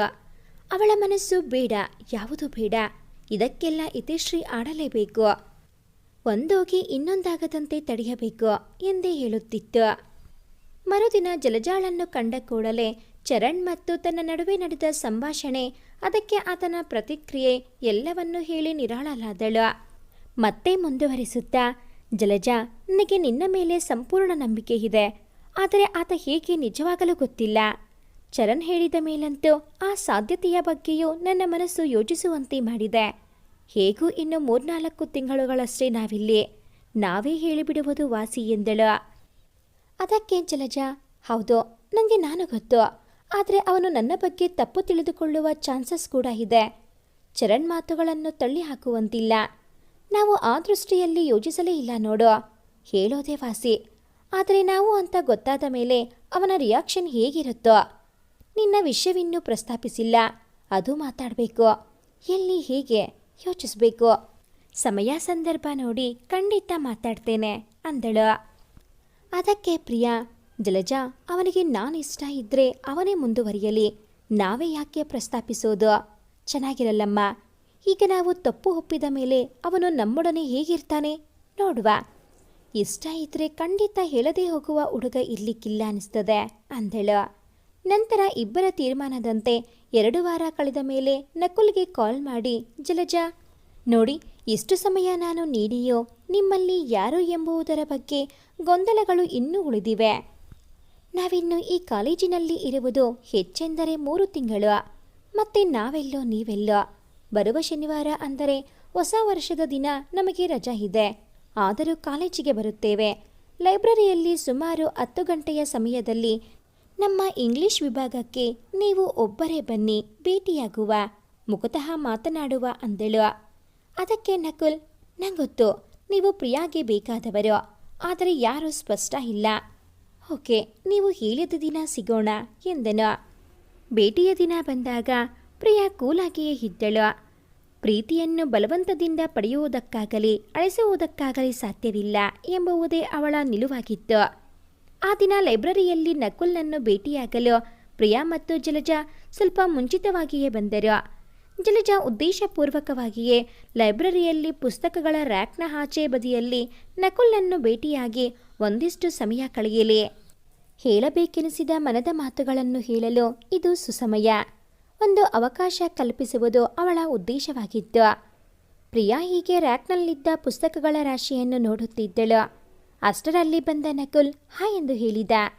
ಮೊದಲು ಪ್ರಿಯಾಳೊಬ್ಬಳೇ ಇದ್ದಳು. ಪ್ರಿಯಾಳು ಹಾಯ್ ಎಂದು ಹೇಳಿ, ಓ ಬಂದ್ರಾ, ನಿಮ್ಮನ್ನೇ ವೆಯ್ಟ್ ಮಾಡ್ತಿದ್ದೆ, ನಾನೇ ಬರ ಹೇಳಿದ್ದು ಅನ್ನುತ್ತಾ ಮೂಲೆಯಲ್ಲಿದ್ದ ಟೇಬಲ್ ತೋರಿಸಿ ಅಲ್ಲಿ ಕೂರೋಣವೆ ಕೇಳಿದಳು. ನಕುಲ್ ಮನದಲ್ಲಿ ಇವಳೇ ಫೋನ್ ಮಾಡಿದ್ದ, ಸ್ವರ ಹೀಗಿರ್ಲಿಲ್ವಲ್ಲ, ಯಾವಾಗ ಈ ಹುಡುಗಿಗೆ ಇಷ್ಟು ಧೈರ್ಯ ಬಂತು? ಏನೋ ಇದೆ, ನೋಡೋಣ, ವೇಟ್ ಆ್ಯಂಡ್ ವಾಚ್ ಎಂದು ತನಗೆ ತಾನೇ ಹೇಳಿಕೊಂಡನು. ರಜಾದಿನವಾದ್ದರಿಂದ ಲೈಬ್ರರಿಯಲ್ಲಿ ಬೆರಳೆಣಿಕೆಯ ಜನರಷ್ಟೇ ಇದ್ದರು. ಅಲ್ಲದೆ ಅವರೆಲ್ಲ ಅವರಷ್ಟಕ್ಕೆ ಗಂಭೀರವಾಗಿ ಓದುತ್ತಲೋ ಬರೆಯುತ್ತಲೋ ಇದ್ದ ಕಾರಣ ಪ್ರಿಯಾಗೆ ಮಾತನಾಡಲು ಸಲೀಸಾಯಿತು. ಟೇಬಲ್ನಲ್ಲಿ ಕುಳಿತ ಮೇಲೆ ಪ್ರಿಯಾಗೆ ಹೇಗೆ ಎಲ್ಲಿಂದ ಶುರು ಮಾಡುವುದೆಂದೇ ತೋಚಲಿಲ್ಲ. ಆದರೂ ಕಷ್ಟಪಟ್ಟು, ನೋಡಿ, ಮೊದಲು ನೀವು ನನ್ನ ಕ್ಷಮಿಸಬೇಕು. ಇಷ್ಟು ದಿನ ನಿಮಗೆ ಅಪರಿಚಿತ ಹುಡುಗಿಯಿಂದ ಫೋನ್ ಕಾಲ್ ಬರುತ್ತಿತ್ತಲ್ವಾ, ಅದನ್ನು ಮಾಡುತ್ತಿದ್ದದ್ದು ಬೇರೆ ಯಾರೂ ಅಲ್ಲ, ನಾನೇ ಆ ಪ್ರವಳಿಕಾ ಅಂದಳು. ನಕುಲ್ ಆಶ್ಚರ್ಯ ವ್ಯಕ್ತಪಡಿಸದೆ ಹೌದಾ ಅಷ್ಟೇ ಹೇಳಿದ. ಪ್ರಿಯಾ ಮುಂದುವರಿಸುತ್ತಾ, ಮತ್ತೆ ನನ್ನ ಜೊತೆ ನನ್ನಿಬ್ಬರು ಫ್ರೆಂಡ್ಸ್ ಕೂಡ ಕಾಲ್ ಮಾಡಿದ್ದಾರೆ, ಮಧುರಿಮಾ ಮತ್ತು ನಿರ್ಮಲಾ ಎಂಬ ಹೆಸರಿನಲ್ಲಿ ಎಂದಳು. ಪ್ರವಳಿಕಾ ಅಂದರೆ ಹೊಗಟು, ಆ ಅರ್ಥವನ್ನು ಕೊನೆಗೂ ನೀವು ಹೇಳಲೇ ಇಲ್ಲ. ಒಟ್ಟಿನಲ್ಲಿ ಪ್ರವಳಿಕಾ ನಿಮಗೆ ಒಗಟೇ ಆದಳೇನೋ ಎಂದು ಹೇಳಿ ನಕ್ಕಳು. ನೋಡಿ, ಮತ್ತೊಮ್ಮೆ ಸಾರಿ. 4 ಗೋಡೆಗಳ ಮಧ್ಯೆ ಕುಳಿತು ಪಾಠ ಕೇಳಿ ಚಿಟ್ಟೆನಿಸಿದಾಗ ನಮ್ಮ ಮನಸ್ಸಿಗೊಂದು ಬದಲಾವಣೆ ಬೇಕಿತ್ತು. ಏನೂ ಮಾಡೋಣವೆಂದು ಅನಿಸಿತ್ತು. ಈ ನಮ್ಮ ಹುಚ್ಚುತನವನ್ನು ಸಹಿಸಿ ತಾಳ್ಮೆಯಿಂದ ಸಹಕರಿಸಿದ್ದಕ್ಕೆ ತುಂಬ ಥ್ಯಾಂಕ್ಸ್. ಇನ್ನೊಂದು ವಿಷಯ ಹೇಳಲೇ ಮರೆತೆ, ನಕುಲ ಅಂದರೆ ಮುಂಗಸಿ ಎಂಬ ಅರ್ಥವಿದೆಯಂತೆ, ಹೌದಾ ಕೇಳಿದಳು. ಆದರೆ ನಕುಲ್ ಮೌನವಾಗಿ ಪ್ರಿಯಾಳನ್ನೇ ನೋಡುತ್ತಿದ್ದ. ಆದರೆ ಮನಸ್ಸು ಇನ್ನೆಲ್ಲೋ ಇತ್ತು. ಆತನಿಗೆ ಪ್ರಿಯಾಳ ಮಾತುಗಳು ಸ್ಯಾಟಿಸ್ಫ್ಯಾಕ್ಷನ್ ಕೊಡಲಿಲ್ಲವೆಂದು ಅವನ ಮುಖಭಾವವೇ ಹೇಳುತ್ತಿತ್ತು. ಹಾಗಾಗಿ ಆತ ಏನನ್ನೂ ಹೇಳಲಿಲ್ಲ. ಮಾತನಾಡಿ ಮುಗಿಸಿದಾಗ ಅದೆಲ್ಲಿಂದ ತನಗೆ ಎಷ್ಟು ಧೈರ್ಯ ಬಂತಪ್ಪ ಎಂದು ಪ್ರಿಯಾಗೆ ಆಶ್ಚರ್ಯವಾಗಿತ್ತು. ಪ್ರಿಯಾ ತನ್ನ ಅಂತರಂಗದ ಕೆಲವು ಪ್ರಶ್ನೆಗಳಿಗೆ ಆತನಲ್ಲಿ ಉತ್ತರವಿದೆಯೇ ಎಂದು ಹುಡುಕಿದಳು. ಅವನ ಕಣ್ಣುಗಳಲ್ಲಿ ಯಾವ ಭಾವವೂ ಕಾಣದೆ ನಿರಾಶಳಾದಳು. ಇಷ್ಟು ಹೊತ್ತಿನ ಮಾತುಕತೆಯಲ್ಲಿ ತನ್ನನ್ನು ಆತ ಪ್ರೀತಿಸಿದ್ದೇ ಹೌದಾದಲ್ಲಿ ಖಂಡಿತ ಹೇಳುತ್ತಿದ್ದ. ಇಲ್ಲ, ಆತನ ಮನಸ್ಸಿನಲ್ಲಿ ನನಗೆ ವಿಶೇಷ ಸ್ಥಾನವೇನೂ ಇಲ್ಲ ಎಂಬುದು ಅವಳಿಗೆ ಅರ್ಥವಾಗಿತ್ತು. ಅಷ್ಟರಲ್ಲಿ ಜಲಜಾ ಬಂದಳು. ಆಗ ಪ್ರಿಯಾ ಜಲಜಾಳನ್ನು ನೋಡಿ, ಇಲ್ಲಿ ಬಾ ಜಲಜಾ ಅನ್ನುತ್ತಾ, ನೋಡಿ, ಇವಳು ನನ್ನ best friend Jalajakshi, short and sweet ಆಗಿ ಜಲಜಾ, ಅಲ್ಲಲ್ಲ ಮಧುರಿಮಾ ಅಂದಳು. ಅದಕ್ಕೆ ನಕುಲ್, ಹೋ, ಇನ್ನು ನಿರ್ಮಲಾ ಎಲ್ಲಿದ್ದಾಳೆ ಅಂದ. ಆಗ ಪ್ರಿಯಾ, ಅವಳು ಇಲ್ಲಿಲ್ಲ, ಅವಳು ನನ್ನ ಡಿಗ್ರಿ ಫ್ರೆಂಡ್, ಇನ್ನು ಫೈನಲ್ ಇಯರ್ ಅಷ್ಟೇ ಅಂದಳು. ಮತ್ತೆ ಮೂವರು ಕಳೆದ ದಿನಗಳ ಬಗ್ಗೆ, ಮುಂದಿನ ಕಲಿಕೆ, ವೃತ್ತಿಯ ಬಗ್ಗೆ ಮಾತನಾಡಿದರು. ಜಲಜಾ ಹೆಚ್ಚೇನೂ ಮಾತನಾಡದಿದ್ದರೂ ಅಳುಕಿಲ್ಲದೆ ಅವನ ಪ್ರಶ್ನೆಗಳಿಗೆ ಉತ್ತರಿಸಿದ್ದಳು. ಮತ್ತೆ ಅಲ್ಲಿಂದ ಹೊರಟಾಗ ಇಬ್ಬರೂ ಸೇರಿ ತಮ್ಮ ನೆನಪಿಗಾಗಿ ನಕುಲ್ಗೆ ಒಂದು ಒಳ್ಳೆಯ ಪುಸ್ತಕವನ್ನು ಉಡುಗೊರೆಯಾಗಿ ಕೊಟ್ಟರು. ಒಟ್ಟಿನಲ್ಲಿ ಇದೊಂದು ಒಳ್ಳೆಯ ಭೇಟಿಯಾಗಿದ್ದು ಇವರಿಗೆ ಖುಷಿ ನೀಡಿದ್ದಂತೂ ಸತ್ಯ. ಅನಂತರ ಪರೀಕ್ಷೆಗಳ ಫಲಿತಾಂಶಗಳ ಸಮಯದಲ್ಲಿ ಹೆಚ್ಚಾಗಿ ಆತನ ಭೇಟಿ ಮಾತುಕತೆ ಆಗುತ್ತಿತ್ತು. ಆದರೆ ಬೆಳವಣಿಗೆ ಏನೂ ಕಂಡಿರಲಿಲ್ಲ. ಇಲ್ಲಿ ಕಾಲೇಜಿಗೆ ಗುಡ್ ಬೈ ಹೇಳಿದ ಮೇಲೆ ಪ್ರಿಯಾ ಕಾಲೇಜ್ ಒಂದರಲ್ಲಿ ಉಪನ್ಯಾಸಕಿಯಾಗಿ ಕೆಲಸಕ್ಕೆ ಹೇಳಿದರೆ ಜಲಜಾ ಯಾವುದೋ ಪತ್ರಿಕೆಗೆ ಸಬ್ ಎಡಿಟರ್ ಆಗಿ ಸೇರಿದಳು. ತಂದೆ ಇಲ್ಲದ ಕಾರಣ ಪ್ರಿಯಾಗೆ ಬೇಗನೆ ಮದುವೆ ಮಾಡುವುದು ಅವಳ ತಾಯಿಗೆ ಅನಿವಾರ್ಯವಾಗಿತ್ತು. ಇದರ ನಡುವೆ ಜಲಜಾ ಪ್ರಿಯಾಗೆ ಹೇಳಿದ ಮಾತನ್ನು ಮರೆತಿರಲಿಲ್ಲ. ಹೀಗೆ ಸಮಯ ಸಿಕ್ಕಾಗ ನಕುಲ್ ಜೊತೆ ಫೋನ್ ಮಾಡುತ್ತಿದ್ದಳು. ಆಗ ಪ್ರಿಯಾಳ ಪ್ರಸ್ತಾಪವು ಬರುತ್ತಿತ್ತು. ಒಂದು ದಿನ ಹೀಗೆ ಪ್ರಿಯಾಳ ಬಗ್ಗೆ ಮಾತು ಜಲಜಾ ಉದ್ದೇಶಪೂರ್ವಕವಾಗಿಯೇ ಆಕೆಯ ಮದುವೆ ಸೆಟಲ್ ಆಗುವುದರಲ್ಲಿದೆ ಎಂದಳು. ಆತನ ಮನಸ್ಸಿನಲ್ಲಿ ಏನಿದೆ ಎಂದು ಜಲಜಾಗೆ ಬೇಕಿತ್ತು. ಅದಕ್ಕೆ ನಕುಲ್, ಹೋ ಹೌದಾ, ಗುಡ್, ಹಾಗಾದರೆ ಗಮ್ಮತ್ತು ಹೋಳಿಗೆ ಊಟ ಗ್ಯಾರಂಟಿ ನಮಗೆ ಎಂದು ಹೇಳಿ ನಕ್ಕ. ಅದಕ್ಕೆ ಜಲಜಾ, ಹೌದೌದು, ನಿಮ್ದಿದ್ರೆ ಹೇಳಿ ಅಂದಳು. ಅದಕ್ಕೆ ಅವನು, ಸದ್ಯವಂತೂ ಇಲ್ಲಪ್ಪ, ರಿಸರ್ಚ್ ವರ್ಕ್ ಮುಗಿಸಬೇಕು, ಒಂದು ಒಳ್ಳೆಯ ಪತ್ರಿಕೆಯಲ್ಲಿ ಕೆಲಸ ಮಾಡಬೇಕು, ಲೈಫ್ನಲ್ಲಿ ಸೆಟಲ್ ಆಗಬೇಕು, ಆಮೇಲೆಯೇ ಮದುವೆ ಎಂದನು. ಹಾಗಾದರೆ ನಕುಲ್ ಪ್ರಿಯಾ ಮದುವೆ ಆದ ಹಾಗೆಯೇ? ಸಾಧ್ಯವೇ ಇಲ್ಲ ಅಂದುಕೊಂಡಳು ಜಲಜಾ. ಅಲ್ಲದೆ ಅವನ ಮನಸ್ಸಿನಲ್ಲಿ ಬೇರೆ ಯಾರಾದರೂ ಇರಬಹುದು. ಈಗಾಗಲೇ ಮದುವೆಯ ಮುಂದಿನ ಜೀವನದ ಬಗ್ಗೆ ಆತ ಪ್ಲಾನ್ ಮಾಡಿರಬಹುದು ಅನ್ನಿಸುತ್ತಿತ್ತು. ಒಮ್ಮೆ ಆತನೊಡನೆ ಹೀಗೆ ಮಾತನಾಡುತ್ತಿದ್ದಾಗ ತನ್ನ ದೂರದ ರಿಲೇಟಿವ್ ಒಬ್ಬಳಿದ್ದಾಳೆ. ಫ್ಯಾಷನ್ ಡಿಸೈನ್ನಲ್ಲಿ ಡಿಪ್ಲೊಮಾ ಮಾಡುತ್ತಿದ್ದಾಳೆ. ಅಮ್ಮನಿಗೆ ಅವಳನ್ನೇ ಸೊಸೆಯಾಗಿ ತರಬೇಕೆಂಬ ಆಸೆ ಎಂದು ಬೇರೆ ಆತ ಹೇಳಿದ್ದ. ಜಲಜಾ ಅದನ್ನು ಪ್ರಿಯಾಗೆ ಹೇಳಿ ಆಕೆ ಯಾವುದೇ ಕನಸುಗಳ ಸಾಮ್ರಾಜ್ಯದಲ್ಲಿ ವಿಹರಿಸದಂತೆ ತಡೆದಿದ್ದಳು. ಹೀಗೆ ಸ್ವಲ್ಪ ದಿನಗಳು ಕಳೆದಿತ್ತು. ಒಂದು ಭಾನುವಾರ ಎಂದಿನಂತೆ ಜಲಜಾ ಆ ವಾರದ ವಾರಪತ್ರಿಕೆಯನ್ನು ಓದುತ್ತಿದ್ದಳು. ತಕ್ಷಣ ಅದರಲ್ಲಿ ಯುವಕಾವ್ಯ ವಿಭಾಗದಲ್ಲಿ ಬರೆದ ಪ್ರೀತಿ ಎಂಬ ಕವನವೊಂದು ಅವಳ ಗಮನ ಸೆಳೆಯಿತು. ಅದರಲ್ಲಿ ನಿಜವಾದ ಪ್ರೀತಿ ಹೇಳಿ ಕೇಳಿ ಹುಟ್ಟುವುದಿಲ್ಲ, ಕ್ಷುಲ್ಲಕ ಕಾರಣಕ್ಕೆ ನಶಿಸುವುದೂ ಇಲ್ಲ. ಪ್ರೀತಿ ಚಿರಾಯು, ಅಂತರಂಗದ ಭಾವಸ್ರವಕ್ಕೆ ಕೊನೆ ಇರುವುದಾದರೆ ಅದು ಹೃದಯ ಬಡಿತ ನಿಂತಾಗಲೇ ಎಂದಿತ್ತು. ಯಾಕೋ ಆರಂಭದಲ್ಲಿ ಓದುವಾಗಲೇ ಇದು ಪ್ರಿಯಾಳದ್ದೇ ಭಾವನೆಗಳಿರಬೇಕು ಅನ್ನಿಸಿತ್ತು. ಮುಗಿಸಿದ ಮೇಲೆ ಬರೆದವರ ಹೆಸರಿನಲ್ಲಿ ಪ್ರಿಯಾ ಎಂದು ಇದ್ದಾಗ ಏನೂ ಆಶ್ಚರ್ಯವಾಗಲೇ ಇಲ್ಲ. ಕೂಡಲೇ ಪ್ರಿಯಾಗೆ ಕಾಲ್ ಮಾಡಿ, ಯಾಕಮ್ಮ ನನ್ನ ಮರೆತೆಯಾ? ಕವನ ಕಳಿಸಿದ್ದು, ಪ್ರಕಟವಾದದ್ದು ಯಾವುದನ್ನು ನೀನು ಹೇಳೇ ಇಲ್ಲ ಎಂದಳು. ಅದಕ್ಕೆ ಪ್ರಿಯಾ, ಹೌದಾ, ಯಾವ ಕವನ? ಕೆಲವನ್ನು ಬೇರೆ ಬೇರೆ ಪತ್ರಿಕೆಗಳಿಗೆ ಕಳುಹಿಸಿದ್ದೆ, ಪ್ರಕಟವಾಗಿದ್ದು ಗೊತ್ತಾಗಿಲ್ಲ ಅಂದಳು. ಆಗ ಜಲಜಾ, ಅದೇ ಸೌರಭ್ ವಾರಪತ್ರಿಕೆಯಲ್ಲಿ ಯುವಕಾವ್ಯ ಅಂತ ಇದೆ ಅಲ್ವಾ, ಈ ವಾರದ ಕಾಲಂನಲ್ಲಿ ನಿನ್ನ ಪ್ರೀತಿ ಎಂಬ ಕವನವು ಆಯ್ಕೆಯಾಗಿದೆ ನೋಡು ಎಂದಳು. ಅದಕ್ಕೆ ಪ್ರಿಯಾ ಸಂತಸದಿಂದ, ಹೇ ಹೌದಾ, ವಾವ್, ಎಷ್ಟು ಖುಷಿ ಆಗ್ತಿದೆ. ಈ ವಾರದ ಸೌರಭ ಇನ್ನೂ ಮನೆಗೆ ತಂದಿಲ್ಲ, ನೋಡ್ತೇನೆ ಎಂದಳು. ಕೂಡಲೇ ಜಲಜಾ, ಅದಿರಲಿ, ನಿನ್ನದೊಂದು ಮಾತು ಕೇಳಲ್ಲ. ನೀನಿನ್ನೂ ನಕುಲ್ನನ್ನ ಇಷ್ಟಪಡ್ತೀಯಾ, ಪ್ರೀತಿಸ್ತೀಯಾ? ಅವನಿಗೆ ನಿನ್ನ ಬಗ್ಗೆ ಯಾವುದೇ ಭಾವನೆಗಳು ಇದ್ದಿದ್ದರೆ ಖಂಡಿತ ಹೇಳ್ತಿದ್ದ. ನೀನವನನ್ನು ಪ್ರೀತಿಸುವುದನ್ನು ಬಿಟ್ಟು ಒಳ್ಳೆಯ ಹುಡುಗನನ್ನು ಮದುವೆಯಾಗು ಅಂದಳು. ಅದಕ್ಕೆ ಪ್ರಿಯಾ, ಅಷ್ಟಕ್ಕೂ ಪ್ರೀತಿಸುವುದೆಂದರೆ ಏನು ಜಲಜಾ? ಜಸ್ಟ್ ಪ್ರೀತಿಸುವುದು ಅಷ್ಟೇ. ಅದು ಹೇಳಿ ಕೇಳಿ ಹುಟ್ಟೋದಾ? ನನ್ನ ಮಟ್ಟಿಗೆ ಇಲ್ಲ. ಅವನು ನನ್ನನ್ನು ಪ್ರೀತಿಸಲಿಲ್ಲ ಅಥವಾ ಮದುವೆಯಾಗಿಲ್ಲ ಅನ್ನುವ ಕ್ಷುಲ್ಲಕ ಕಾರಣಕ್ಕೆ ನನ್ನ ಪ್ರೀತಿ ನಶಿಸ್ತಾದ ಹೇಳು? ನೆವರ್. ನನಗೆ ಅವನ ಮೇಲಿನ ಭಾವನೆಗಳು ಬದಲಾಗಬಹುದೇನೋ, ಆದರೆ ಪ್ರೀತಿ ಅಲ್ಲ. ಬದುಕನ್ನು ಬಂದ ಹಾಗೆಯೇ ಸ್ವೀಕರಿಸಬೇಕು, ಮುಂದೆ ಹೋಗ್ತಾ ಇರಬೇಕು ಅಷ್ಟೇ. ನಕುಲ್ ಒಳ್ಳೆಯ ಹುಡುಗ, ಅವನ ಮದುವೆಯಾಗೋ ಹುಡುಗಿ ಅದೃಷ್ಟ ಮಾಡಿರಬೇಕು. ಆ ಅದೃಷ್ಟ ನಂಗಿಲ್ವೇನೋ. ನನಗೆ ಸಿಗಲಿಲ್ಲ ಅಂದ ಮಾತ್ರಕ್ಕೆ ಅವನ ದೂರುವುದು ಎಷ್ಟು ಸರಿ ಅಲ್ವಾ? ಆದರೆ ಈ ಲೋಕದಲ್ಲಿ ಅವನಂತಹ ಎಷ್ಟೋ ಜನರಿರಬಹುದು. ಅದರಲ್ಲಿ ಯಾರಾದರೂ ಒಬ್ಬರು ನನಗೆ ಸಿಗಲೂಬಹುದು. ಇನ್ನೊಂದು ಒಳ್ಳೆಯ ಬದುಕು ನನಗಾಗಿ ಕಾದಿರಬಹುದು. ಈ ಇಷ್ಟೆಲ್ಲ ಸಾಧ್ಯತೆಗಳ ನಡುವೆ ನಾವಿರುವಾಗ ಯಾಕೆ ಮುಗಿದ ಚರಣಗಳ ಪೂರ್ಣ ವಿರಾಮವನ್ನು ನೆನೆದು ಕೊರಗಬೇಕು?